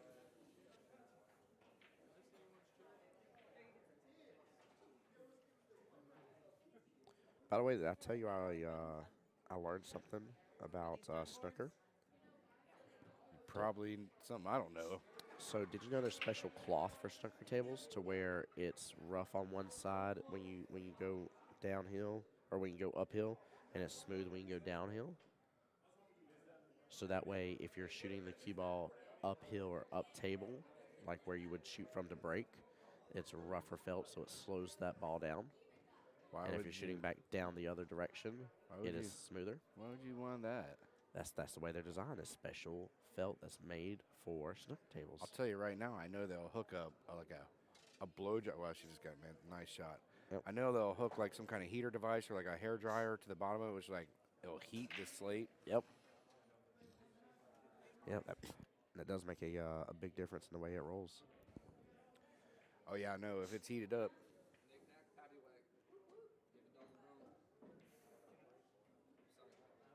No, you're good. You're good. You don't have to Celebrate. apologize. Yeah, you didn't say anything wrong. If I'm looking at you funny, it's because I never see you with your hair down. No, that's all. That's all one. He just wraps it up, you know. Yeah. I'm sure you've been asked, but is your volume output at the? No, we can go higher. Sorry, it's a little hard to hear with these headphones. How would you rate my hair? Are we not loud enough? How would I rate your hair? Yeah. What would you rate his hair on a scale of 1 to 10? -5. -5. He's not wrong. It is. What? It is hater. Dude, that's born and raised St. Augustine right there. I mean, that's the byproduct. So, and I'll write on here, it'll probably be the last Sunday. That's a pretty cool lifestyle to live on the beach like that. You know, just I go to Jack's Beach. You know, Yeah. like, I don't live out there, but you out there, it's like a whole just different lifestyle. And I'm definitely off by a point here. All right, let me go double check. But yeah, Jeff, let me know how that's working out. I normally have to be very cautious. They're not playing music right now. I'm a little surprised, but normally I have to keep everything a little quiet here instead. So I went ahead and upped the volume just a little bit, nothing crazy. But if we ain't got to worry about music being played right now, we're good to go. So you just gotta qualify for 8 balls. So both teams will get a slot in Vegas. One's will get a full ride, the other one will get about 500 towards their. Which one is it? 21 to 23. 21-23 for Carrie and Jack 23. Oh crap! I'm guessing Chris and Brian up 23. Yeah. That's 3, 4, 5, 6, 7, 8, 9, 10. I feel like something's off on that. 4, 5, 6, 9, 10, 11, 1, 2, 3, 4, 5. Yeah, that's wrong. My TV volume's at 50 when I can hear, normally 20. Yeah, it may be a little different here with the stream and stuff, but let me know if that's a little better for you, Jeff. It's definitely louder on my end. Oh, here, I can turn it where we don't hear ourselves as much. But Okay. that's just affecting what we're hearing. They're not what they're hearing. No, I enjoy that. Yeah, that's great. Here we go. I'll turn this up a little bit more. I gotta have a little more on my ears. I will say I noticed like whenever I go back and listen to the streams on my car, I typically have to crank that all the way up. Look at this kick! Look at this kick! Oh my goodness! Does she hit the window? Can we go side? Yeah. Don't tell me she gave him the window. I He's think- getting down like he can Yeah. probably see it. Better thanks. Absolutely, Jeff. Thank you for letting me know, bud. Anytime I can make those adjustments, I always will. Hey, Wayne Kelly, what's up, brother? Please ignore my my voice going out. I definitely gotta have a good rest day tomorrow. I guess he's not able to see it. Yeah, it looked like he had the window just because you're right. He got down on that very confidently. Wait. Is that the Wayne Kelly or okay? That's the That's- guy who that's wins the Wayne Kelly. Vegas every Yeah. time, no matter what league he's playing in. Yep, yep, Yeah, yep. Okay, I know. Man plays so much pool. Yeah, no, he. I think he even won Coach of the Year or something like that. Yeah. I don't know if he's got it yet though. He was in Georgia that weekend.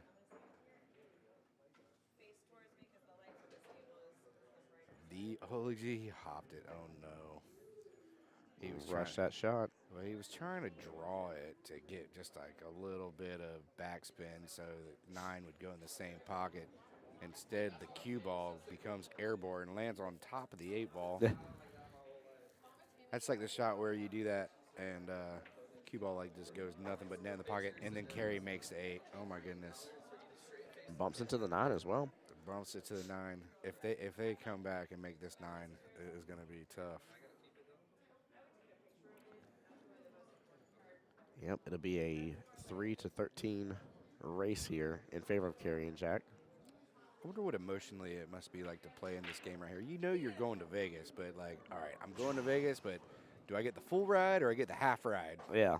You Yeah, know? no, I'd definitely be fighting to get that full ride, and that way I have one less thing to worry about on my plate. He made the 9 ball. He made the 9. It's Oh, tied. my goodness. And hey, you remember what happened last time they needed 3? Carey came out, breaks. Swinging. 2 balls on the break, shape on the 1. Yep. This match is about over, unfortunately. Unless you see the greatest comeback since the Moscone Cup. That Moscone Cup made me sad this year. I'll be honest. So, funny story, we were out and watching the Moscone Cup, and we were invited to the after party after everything was done, Ooh. and all the Moscone Cup players were playing. Yeah, that's the first time she hadn't made a ball on the break.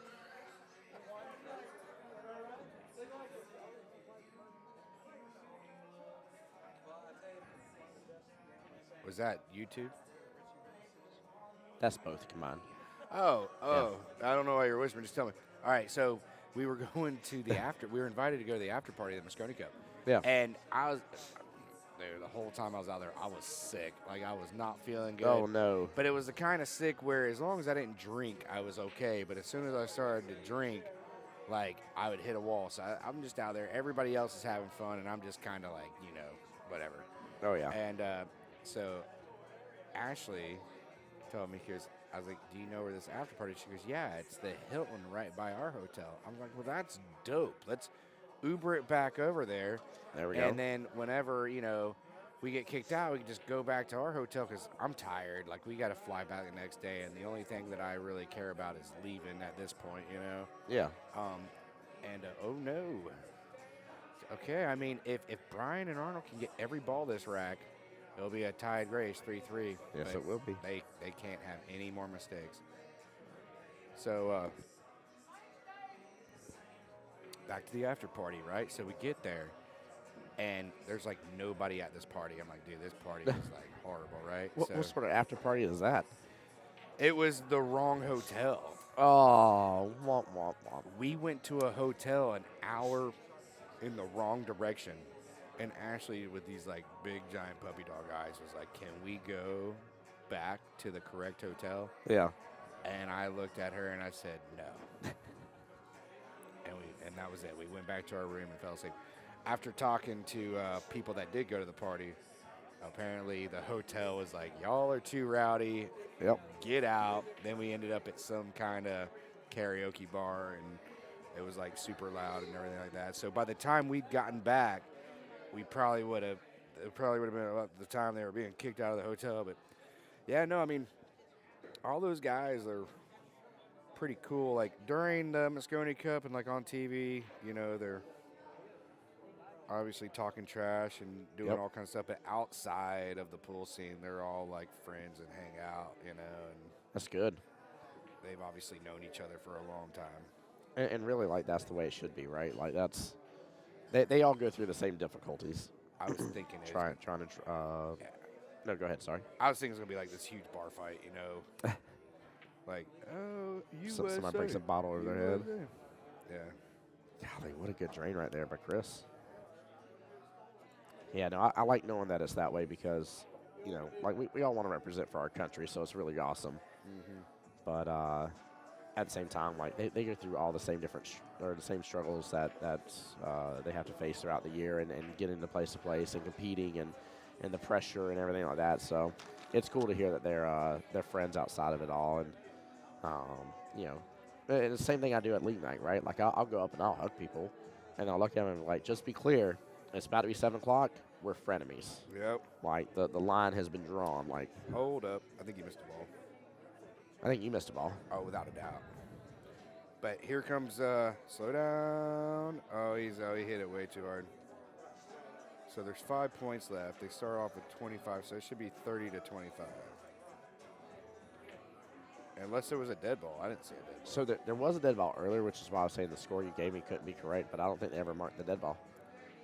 So, because there was definitely a dead ball that we counted earlier on. When in I one of told the you other reps. 21 to 23 means it was wrong. Yeah. So should I go double check this? Because We'll go double check it again. She has everything scribbled on a piece of paper. It wasn't the actual score sheet. Oh. So, Where's the score sheet at?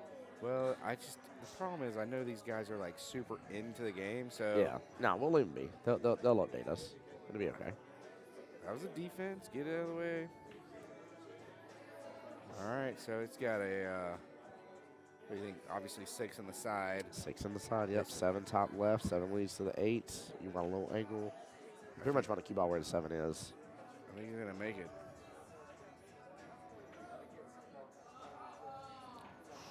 Denied. Oh, and he left it straight in, too. Like I said, I almost, just because it's the finals, how dope would it be if the score was 35 to 25? That would be pretty cool. A 3-point game. Then Yeah. I would go check. I'd be like, all right, guys, I got to know. Like, am I off by? Still could be. I mean, that could still happen. Yeah. Ryan's up to shoot. I mean, it is laid out really well right now. And I'd be really he's doing surprised. bottom. Don't hit it so hard. Oh, he put a little voodoo on that. He did well with that. That was very nicely done. But see, this is a shot you really want to be straight in on. I mean, that's straight enough. Yeah, I was going to say, he just rolls it in. Minus the 2 tons of nerves that are weighing upon me right now if I'm Chris, but Chris was actually in Vegas last year. And I just remembered he was out there There we for go. singles, but he was out there for singles from Daytona, Oh, nice. not First Coast. He was out there for a different league, but that was obviously still APA. I cannot wait till we have our singles. God, I'm thinking, I forget the word, but This March or Yeah. February? Yep. Do you know where it is? Have they announced it yet? I don't think so. No, I haven't heard. I mean, I'm assuming it's in Jacksonville Do you again, think but it'll be 9-ball heaven again? Or do you think they're going to try to change the venue?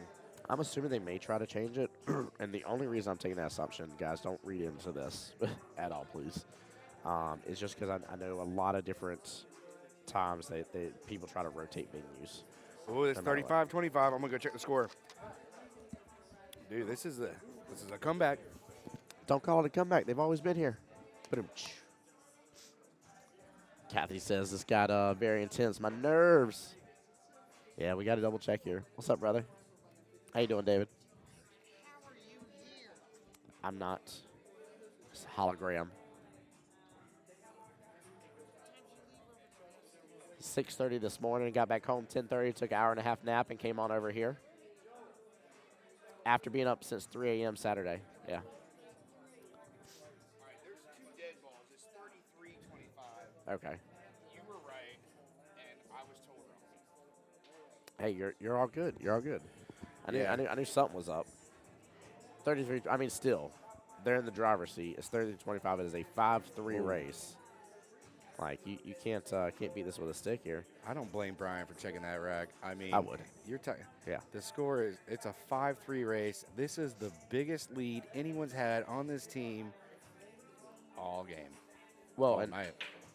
and also as well about checking. It's never One on the about side. 9 there goes ball. the 9. Ooh. Oh, that would have been crazy. Look at the 2s. The 6 goes 6 with went. shapes on the 2. It's a 3-point game. Sorry, I got excited. I'm No, talking over brother, you. no, you're good. You're good. That was huge. That was Talking massive. over you. 2 in the corner. So now it's a 3-point game, right? Oh, that's right. It wasn't 35. It was 33. So Yeah, it was 33, Okay. yep. Yep. And he's got nothing on the 3, does he? I'd call a timeout. Oh, wait. It's Brian that's up. Yeah. Super tough time right here. I'd take the full minute timeout. I'm hitting right past that 5 ball. And one rail and off the top short rail. So close, though. It's tough. I mean, it is. I don't like it, but I don't like any other option. I mean, I guess the 2 rails there. Yeah, the 2. Never mind. I take it back. I'd 2 rail it. I'd 100% 2 rail it. 2 rails there all but day the long. 4's in the way of the 2 rail. It is. I Unless trust you you. put some kinda You're crazy better than thing. me, but I think a little bit of left would fix it. But anytime you start putting left and right hand English, it just changes the whole It changes the game. angle and everything. I don't know. I don't. Yeah, I'm too on this. I'm hitting into that middle diamond on the He- right-hand long rail. He's going puts it past the left. 8 and spinning it back into the 3. I don't think this is going to work out. He tried it. I called it. I'm telling you, I think the 4 and the 5 were both blocking it. He's obviously mad, Yep. but these guys have to run 3 points. Is the 3, 4, 5 all right there? Oh, it is. Yeah. Yeah, that's Let's scary. hit this angle. That is scary. You know what I mean, I hate to say it. He should have Tied something up with tied it. something Yeah. up. Yeah, pushed something away. Because there's 1 point. And all she has to do is just tap this thing in. I can't believe these guys are about to do a 3-ball run. Depends. I see people overshoot this. 7 can play blocker if she hits it too hard. Nah, I think she's in the It's window. fine. Yep. Yeah.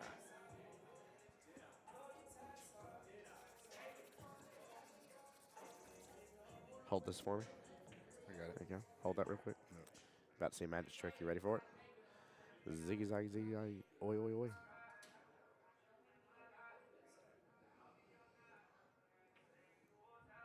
That's Nope, it. my magic trick didn't work. What was that? No, yeah. Dude, the way that he walked at the table, I mean, he walked like he wouldn't even. That was like the winning shot. It was like nerves of steel. Like he Yeah. didn't care if he went or didn't go. That was a very emotional. That's it right there. Yeah, I mean, hey, thank you. Boom. Thank you, sir. It was always a pleasure. Hey, as always, Kevin, appreciate Always you, a brother. pleasure. Seriously, man. Seriously. Guys, we'll close out there unless y'all need to. Do y'all need to present anything to them, or you want anything on stream to show? Or You want to do some interview action? oh, we can real fast. You want to? Yeah. Yeah. Which one do you want? You want Jack or Carrie or both? I guess all yeah. maybe all. Yeah. Whoever's willing. Whoever's willing. Looks like Ashley's got them signing stuff. They might actually say no to the interview. Yeah. I mean, we ain't got to. It ain't that big a deal. It really ain't. I just didn't know if y'all want to like. I do. Because I see those awards right there. I want to do everything. Do you want to show off the awards? Maybe I'll go put those on the table. Yeah, I guess show them off. Here, You definitely should. I'll get Jack over here for the interview. Yeah. Why not? Yeah. Hey, Jack, you want an interview? No. Hey, Carrie, you want to do an interview? Come on. Yeah. let's go There sit we down. go. There we go. That was. Check it out. When the microphone is all the way up, it's on mute. Pull it down, it's unmuted.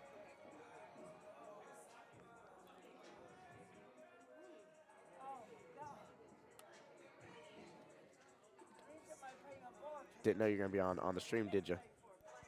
No, I did not. Get the microphone part just a little bit closer to your mouth. That good? Yeah, that's better. How's it going, Carrie? It's going good. How's it going? Hey, I bet it's going good now that it's said and done. Oh, yeah.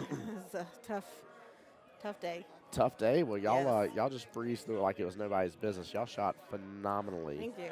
Yeah, very, very, very tough. I even told Ashley and Kevin early on, I said, man, I was like, everybody always goes, if you're like 4, you're like, where's my skill level 6 buddy? And always tries to get that max skill level 10. I was like, but I'm so scared of the ones that are that skill level yeah. 7 and having that gap. 10 Yeah. ball difference makes all the world a difference. Yeah. Well, my And- original partner couldn't make it. He had to work, so Ah. I got a different one in time. Well, hey, that worked out. Looks like you and Jack will be going. Well, I mean, Chris and Brian will be going to Vegas too, but y'all, Of course, y'all's yes. will They be, shot it. They shot amazing. y'all's will be paid for the flight and the hotel. So big congratulations. Thank you. Yeah, absolutely. What are you looking forward to in Vegas whenever you go out there? Anything you want to try to do while you're out there, or go see, or Probably go sightseeing again. I you mean, go. it's been almost a little under a year since I was out there last year. So there was some stuff that we didn't get to because we were only out there for a few days. So, Heard? but obviously shooting. Yeah. Doing our best in shooting. Any of the other events that you're going to be trying for the qualifiers that we have going on? I think we are actually going to do the 8-ball doubles. There we go. Okay. And I think we're going to be doing the Jack and Jill as well. Yeah, nice. I like So- that. As you should definitely go for it. I love the fact that quite a few of the teams that were on stream today were male-female combos. I was like, they're already getting good practice in for the Jack and Jill. Oh, like, yeah, why, of course. why not? Of Like, course. that just makes sense. Any recommendations you have to anybody that maybe didn't sign up for the tournament that maybe was like, I might do it, I might do it. Any recommendations you have for them on like why they should go after this? Definitely do not doubt yourself because I'm myself, I'm a doubter. I'm like, okay, I'll just shoot my game, do your best. There you go. Best advice is if you are going to go into the tournament, just treat it like it's a regular league night. There you You're go. just here for fun. Yep. Just have fun. That's all that we were doing. Some people, yes, are competitive. I understand that, but I just treat it as it's another night at league, and you're just having fun. Yeah. Somebody put it before, I'm trying to remember who it was, but they were saying something along the lines of like, hey, like, all you're doing is just trying to help one of your friends go to Vegas. Is the way they look at it. They're like, I'm only going to pay to play pool anyways. Yeah.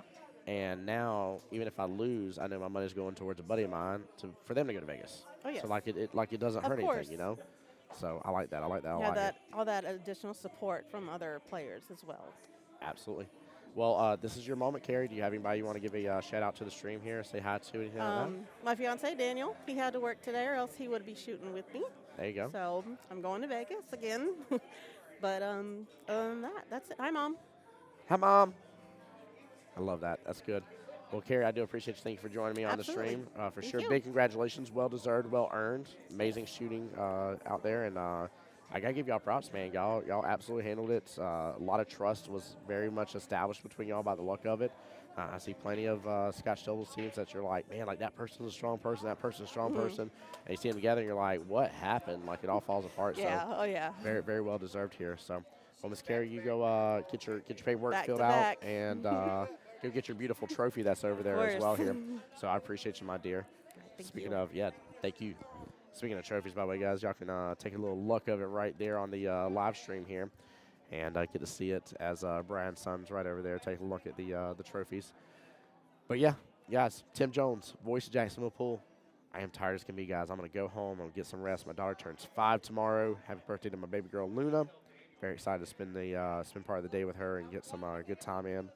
Guys, y'all take care. Be blessed. Get some rest. As always, I want to be a guy who gets you to enjoy watching billiards again. I'll see you on the next stream, guys. Have a good one.